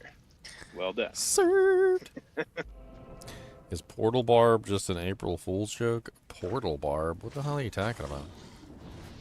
What the hell is a Portal Barb? I'm intrigued. I was born to be a portal, and I made myself one. And when I stepped through, I found my lovely one. She's gonna kill me, 'cause I spilled beer on my shirt. And I promised her that she wouldn't kill me this time, but it's gonna hurt. Well, you don't drink beer, though. Oh, that's why she's mad. You drink. It's just you a song. spilled her beer. It's just a song. No wonder she's mad. I don't drink beer. It's just a song. Oh, it's all right. The infinite portal ring? You talking about the thing. sling ring? Yeah, you can. Barbarians can wear a sling ring and get infinite portals. You can wear 2 of them and get level 2 portals, and then you can have double the sling ring.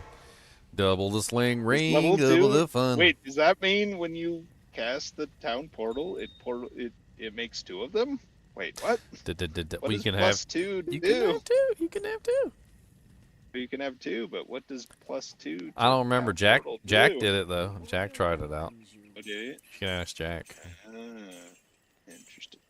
Jack did. He knows the answer to the universe question. didn't fold inside of itself and cease to exist, though, huh? Oh, finally, a white People diadem. are talking about it. You use the sling ring and get 200% faster cast rate on a barbarian, and it bugs the portal and kills everything. Huh. What? Bugs the amazing. portal and kills everything. Kills everything with what magic bind? With your current magic bind or something crazy?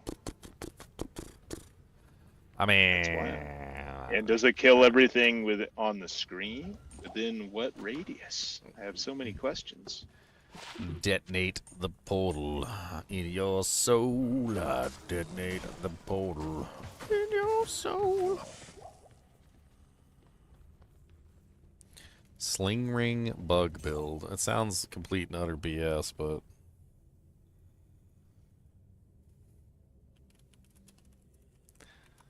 sounds like complete utter BS. Yeah. Sounds like he's trying to distract you from your solar self and sounds like you to complete use hero editor. Utter BS. It sounds like BBS. Beep beep beep beep beep. Beep beep beep beep beep. Beep beep beep beep beep beep beep beep beep. No, 5-socket ethereal cryptic X. Dang it. I guess it's cool because it can be an obedience, but not cool because I was going to try to trade it. It's apparently like the ethereal elite weapons with a high level insight roll. This Cooley has a video on the bugged barb.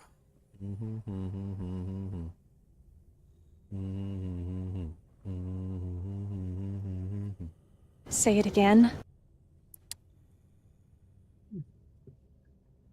I mean, I see a video on probably just him talking about item find barbarians being able to find some janks, which is cool.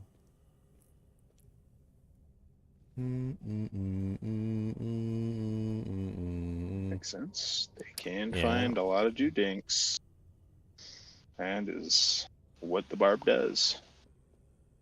I mean, nowadays it's literally the only thing the barb does.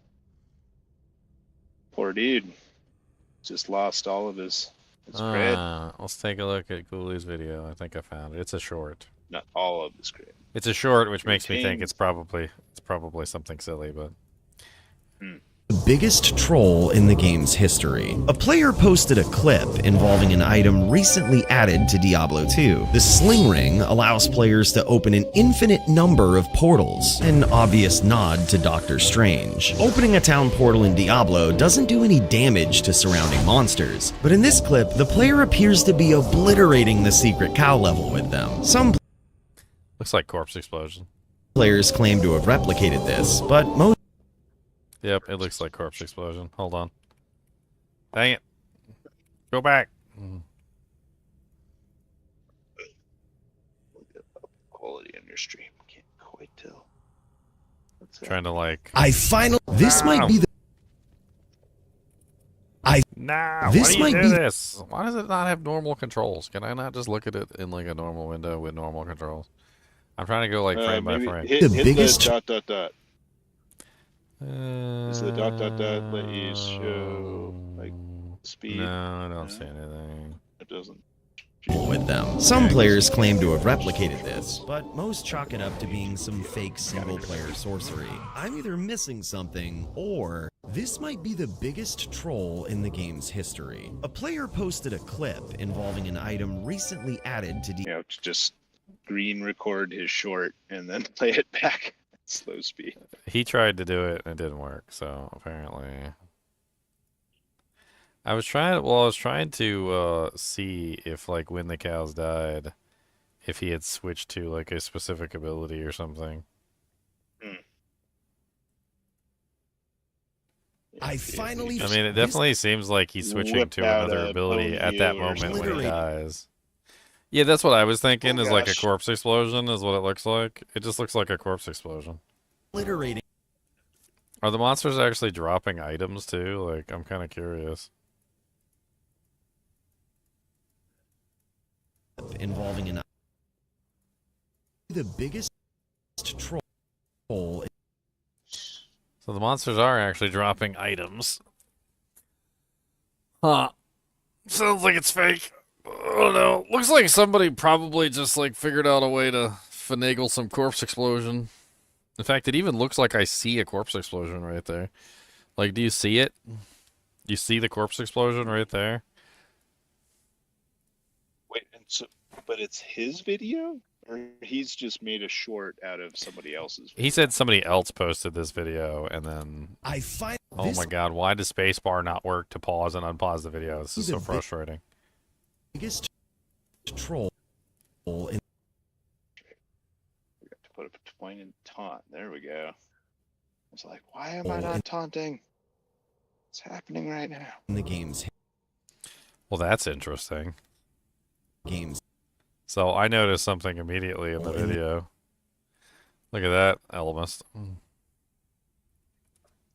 I posted a picture of it, and I put it in general. I guess it could go in ladder then. Here. I'll put it in ladder shot. As soon as the monsters die, they all take thorns damage. It's the Thorn's return indication. Interesting. In the game's. It's like instantaneous. I wonder if that happens in the other one as well. It's kind of hard to see. But his character doesn't have thorns, so it's not like he activated thorns. So there was nobody even over there. Like if you look at it, there was nobody even over there when the cows died, and they suddenly took thorns damage. Like wait, is it truly Thorns damage? It could just be Attacker takes damage out. Yeah, exactly. But he's stacking. Okay, so it's not Thorns aura, it's just massive attacker takes damage. I see. I don't even know. Like it could be a situation where maybe like the portal is somehow applying the attacker takes damage to the cows or something, and then killing them. He doesn't actually hold his mouse over any of the monsters, so we don't get to see if they're all dying at the same rate. They could potentially all be dying at the same rate because he's like damaging them over and over again or something. Involving an item recently. I mean, the easiest way, Green Gold's literally just called it because I thought about the same thing almost immediately. The easiest way to fake that would just be to just have a necromancer sit off screen and do a corpse explosion after you've cast a certain number of portals. Fake. Oh man, Conviction, Lightning Enchant, Thorns, Herald. Hello. Ugh. That's nasty. That's a big nope. I'm so glad that was just a level 1 Herald because woo, it could have been really spicy. As it wasn't too bad. I just taunted everything else and just faced off with it at the end.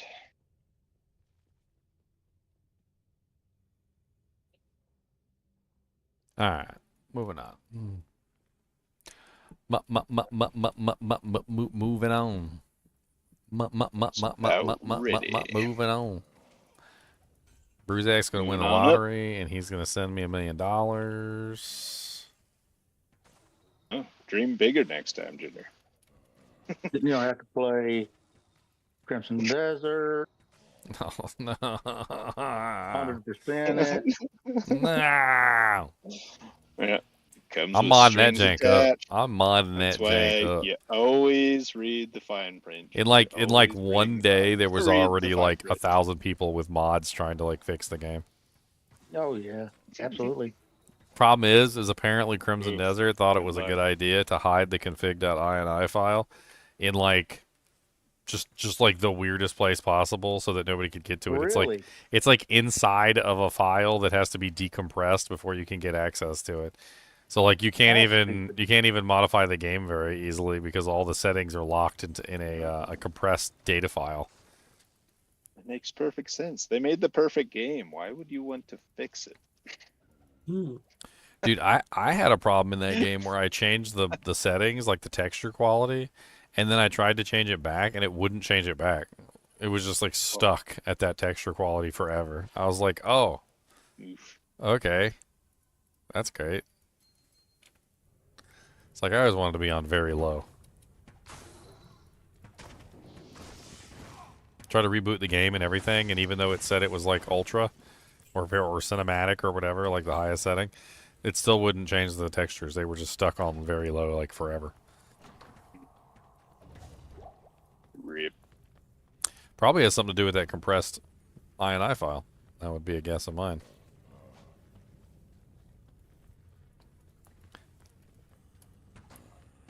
I got a platinum Crimson Desert. That sounds awful.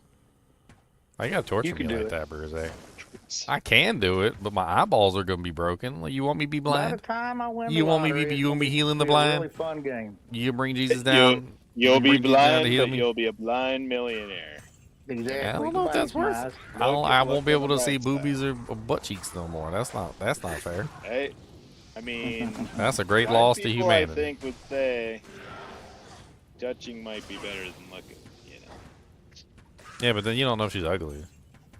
Doesn't matter. That's the beauty of it. She might have warts. Like when you focus or genital on the feel, herpes.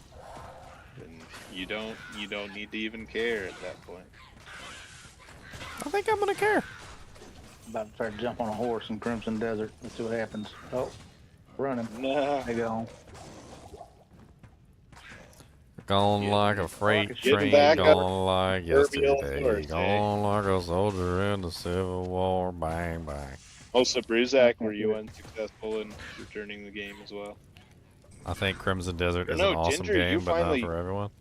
I think Crimson Desert is a horrible game because it's literally just a knockoff of a bunch of other games that I've already played. I think the thing that resonated with You got your me. refund back? No, I never did. Or no? I think the thing Oh, that you resonates never with got me it. the most about that game is that I've already played that game. I've already played Zelda Yeah. Breath of the Wild. I've already played Zelda Tears of the Kingdom. I've already played Dragon's Dogma 1 and 2. I've already played Elden Ring, and I've already played Dark Souls, and I've already played Kingdom Come Deliverance. And I've already played Black Desert Online. And it's literally just a horrible copycat version of all of those games. Like, there's nothing new in that game. They don't break any new ground. Like, all those things are literally just, like, bad copies of mechanics that I've already experienced in other games that did it better. And you I can mean, probably come buy on. all those They've games got for they've cheaper got than you can freaking buy Crimson Desert. come on. They've got Just freaking go- floating you islands don't in the have those sky games, just that are go buy exactly the those same 5 as the games. floating islands in the sky in Tears of the Kingdom. They literally copied the power straight from Tears of the Kingdom. Like I guess for people who never played Zelda Breath of the Wild and never played Tears of the Kingdom, and maybe if you never played Elden Ring or Kingdom Come Deliverance, maybe it seems like a new really cool thing to you. But like to me, it's old, and it's inferior. It's like somebody made a knockoff product and handed it to me, and they're like, I don't want a knockoff product. If I want to play that game, I'll go play that game. Preach. Dude, I just torqued a giant skull.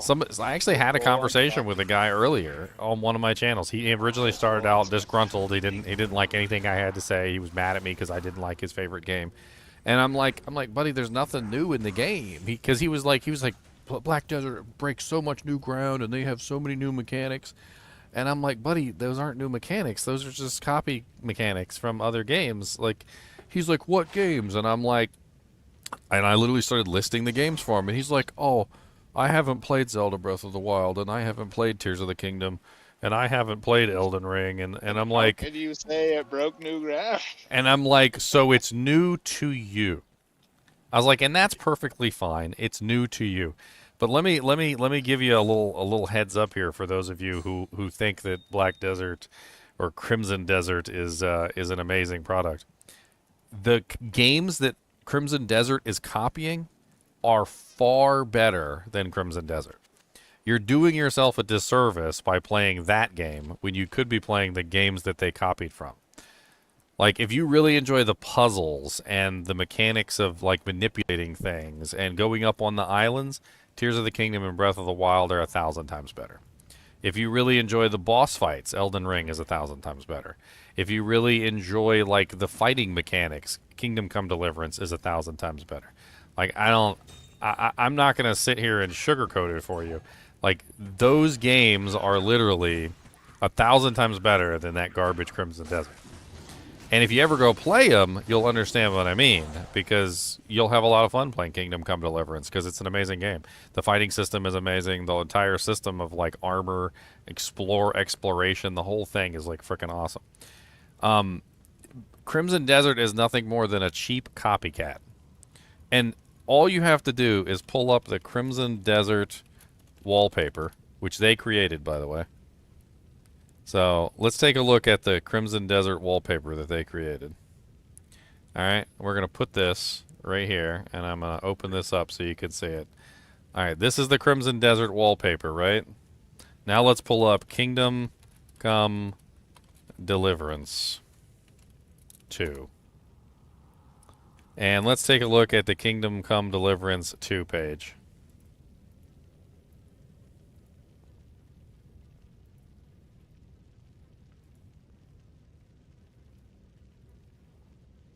Oh my god, you gonna make me save it? Okay, I'll save it. Fine, whatever. Just open it up already.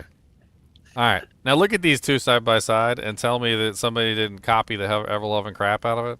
There's a better one I can find for the other one too. I actually have it on my computer. Hold on. It's, oh god, you're right. That pose is exact same. No, that's the PlayStation one. Let's see if I can find the non-PlayStation one. It's better. I mean, it's literally the same image. Yeah, here it goes. Here it is right here. Okay. It's literally the same image. Look. Same pose. Same everything. Lady on the left-hand side. Lady on the left-hand side. Guy on the right-hand side. Guy on the right-hand side. Shield up. Sword up. Crimson... No, sword... but the shield is pointed. He's actually. Ah, blocking yes, it. the shield is slightly pointed away. Ah, yes. Ah, yes. Look, peons at Breaking the new bottom, ground. peons at the Breaking new bottom, ground. castle in the background. Oh, look, castle in the background. Oh, look. It's legitimately, like, they literally, all they did was copied all the other greater games that were around them. And I have proof of this. So you guys want proof? Here's proof. I'm gonna give you proof that all they did was copy the other games. All right, because I know everybody's like, did you just making up stuff? No, I'm gonna give you actual proof. I'm gonna give you actual proof from a developer that was literally a developer of the game, and I'm gonna show you what he said. So this is a Korean developer. There's actually a link to the original post right here if you want to read, if you know how to read Korean.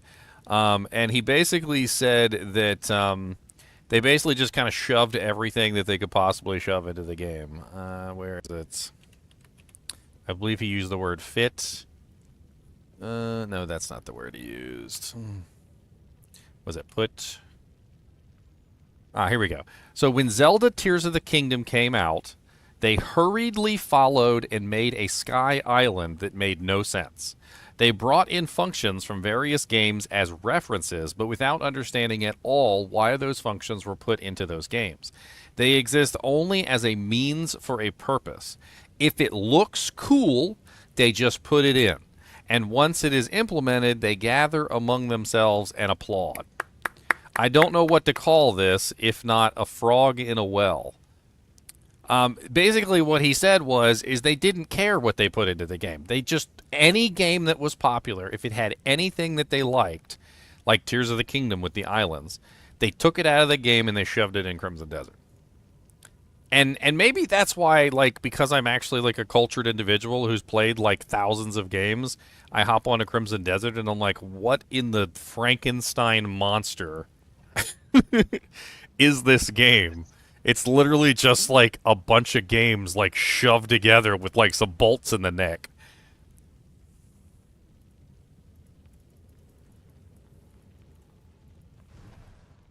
Wait, what? Did my Merc just... Oh, okay. I was like, did my Merc just kill the Herald, like, all by himself? Well, I just caught a raccoon, so that's cool. Oh, the raccoon.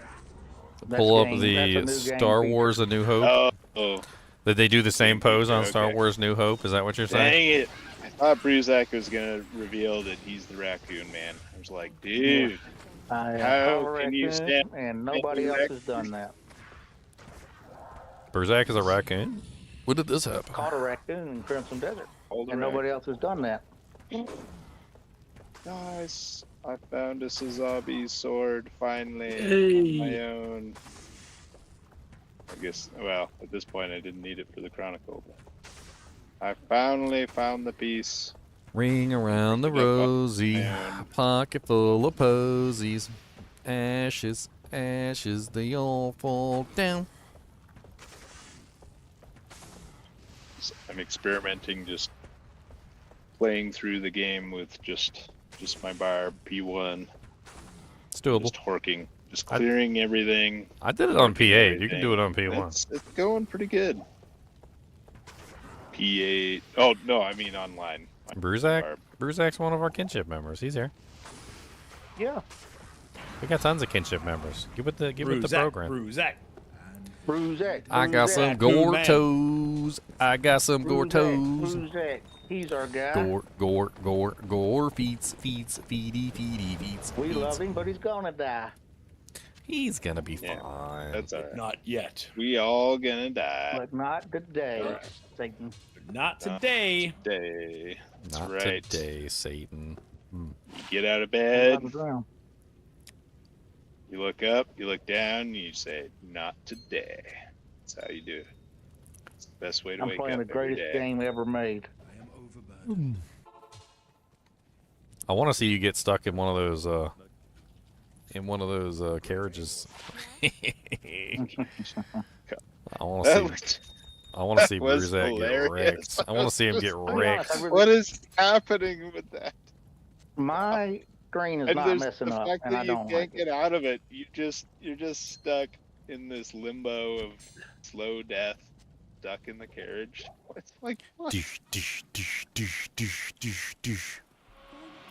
The best part about Crimson Desert, like the literal They best just part didn't about have that game, playtesters, I guess. which I can't even say that this is a feature that they actually genuinely created themselves, because I don't know. It probably came from some other Korean game or something that they stole it from. But that whole pet interface of being able to pick up the cats and like carry them around and pet them and stuff, that thing is that was amazing. That was the best part of the whole game. That was in what was But isn't it copied from something else? I'm pretty sure it is. That's what I'm saying. I just don't know what game it's copied okay. from. You just don't know what it's copied from. Sure. I assume it's copied. Somebody knows who's trying to say it. Assassin's Creed. Can you do that in the Assassin's Creed Japan game? Assassin's Creed Japan game, you can pick up cats. You can pick up in the Japanese one, the latest one. I'm sure you could. I mean, it almost makes me think of Monster Hunter, because isn't it in Monster Hunter all the series? There's like these little cats that follow you around and they're armored. Because you can even armor the cats and they like pick up stuff for you. It kind of reminds me of Monster Hunter. I think it's just copied from Monster Hunter. Which, by the way, Monster Hunter Wilds, the newest one that came out. Oh my God, that one's amazing. I actually really love that one. I was kind of addicted to it for a while, and I had to pull myself away. You should have told me how to play it with you. I'm pretty sure I played it with quite a few kinship members. I just don't think you were there. I don't know. You didn't tell me. I didn't know. I played it on stream. I was there. You just didn't hop Can't in. keep You must up have with been you watching and your all your lockpicking games. lawyer. You must have been watching your lockpicking lawyer. Probably was. Truth be known, I probably was watching Lockpicking Lawyer. Yeah, the Palicos. Yeah, the Palicos in Monster Hunter. That's probably exactly what it is. It's a copy of the Palicos from Monster Hunter. Because you can pick up the Palicos, you can armor them, you can armor the cats in Crimson Desert. It's just another copied mechanic from another game that I've already seen. Maybe that's my problem. Is I'm just not wowed by all these things that I've already seen in every other game. Like I don't. Because I just killed like 16 people, and there's nobody to loot. They're all gone. Oh my God, the peons. So not the bosses and like the really hard monsters, but the peons just remind me of Hyrule Warriors. I don't know if you guys have ever played Hyrule Warriors. I'm gonna bring up like a quick like video from Hyrule Warriors because I want you to see it. And like, dude, Hyrule Warriors is straight up exactly what they copied with like the peon monsters. Like the little trash mobs that you fight everywhere that basically have like no HP and you like swing your weapon like one time and they all fall down. Or twice, maybe. There you go. This is the new one. This is Hyrule Warriors Age of Imprisonment. And let's see if I can find a good scene where he's like beating the crap out of a bunch of monsters. Okay, here you go.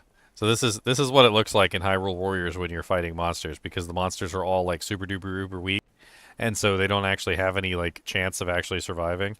So you basically just swing your weapon and like every single monster takes damage at the same time, and it takes like all of maybe like 2 swings or like 3 swings and everything falls down. Like when I was playing Crimson Desert, this is what it felt like. It felt like I was playing one of these silly Hyrule Warriors games where like you're just like shing shing shing and like a whole army falls down and you're like and then there's like more behind you and you're like dang, and then shing shing shing and then the whole army falls down. Like literally look at her. She's like killing like thousands of these little things like all at the same time. She just swings a couple times and like the whole army falls down.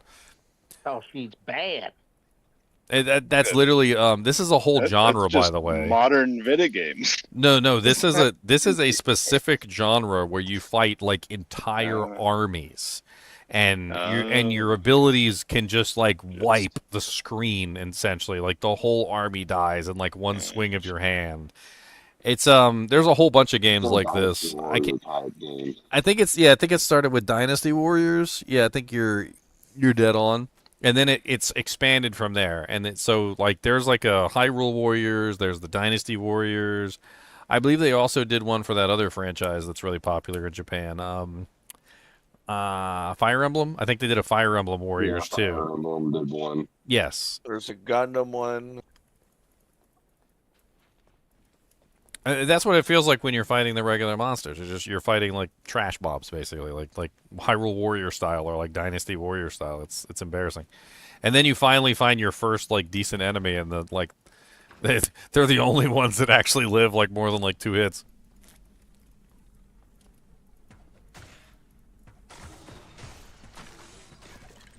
Oh, we have a champion. I need some more attack rating. I might actually have to put some points into dexterity, just so I can have some attack rating to hit stuff. I'm missing too much. No. You won't have like 70 80. reserve points. I got 80. You did. 80. Jesus. Oh, God. Don't you underestimate my reserve points.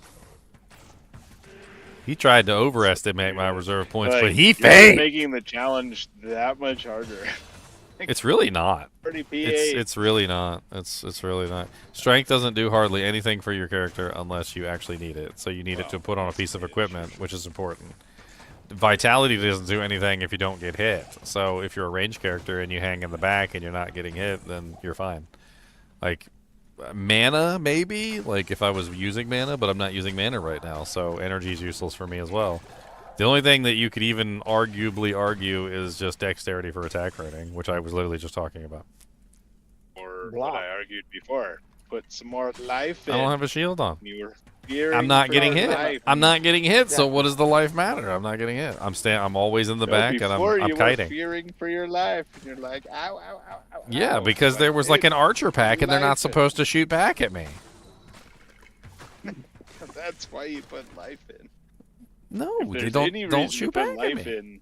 in Act 1, it's freaking archers, man. Don't shoot back at me. Like, they are the exception that proves the rule. That you need a lot of life. 200 strength on a thunderball gives 220% off weapon enhancement. Yeah, it's that's basically nothing though. Huge gamer. Like off weapon enhancement is rather low enhancement. I mean that's gonna get you a tiny bit of extra damage. Maybe on echoing strike it might look like a lot because they're multiplying all your damage out, but like it's not really all that much. Especially when you consider and you weigh the possibility of potentially other equipment that you could have in the place of that gear. Or that strength. Like, what are you losing by putting all those points into strength? Massive amounts of hit points, survivability, dexterity, block chance, attack rating. Like, there's a lot of things you're losing by putting all them points into strength. Every time I've ever done the calculations, and I can say this with 100% certainty, every time I've ever done the calculations on a full strength build, it's always been inferior to a regular build that doesn't go full strength. But your Echoing Strike doesn't need AR now. And it's going to get bug fixed. It's obviously designed around AR, and that's a bug. So, for the moment, you're okay. Ginger's complained about it the most, so they're gonna just like hot fix it in the middle of his single self out. I haven't complained about it. I haven't complained about it at all. To be perfectly honest, I don't even think that Echoing Strike is really all that powerful. Like, take your Echoing Strike and your Titan Thunder Maul, whatever. I don't care. Maybe complain is unfair. You have stated multiple times. My personal opinion on Echoing Strike is it's weak. It's short-ranged. It doesn't really clear very well.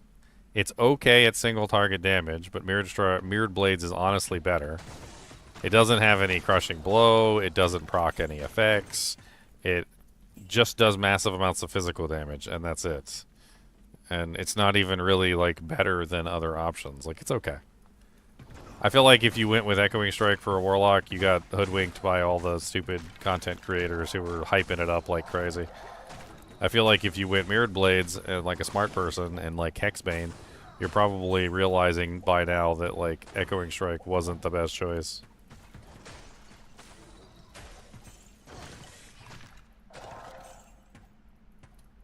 I feel like I need to make a visual. I feel like I need to make a visual aid. I'm gonna make a visual aid. I love my little paint sessions. Let's bring out a paint.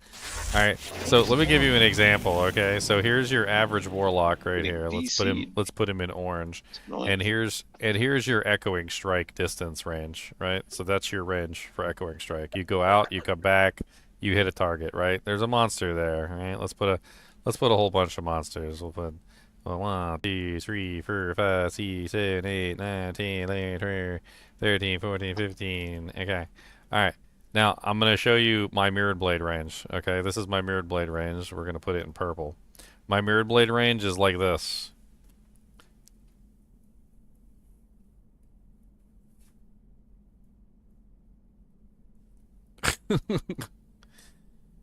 How are you competing with that? How are you competing with that on your little pathetic echoing strike?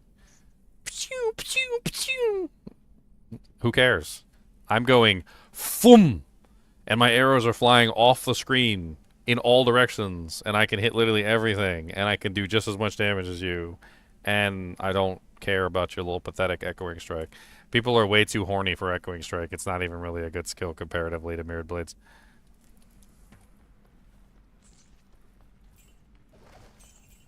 Does mirrored blades increase damage? I can't remember.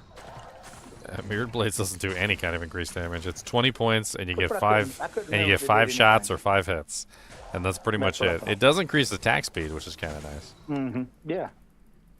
You want to know the main reason why the content creators are pushing Echoing Strike? It's because it's faster cast rate. That's why. Because they like to build faster cast rate. Because they want to build faster cast rate for Enigma. That's the real reason. That's the real 100% reason why the content creators push Echoing Strike. Because they like to put Enigma on. They want to teleport around. And because they want to teleport around, they need faster cast. And if you have a skill that requires faster casts, then you don't have to worry about building it because you're already building it, right? So in the case of Echoing Strike, you're already building faster cast for the ability, so it just leads into your Enigma anyway. So the real reason why they don't build Mirrored Blades is not because Mirrored Blades isn't the better skill. It's because Echoing Strike is the one that allows them to have max faster cast rate with their Enigma armor. You sure about that? Yes. I had to. That's what I was thinking this whole time. Except for when DK sells his Enigma armor to the shop like a noob. No. Somebody sold their Fire Sunder to the shop day before yesterday. Yep, Demi. He was in here earlier. Where'd he go? Demi did. Damn. Yeah. Dog. You guys can be the I accidentally sold my important item to the shop club. Single-handedly I didn't want to reduced call him the out, so I didn't mention no kinship. names. Reduce the wealth of the kinship by 20%. Single-handedly. Sure about that? I am sure about that. I'm on your side. I don't care. I'm a fire. Credit card debt. Credit card debt. Ooh, a That's a Nephrin. bummer.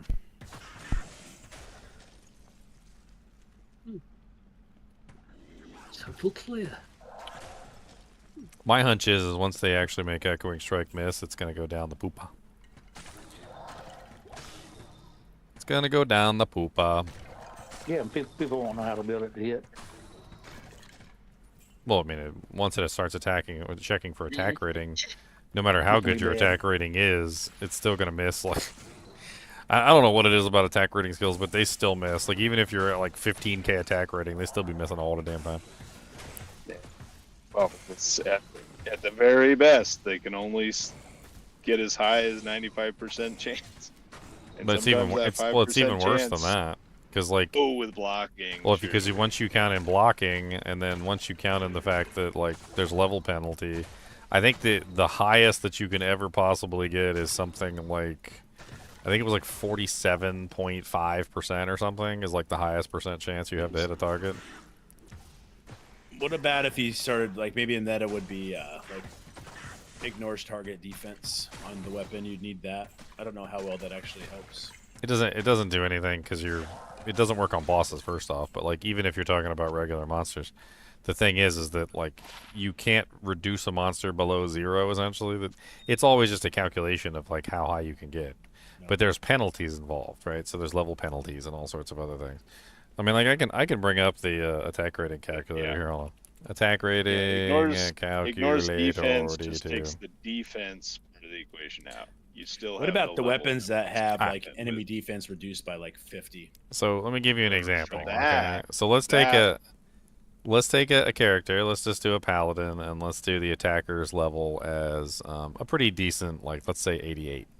All right, and let's just assume that the monster is let's use Uber Bale. Uber Bale's a good target. So Uber Bale D2. We're going to pull up his defensive stats so we can plug everything into the calculator.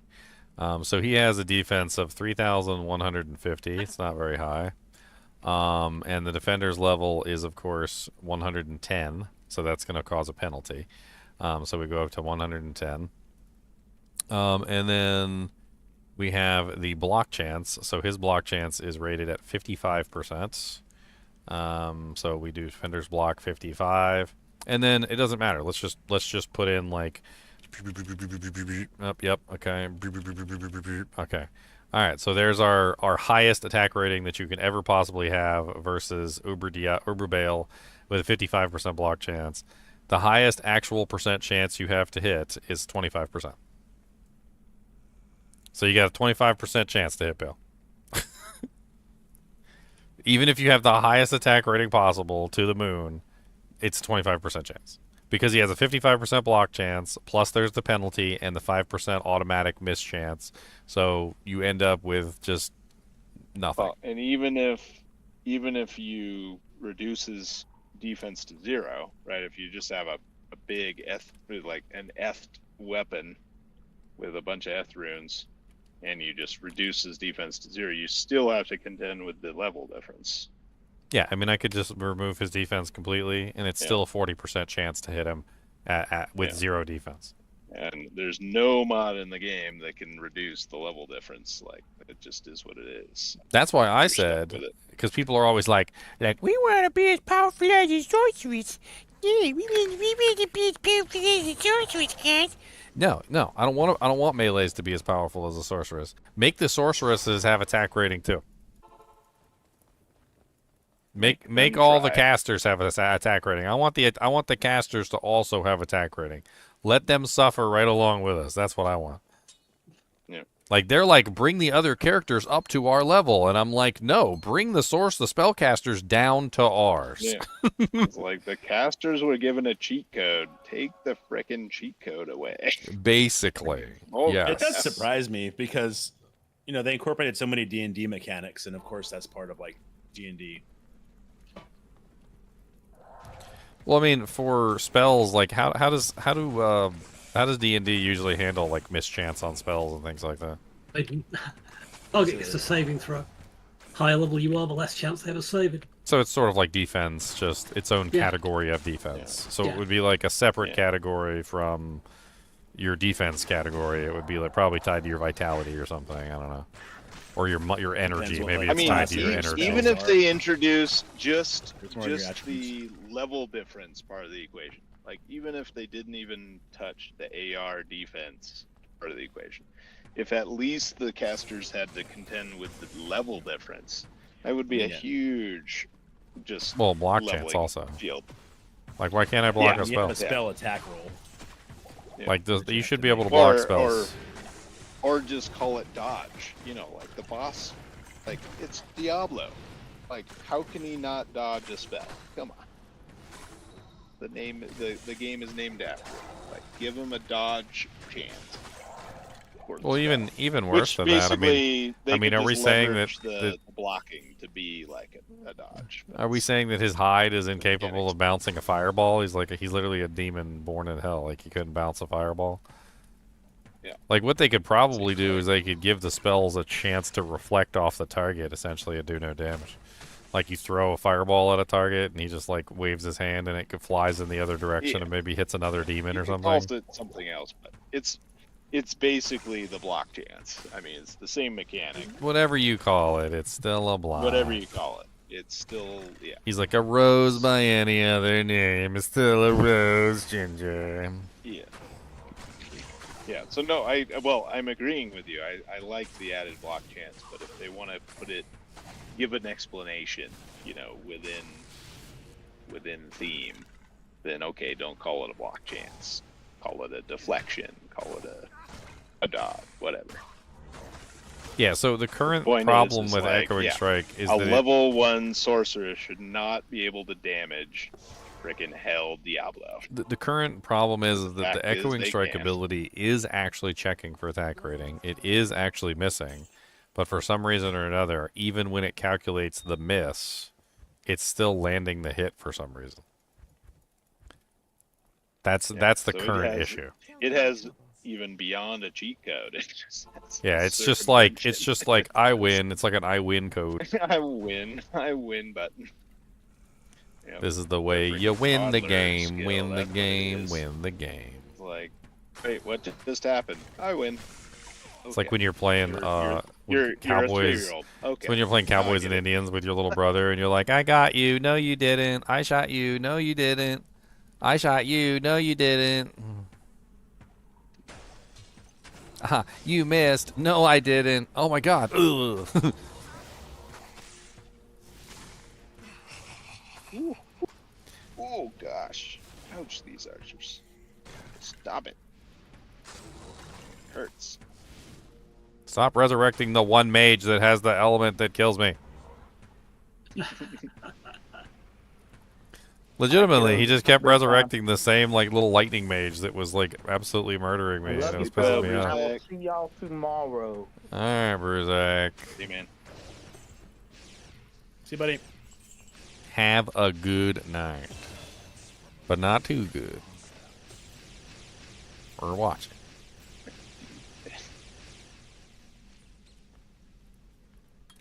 Any better? Elmas is like, you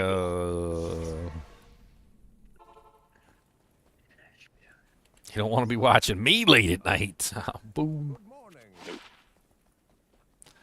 Cause I be doing naughty things in the bed. I be doing naughty things. I be naughty things in the bed. Oh my God, my girlfriend started playing this game on Steam. It's called Retro Rewind Video Simulation Store. She's telling me all about the game. She's been watching it on Steam. She really wanted to play it. And she's like, yeah. She's like, and then there's this guy that shows up late at night, and he slides a paper under the door and says, "Meet me in the back alley." And he sells bootleg porno tapes, and you can buy porno tapes, and you can have porn. You can have a backroom porno in your video store. And I'm like, and the first game that she gets, the first video she gets from the porno guy, going, Ginger. the first book Spice up the bedroom, the sir. first VHS she gets is literally a VHS that's called Two Ladies and a Beast, and I'm like, oh, bestiality, okay. No wonder it's bootleg in the back of the alley. 2 laters and a piece. What build am I doing? A Hexbane. I'm doing a Hexbane build. Hexy bane, bane. Non-specific shit. You're Just bane, like you said, bane. You can do Hexbane with like every single build. Yeah, exactly. I'm not using any other skill right now, though, other than Hexbane. Like, I'm literally just using Hexbane, and that's it. I'm just firing regular arrows with Hexbane. Boom, boom, boom, boom, boom, boom, boom, boom, boom, boom, boom. Sling a bing a bing a boy. Gonna kill him with my toy. Boom, boom, boom, boom, boom. You could re-release your playthrough, like beating Diablo II Resurrected with only one Warlock skill. That would be the skill to do it with, probably.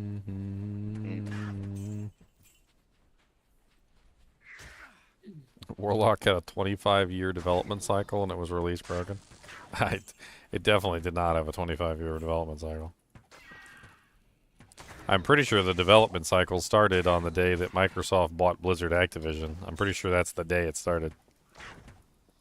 Like, Microsoft probably called up Blizzard, and they were like, "Hey, what you guys doing with Diablo 2? You haven't made Nothing. money on this game. You guys released this game and everybody loves it. You sold like millions of copies, but you're not doing anything with it. Well, no.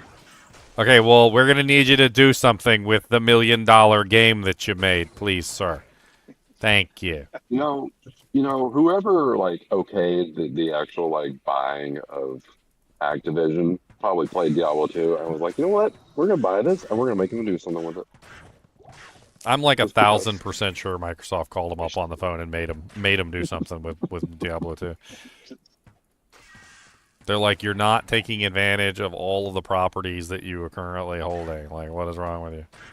Let's get a DLC pumping. Come on. Come on! And with that phone call, they're just like, boom, purchase justified. Return on investment already done. And it's day one. I mean, I bet you somebody at the office each plays some other. Diablo 2. They probably are. Yeah. They're like, yep, all right, that's done. We're good.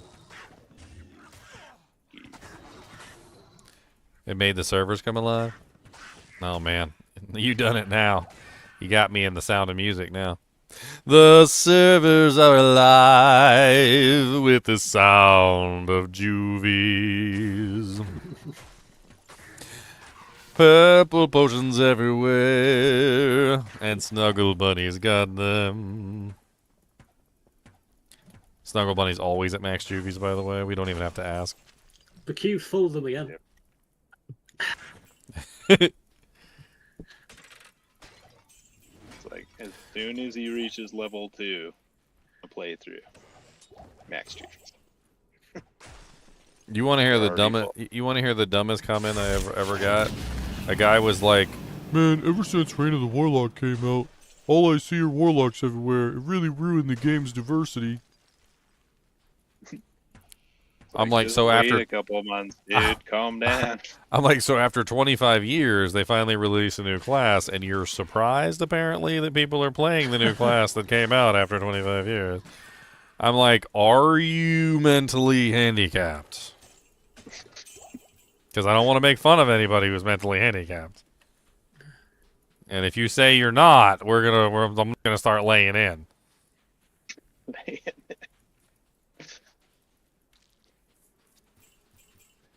I shall see you guys tomorrow.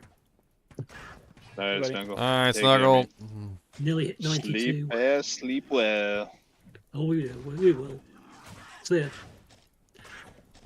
Ugh, I gotta go to work tomorrow too. I gotta go to sleep. Stupid work. Somebody Hey, donate $1 it's million starting to so be I that can just time. quit. Come on, Elon. I know you're watching.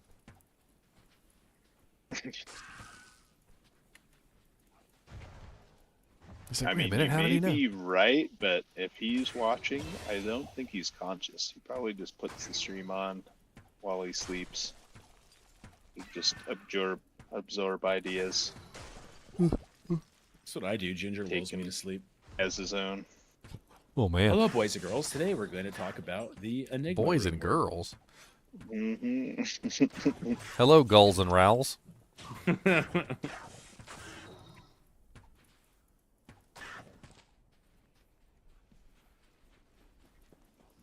Actually, what do you say? You say guys and gals.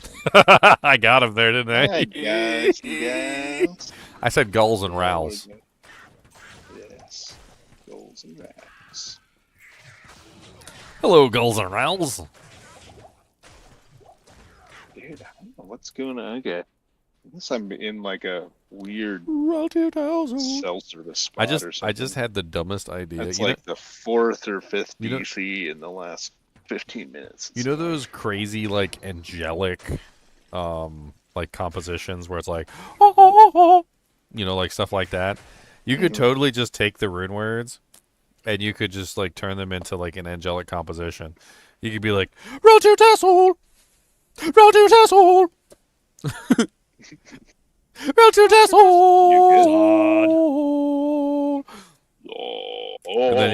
And then you could throw in, like, you know, like well, you could throw in spirit in there too. You could put the spirit in there, which is what, like, why am I forgetting spirit all of a sudden?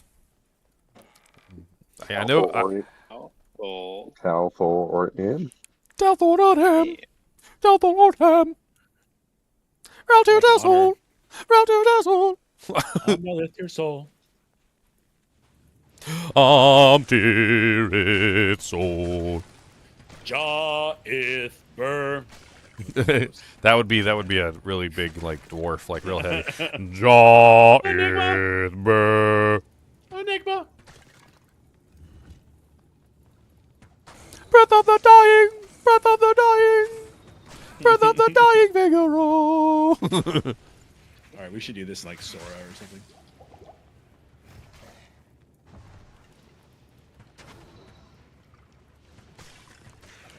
Oh god, no. Gonna get stuck. It'd have to be the Bohemian Rhapsody though, because that's a good combination of like multiple genres. One Word little Rhapsody. Rune, it's a fun Rune, but Scala douche, I can't make any rune no, words, orca cause burr, I need orca some burr. frightening. Need another jaw rune, please. Need a Jarun, need a Jarun. I need an my Archon enigma. plate.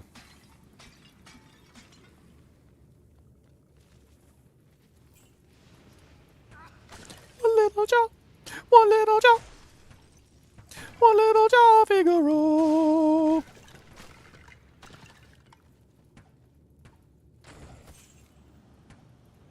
Om, om, om.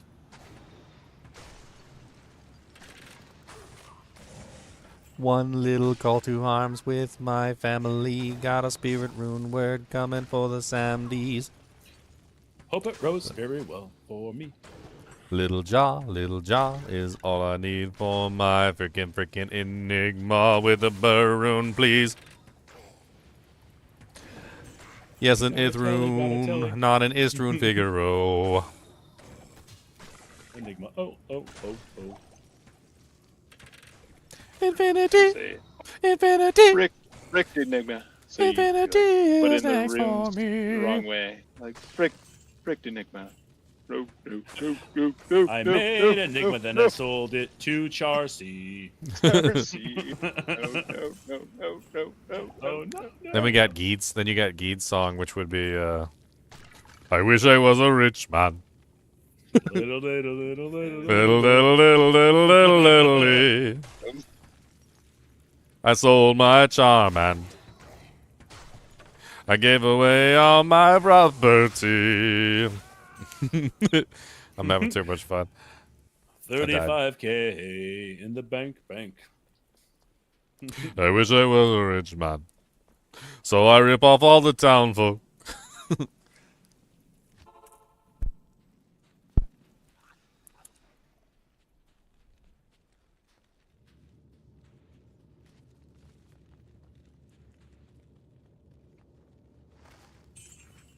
Ha ha ha, run away from you little bat demons. Get away from me. I don't got any resistances. Hey, what's that? Is that resistances? Oh, you son of a... You ever have you guys ever been in the have you guys ever been in like the Flare dungeon or whatever, and like you stop for whatever reason, but you stop like right on one of those star traps and it just starts murdering you? Yeah, it's just like You're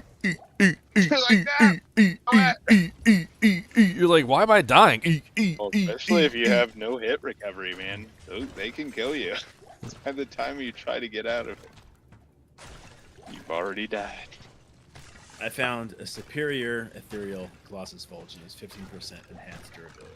I always wondered how those traps had like infinite ammunition, like in the movies and stuff, when they go into like the tombs and they trigger the traps. I'm like, how do they have infinite darts? Like, there wouldn't be infinite darts. Hollywood magic. It would run out eventually. Like, you could just keep stepping on it until there's no darts. Like, Step on it. Exactly. just throw a rock on it until it runs out of darts and then move on. Although there was one that was pretty ingenious, like the darts went into like the other side. It was like a two-sided trap, and like so they were reloading themselves basically. Yeah. I guess that's the way.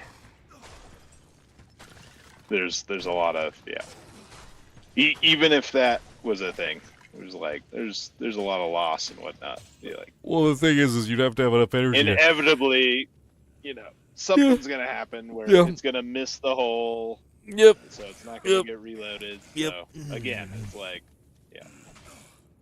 things wearing out is absolutely a thing, and you can, in real life, absolutely exploit that. Release a single? No, we got to release a whole album. Ginger's greatest hits. Yeah. And you know what's going to be #1 on the greatest hits? My sewer song. The sewer song. That is the greatest song.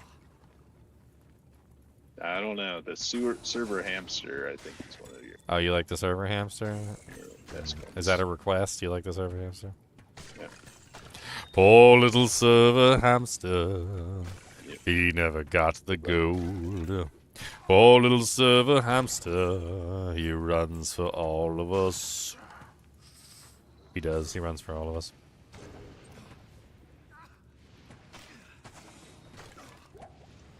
Although I was really fond of the Johnny Depp song. That was pretty good too. I Yeah, like that one. that was pretty good too. It's a good hit.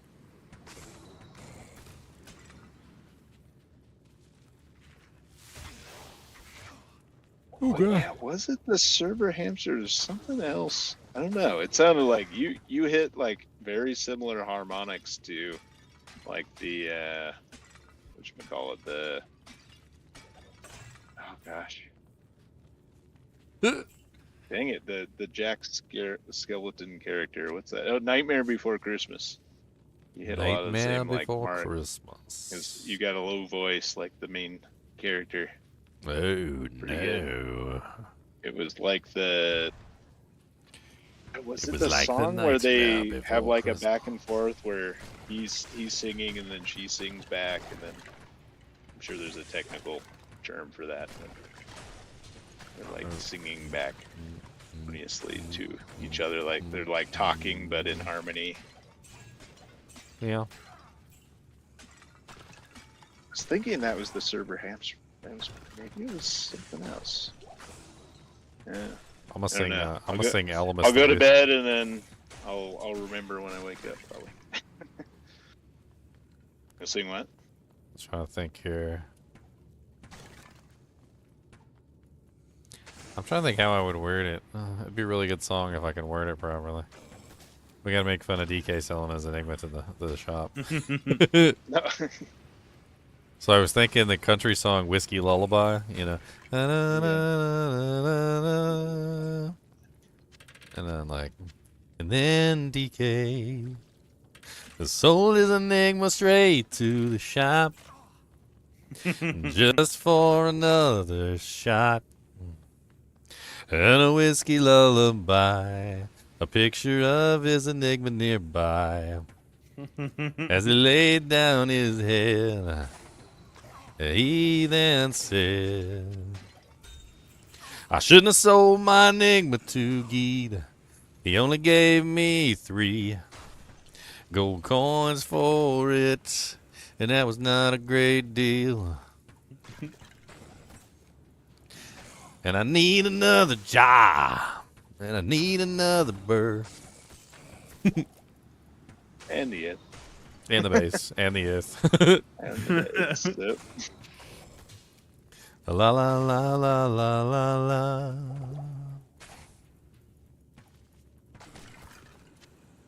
Tequila Sunrise might work too.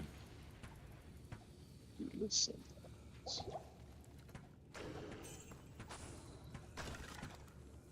Well, I done and did it, guys. I accidentally sold my Enigma to the shop. It's a sad day indeed. But after I was done, I went down to the beach for the weekend. Killed a couple cows at the farmhand. I'm gonna do everything that I do as a man. Cause I don't care about that stupid Enigma anyway. Cause I'm on a freaking play. I went down to the beach for the weekend. That's one of my favorite songs. It's so dumb. It's got like this really funny catch. It's like real slow at the start. He's like playing the guitar with like one hand. He's like, doo doo doo doo doo. He's like, I gotta tell you something real sad. My girlfriend, she broke up with me. And man, it hit me real hard. So you know what I did? He's like, I went down to the beach for the weekend.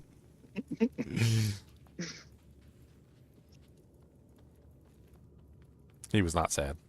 I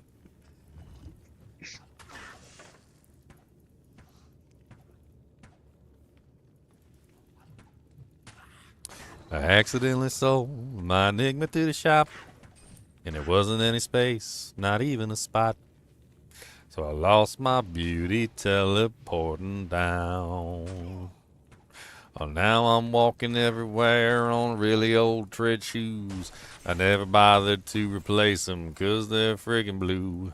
And I thought they were cool, but they hurt my arches so. Why does everybody have to walk everywhere they go?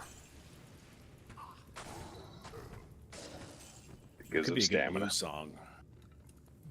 I don't know why they're Everyone's walking everywhere, 'cause their feet are hurting and they got sad hair. And if you don't teleport, then you can't get the wind blowing through your locks like it's a sin. So I'm doing my best to get my job room back, and I'm gonna make it. I'm gonna have one. A little bit of here and a little bit of there. Otherwise, I'm not gonna stare. There's a guy downtown who has one. It's sitting in his shop. He said that I can have it, but he thinks that it is hot. I'm pretty sure it's stolen from that guy over there.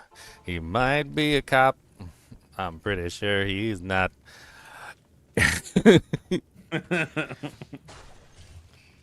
Solid start, man. So the scheme was hatched, and I wanted to steal it, so I needed me Enigma so that I could friggin' go. My hair never looked the same again. The curls, they were gone, 'cause the teleport, well, it sings your hair a very sad song. And then the curls started forming, and the girls started running, and they's coming down to sing your songs, okay? They say, teleport me down to Daytona Beach, so I can get a tan and we can lay. But now I walk everywhere, and it's a sad, sad affair, 'cause my shoes are even uglier than my old derriere. And I don't know what to tell you, my feet are hurting plenty, but that Enigma's looking good, and I'm gonna get me 20, 'cause I might accidentally sell another one back to the shop again. So I need a couple spares in case it happens all again. Sold my Enigma again. Just can't wait that I sold my Enigma again. The Crown of Ages is so nice now with your obsession staff. Well, dang, look at you, Mr. Fancy Pants. Obsession staff.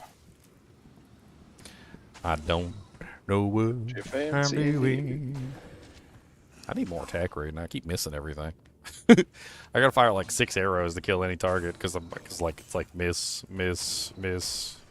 Oh, I ain't miss those guys. Of course, make me look bad in front of the people when I'm telling them something.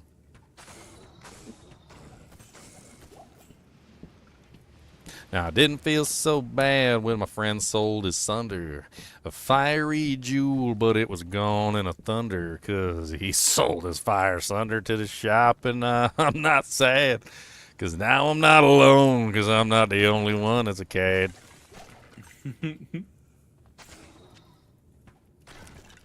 He actually did sell his Enigma to the shop, guys, so. Well, I think somebody else did sell their center to the shop too. So, yep, there's some mishaps this season. Did Then not go to plan. Then gambling day came around, and I thought I could earn it back. I got my geeds and went to town and started gambling a rack. I accidentally sold my geeds to the shop. And now I don't even have a geeds, and this is freaking rotten. Are you selling your Enigma? Don't sell it to the shop. I'll give you more forum gold. I mean, he didn't intend to sell it to the shop. I needed 35K for potions, all right? I hope it was actually worth 35K, because if you got less than 35K, I think you got gypped, buddy. Yeah, yeah. It Darcy's should've like, been, oh, 'cause it was in a mage It's play. like, I mean, it's in a mage plate. I don't know. I could give you maybe like 25K. It's not perfect, so. Yeah, it's, what is that, like a 720? Oh, man. It looks kind of used, too. Did you, like, fart in it? Yeah. Yeah, it's so Maybe sweaty. it was only like 2 durability. Charcy did want it. Like, It's dude, got this some is soot on almost broken. What is this? It was meant to be sung to the tune of the Hunger Games. Are you selling your Enigma? Don't sell it to the shop. I'll give you more form gold, but I think it's hot. I dupe duped an enigma and I liked it. I got banned from the game though. I duped an enigma and it poofed down. It's not even on the ground in town. I don't think it's real. It's the same defense as the one I had yesterday. Don't trade your runes for that enigma, 'cause I'm pretty sure that it's duped, yo. But you traded twice, and now you have a lice, 'cause the armor's infested with the gonads. It's grody. Yeah, that's why you gotta put your Enigma in a metal armor. Don't use that leather armor. That stuff can get rank. Has anyone ever gotten banned by bypassing the chat filters? For what? What are you trying to do?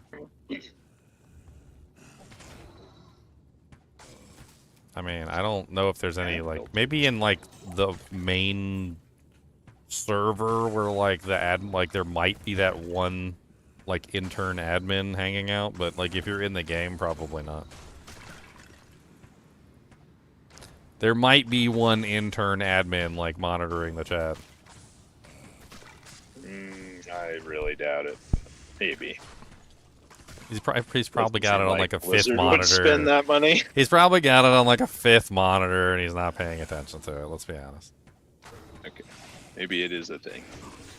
Designated somebody, but look, it's your job, Jeff, to watch the Diablo 2 chat. That guy's spamming the N-word, and he's got Nazi swastikas. Come on.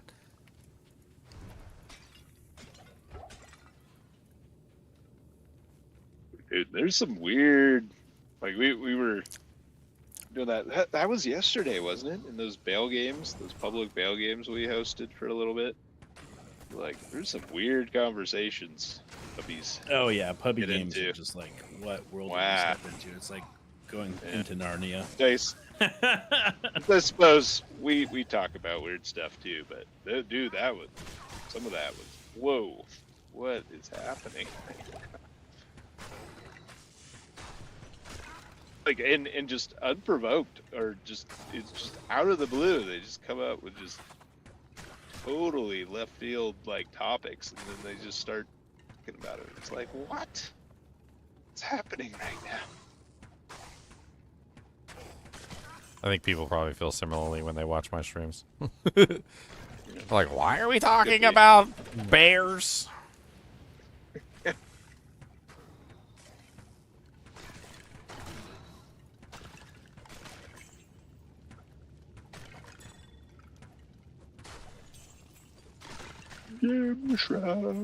Like, I just want a Diablo I Resurrected. It's not too much to ask. Diablo Just 1 pool money as a kinship and buy the rights to D1. Resurrected. I mean, honestly, you could probably make lots of money. Like, if you had the rights to Diablo 1, I think you could easily make lots of money.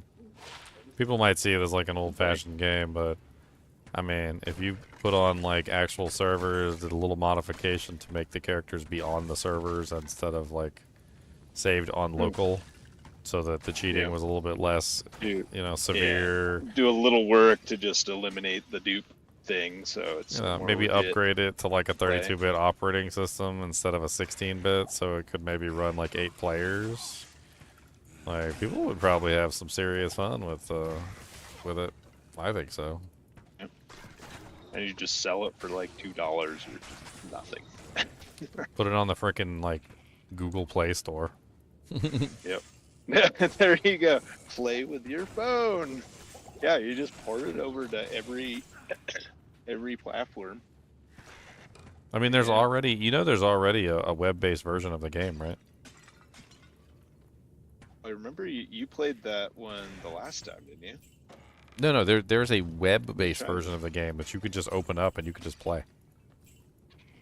Like on any device. I thought that's the last time you played it. I thought you did that. No? I think I was sharing it with everybody. Maybe you were there that day. Yeah.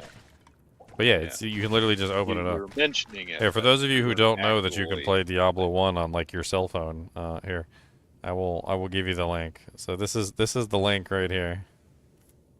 And I'm gonna paste it for you. If you click on this, you can literally just play Diablo 1.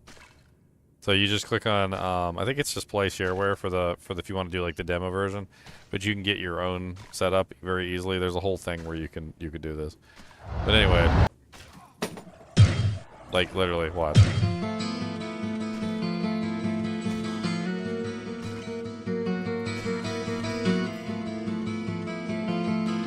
Bam! I'm playing Diablo 1.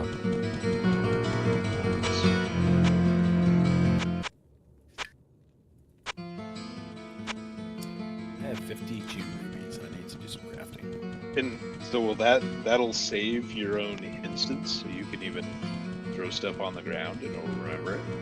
I mean, it's literally just Diablo 1 in a freaking web browser. It's freaking amazing. Apparently, there's like a if you go back to okay. the. So as long as you keep the browser open, it probably keeps. I mean, it keeps my save file will still here from last time.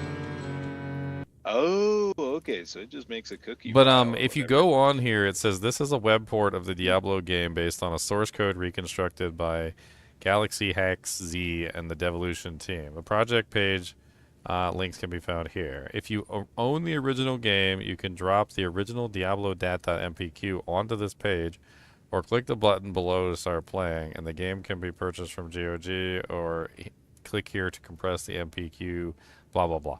So like basically, they're also saying that you can basically just run the full version by just uploading your MPQ file directly to the server essentially, and then technically you're just playing your own version of the game. But like you just put that on your phone or something, and you just open the app and just like click on it. I'm assuming that there's even if you go to the GitHub, you can probably just download the files necessary to like run it on your phone natively. It's pretty neat. It's actually really cool. You would buy Diablo 1 for the Switch too? I would buy Diablo 1 for the Switch too.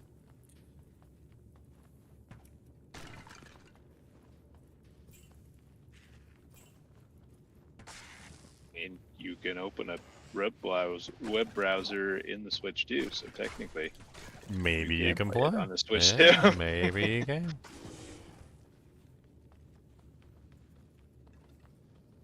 Yeah, I haven't done a lot of that.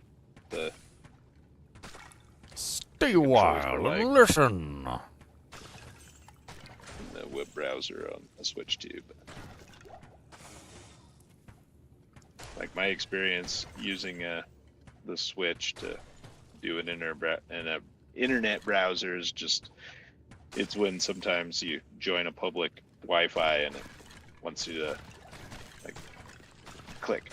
Yes, I agree to your agreement. Yeah, I've done that a couple times. It works okay. Yeah. It's the only interaction I've had with a web browser on a Switch. And that was the Switch 1. I don't have a Switch 2.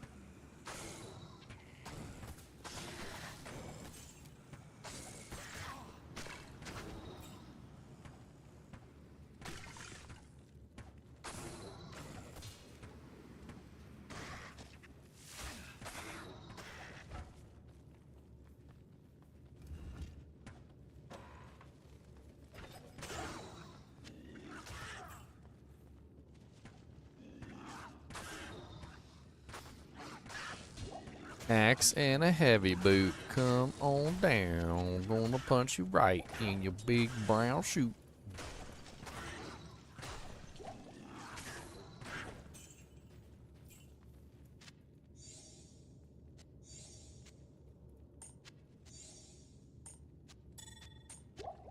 I got all these junk charms in my inventory. This is one of my strongest arguments against, like absolutely against a charm bag, is that I feel like it just promotes you to just pick up any charm and you don't really care. Mm. Yeah. Like it takes the care away up, yeah. from like you weighing decisions. Like the whole thing about the charm, how they have it set up right now, is you weigh decisions, right? You're like +1 strength. That's not worth holding. Get that out of here. But if you have a charm bag, what does it matter? Pick them all up. What does it matter? Pick everything up. Right? Like what does it matter? There's no decision anymore. And only once the bag is full do you even ever go back through the bag and be like, oh, let me see what I have in here. Maybe this charm would be better than that one. But like, it takes away almost all choice. You're just like, okay, I have a charm bag. I don't lose anything for filling it. So why not fill it? And then you just fill it with every single junk charm that you come across.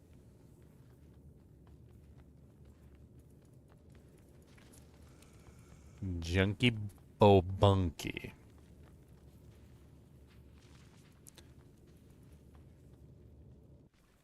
You started a Blizzard Sorceress for funsy onesies?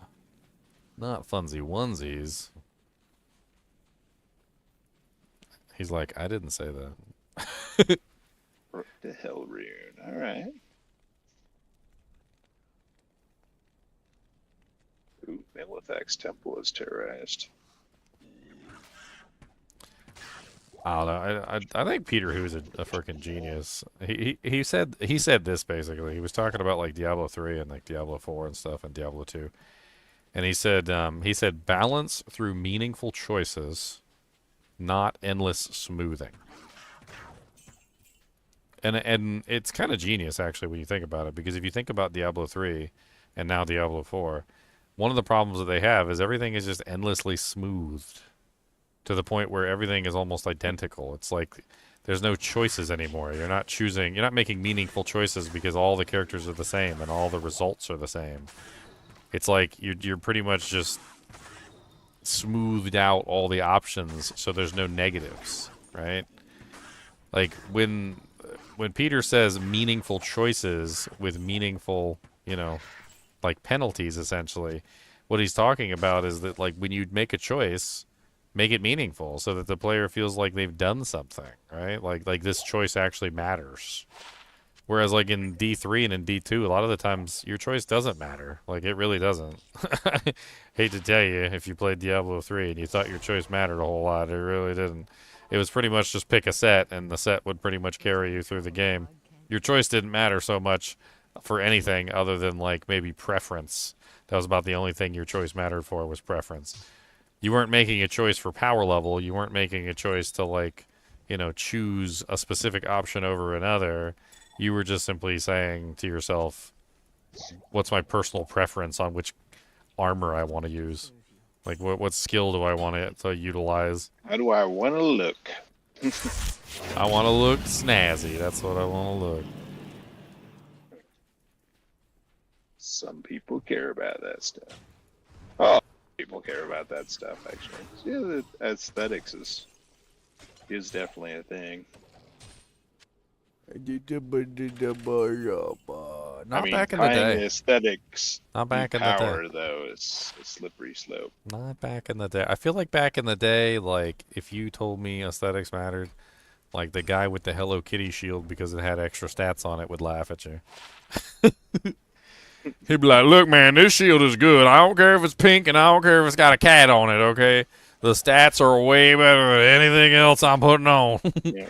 Or the Shaco is just like, dude, that is a terrible looking helm. Why would you ever wear that? Because it's amazing. Like, okay. And that's a meaningful choice that has meaningful changes to your character. The meaningful choice is that it's powerful, but the repercussions of that choice is it's ugly. Exactly. You just look like a douche. Ugly. It is ugly as sin. Like, I'm fine with those being choices. Like, people are like, why do you want to inconvenience me and make me have less storage space so I gotta go back to town and I gotta mess with stuff? And I'm like, you chose that. You the one that chose to fill your inventory with charms. Ain't nobody else chose that but you.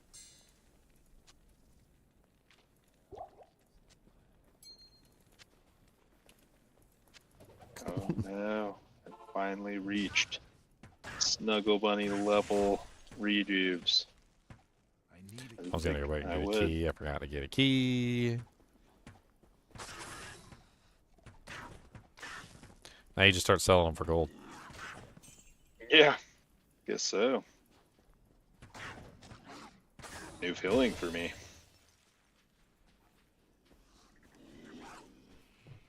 All it took is like, oh, alright. Well, because yeah, the barb is very, very just it's too powerful in P1. this sport.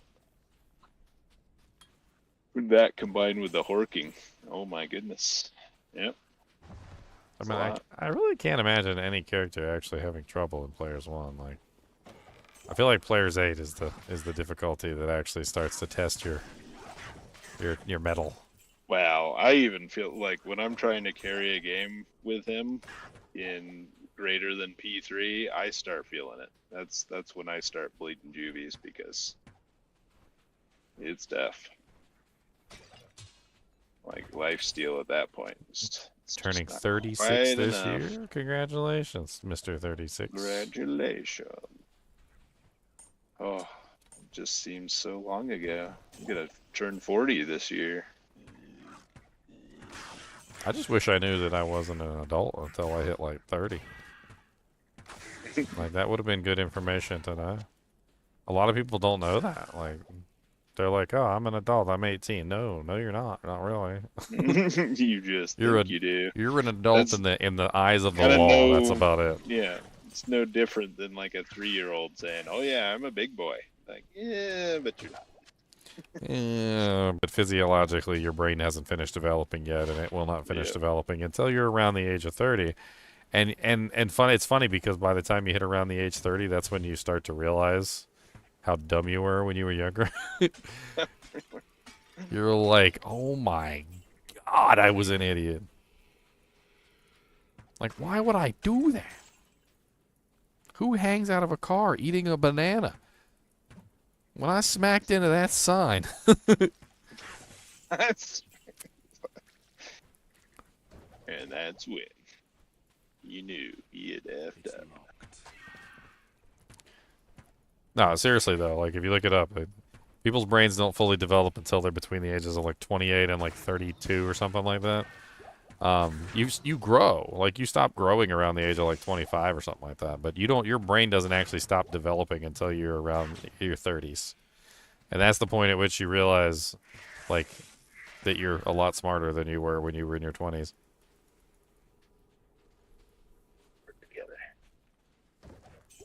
It's like things come together easier. Your brain is less scattered. You can form thoughts better. Like, I don't know. It's something that you don't experience until you hit around this age. Around 30. I'm in my 40s at this point, so I've been long past that, but I've only had about 10 years. To degradation. I've only had about 10 years of adulthood at this point. Like, yeah. I need more time in my adulting. So much of it, man. I feel like there's no real plateau in life. It's like you just rise and then you start falling. It's like, I don't think I ever felt like I just like maintained physically or mentally. It's just like, no, felt like I reached a peak and now I'm on the way down. Oh well.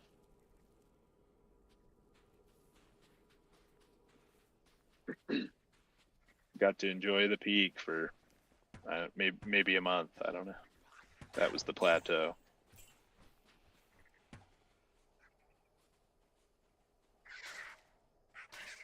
On my long descent to madness. Ah, you guys are so mean.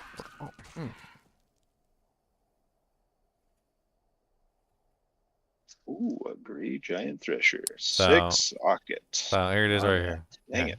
The human brain generally finishes most of its significant structural maturation, particularly in the prefrontal cortex, around mid to late 20s, roughly around age 25. However, research suggests that some development, refinement, and restructuring processes, such as white matter growth, may continue into the early 30s. Frontal lobe prefrontal cortex ages 25 to 30 plus. This area is responsible for planning, decision-making, and impulse control, and it's the last area to reach maturity. I want you to pay special attention to those last lines right there. Impulse control. Decision, planning, decision-making, and impulse control.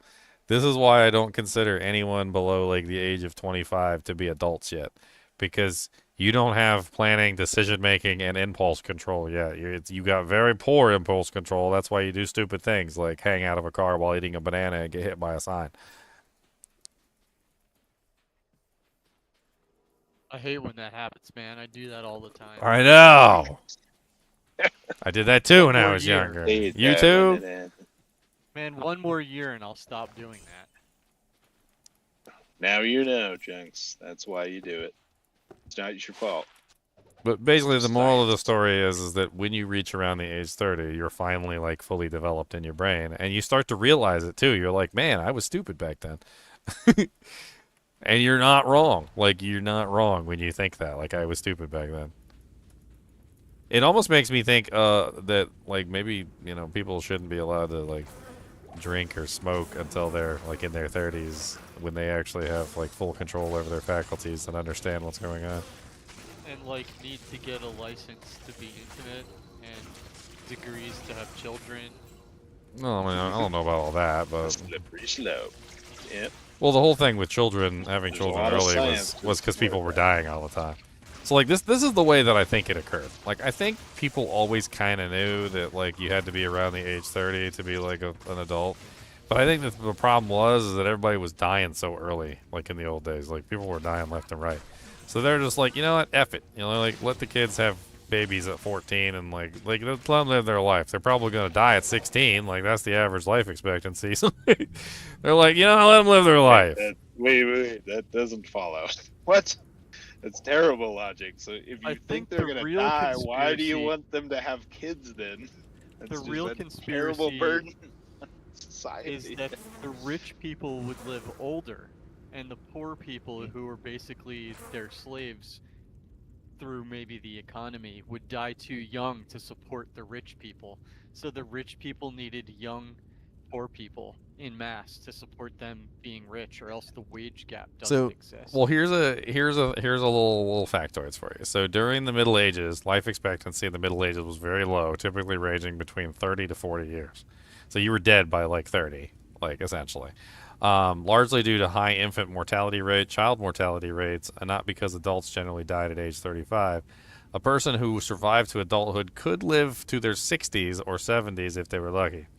Impact of child mortality rate, most children were dying around the age of 12. For those who made it to 25, if they were lucky enough to make it to 25, they could often expect to live roughly to the age of 50. But that's only if they actually made it to 25. So if you didn't make it to 25, like you weren't living any longer than that, and it was very likely that you were just going to die. From infancy to 25, it's a delicate time. So basically, the way I see it is like they just kind of had loosened up the rules.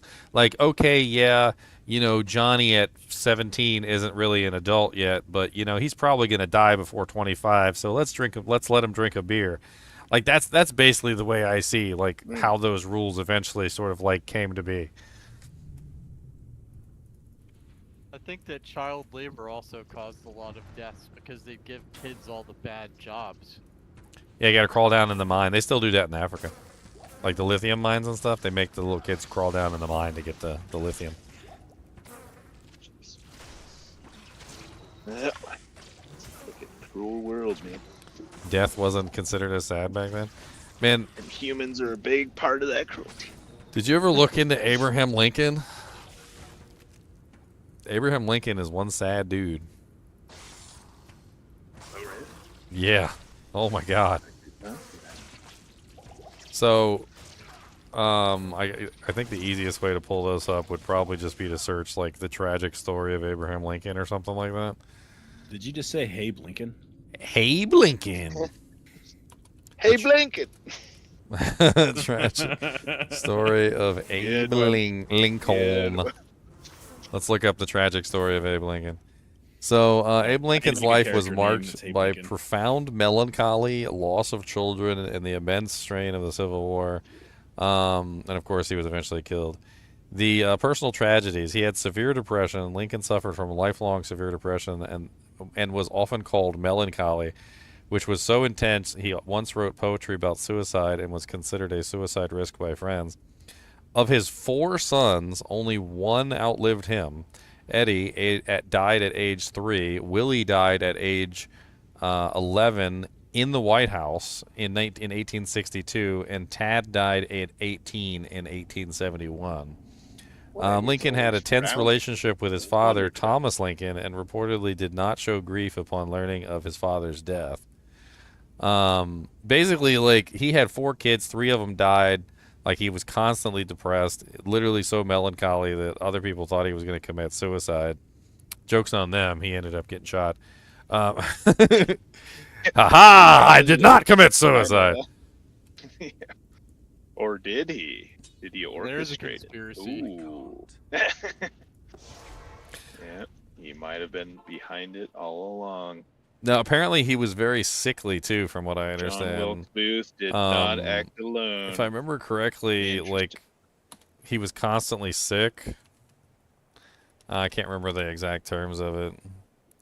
Abraham Lincoln suffered from frequent, often happen severe. If you're chronically depressed, you're not going to be. Oh, here we go. He battled chronic. He battled chronic constipation, severe depression, and debilitating migraines alongside acute illnesses like malaria and smallpox. Modern theories suggest that these may have been symptoms of a genetic disorder of the MEN2B, a cancer-causing gene, spinocerebellar ataxia type 5, which could explain why his frame was so lanky, his gait was uneven, and he looked like he was always in severe pain. Dude did not have a good life. Like, when I say Abraham Lincoln had a sad life, it really seems like he had a very sad life. Multiple kids' death, constantly sick, like, hated his father. I do wish to die before cancer gets me. I will say that. That sounds like Some a good way to statistics of escape like it. 80% of men die and have cancer when they die, but that's not what caused their death. Really interesting. Interesting.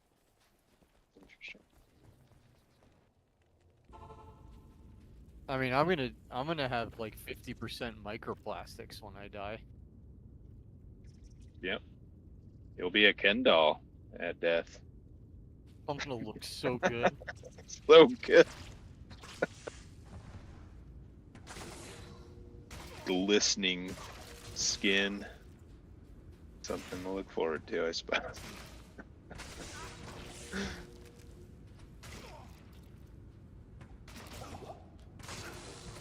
Man, these freaking, I got no resistances, and these beetles hurt. Yeah. Beetles are not kind. In the arms of a beetle. The lightning freaking hurts. Hurts, get it? Ah, ah, ah. I bet you that was literally what someone said thought when they thought that up. They're like, how do we measure the electrical current going through this grid that creates this signal here? Ow! It hurts! You know what? That's a good name. Hurts. It's a good name. How many hurts? Shock him again. Let's see. Let's turn it up and see Start how counting. many hertz he thinks that Start is. counting. Oh, that one was loud. I think that's a high hertz. Turn it the other way, Bob. Oh, he didn't even squeal that time. I think that's a low hertz.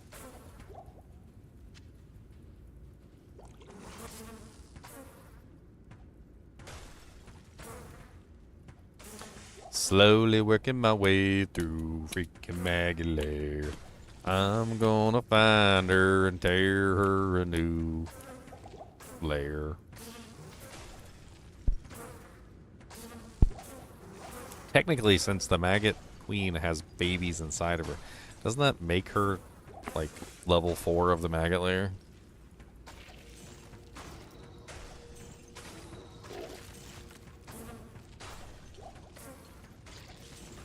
Follow. Oh, I just found a BK. BK ring, nice. boys. BK sword or BK ring? Is the 5% the maximum? For the ring, I think it's just a Yeah, life What leech. BK rolls? I think it's I have just not the life found one leech, isn't it? since- Yeah, 5% life leech. I haven't found one since before D2R. Yeah, I found one this season too. I've been wearing it the whole season. Mine. Someone found one in a game and gave it to me because they did an SOJ already a couple weeks ago. Oh yeah, that's the top roll. It rolls 3 to 5 lifesteal. Ooh, I get to trade that So you for got a perfect 27 one. jaw runes. There you go. Nice. Do it. I still haven't found either of the BK swords for the Chronicle, so I still need those for my set Chronicle. I got that set. So cool. I want to build a barb kind of just to use them. We use them. Do it. Oh wait, wait, yours. When you said BK, it is the ring you're saying, or one of the swords? I just found the ring, but Maybe I I- also have the oh. set of swords. You Big also have finds. the swords, yeah. Yeah. What do I feel like I've found one of them. Let's see. Yeah, I found the small one, the non-Colossus Blade one. Build a barb just to get them out of my inventory. Mythical They're so sword. big. Yeah, That's what she said. they are big. Don't remember the last time she said that, to be honest. Well, that's because she's got big man hands, and she always makes it look so small. There you Poetic That's the trouble. Position. That's literally an Adam Sandler line from one of his movies. I can't remember which one. It's the one where he was always eating the popsicles. Popsicles. Oh, is that Billy Madison? Every single time he had sex with a girl, he would literally eat a popsicle. It was like every single time. Oh. I don't know why. I just remember that about the movie. He was always eating a popsicle. Okay, I don't know if that which movie that is. Interesting. I am overburdened. Yeah, and he's talking about her hands, and he's like, oh, my girlfriend with the really big hands. He goes, yeah, your really big hands always made my wiener look really small. To see you. It is an honor to serve you. Got the man hands. Mayonnaise.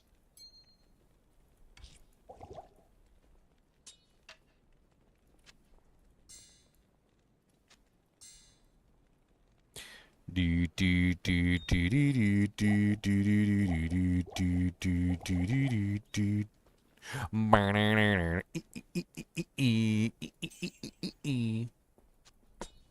Do like a half I like to move it and half Mortal Kombat. What, me? Good day. Yeah. I like to move I it, like move to it. move it, move it, How do and you- finish him. How do you mix that with? How do you mix that with Mortal Kombat? Finish you. Yeah, just like when Flawless you get to victory. the end of the refrain, just go Mortal Kombat, Mortal Kombat. and then go back to the beginning again. What? Row, row, row your boat gently down the stream. Mortal Kombat kill you, gonna steal your spleen. How about that? A plus. Row, row, row your boat gently down the stream. Gonna murder everyone and steal their spleen.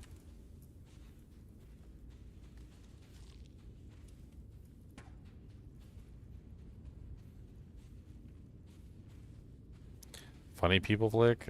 I don't remember. Hold on. Movie where Adam Sandler is always eating a popsicle.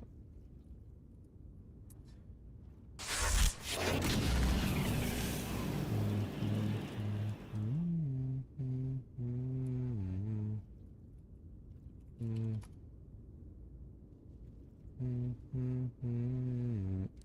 2011, just go with it. Go with it. Oh, I didn't see that one. Based on the You're right. description, eating a popsicle to cool down. I think that's Jennifer Aniston. Mm. That doesn't seem like the right movie. Just go with it. No. Funny People, 2009. one- Yeah, it the might be one she Funny was- People. Yeah, she somebody was else. Somebody with- else said Funny People as well. Funny People. Funny People, 2009. Yeah, that looks like it. That looks like it. Funny People. Bum, bum, bum. Well, that might not be it either. I don't even remember. With him and Jennifer Aniston was pretty hilarious. He's done so many movies, though. It's hard to remember which one. What the name of it is. It was a murder mystery. I've been looking through your vids for the past few years about upgrading hilarious. weapons. Appreciate you taking the time to do that. I'll throw you a sub at the end of the month. Well, I appreciate it.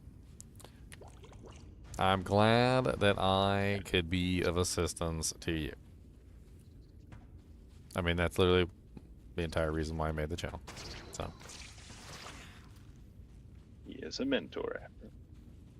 And it also helps me not commit suicide and stuff.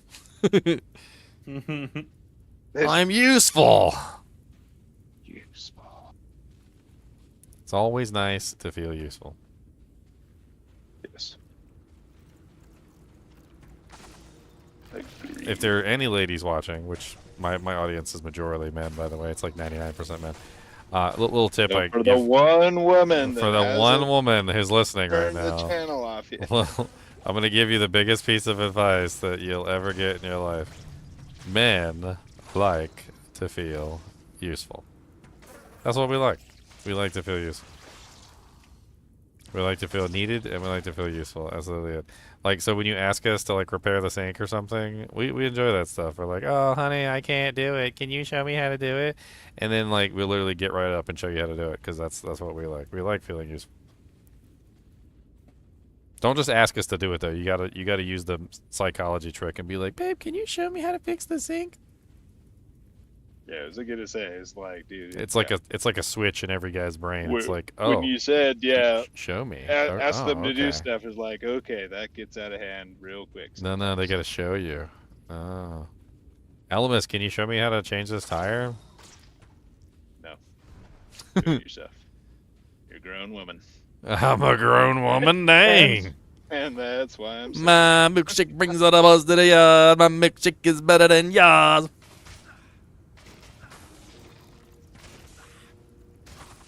No, it does work. That works out. It's got to be like in person. They can't just say that. And they gotta have their cleavage out. Yeah, exactly. Like, I exactly. can't show you over the phone, so do it yourself. Well, can you come over here and show me? Okay.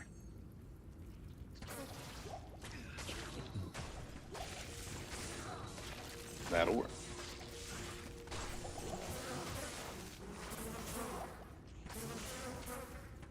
Oh, that's interesting. Parodies. One of my favorite Serial memes repairs is literally a guide. cut. It's literally a cut from a porno. I'm not sure if you've ever seen it. Your favorite what memes? One of Is my from a favorite porno? memes is a cut. It's a cut from a porno. So it's one of those like pornos. So just like a segment of it. Yeah. So the girl, the woman, she invites this guy over to help her repair her car or something, and he's outside and he's like underneath the car, like he's actually repairing the car. And she comes out there and she stands over top of him, like with her dress on. She like stands over top of him and calls his name, and he comes out and he looks up. And in the porno, of course, you see, her hoochie coochie. But in the cut, in the meme cut, all you see is like a big Great Dane, like looking down at him, like with the big flappy lips. And he's like, ah! It's freaking hilarious, man. It's one of the best cuts. It's such a great cut. You make the face where that Hugh Laurie made in Dr. House when he's doing clinic duty and the guy's talking about trying to do his own circumcision and goes to show him. He's just like, oh, like, oh God, put it away. Like it looks like this here. I'll call a plastic surgeon. Let me see if I can find a picture. Like this, I think this is exactly what they used right here. This was it. Like he looks up and all of a sudden he just sees this. Oh man. I'm gonna let's see here. Open as new image. There you go, guys. So I'm gonna upload it. I'm uploading it anyway. Oh God. It was so great. Like I was watching it, I was like, "Oh man, she wants to get jiggy with him." And then he looks up, and all he sees is like the dog looking down with the big meaty jowls. Oh, it's great. This is so great. How are you enjoying the Necro? Looks OP. I'm playing the Warlock right now. I'm playing a Bowlock. That Necro is OP. This Necro is OP. That's right. Still P8? Always P8. That's the rule. The rule, sir. That is the rule, and it cannot be broken. It's the rule, but where's the rule on the screen? It's not on the screen. Oh, it's right there. See? I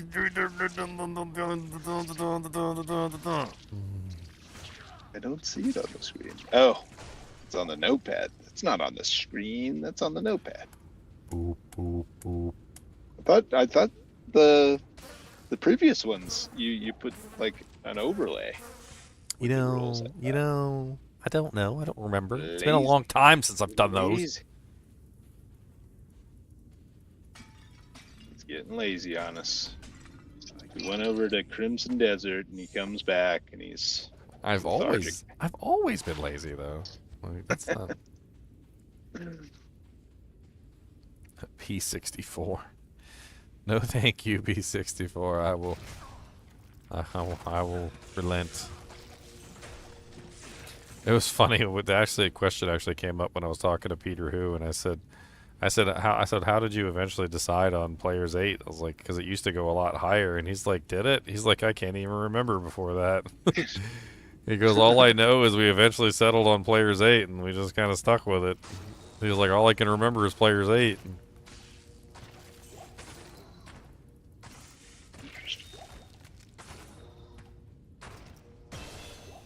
Alright, Travancore.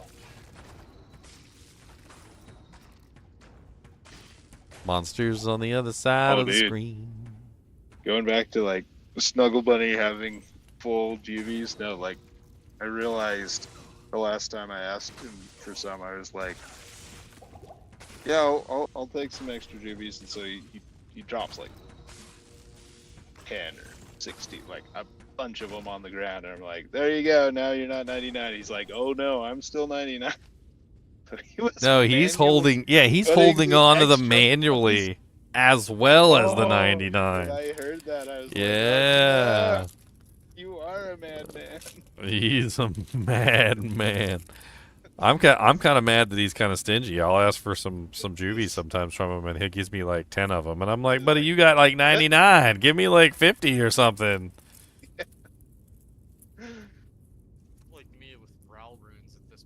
Starting to fill in all the gaps in my stash. Get those caster ammies. Oh yeah, I gotta drop some ammies in the T-zone. I'll gamble you some if you want. Yeah, I still have like a half stash tab. I'm level 93 He's the now. amulets. Can I gamble them myself at this point, or isn't it? Oh yeah, 93 you can. Oh yeah. Oh. You're there, sir. Time to use up some crafting material. Or should I do the trap T-zone and then do some crafting? Definitely the trap. I'm not gonna beat that BK ring. That's the best thing I've found in like a week. Well, if you beat them in the same game as you found the BK ring, maybe they'll drop you a Soch. You can just sell the Soch if you like the BK ring.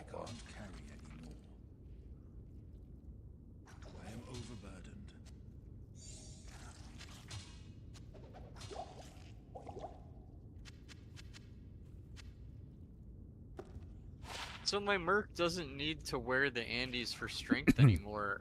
Is like a G-face with a 15 IAS better than Andes? Yeah, if you can get lifesteal. Lifesteal on the armor. Yes. So if you can put a COH on him or one of the lesser armors with lifesteal. Yeah, crushing blows. Better nice. Cool. And you get a thresher on him, so he's hitting really fast. It's pretty good.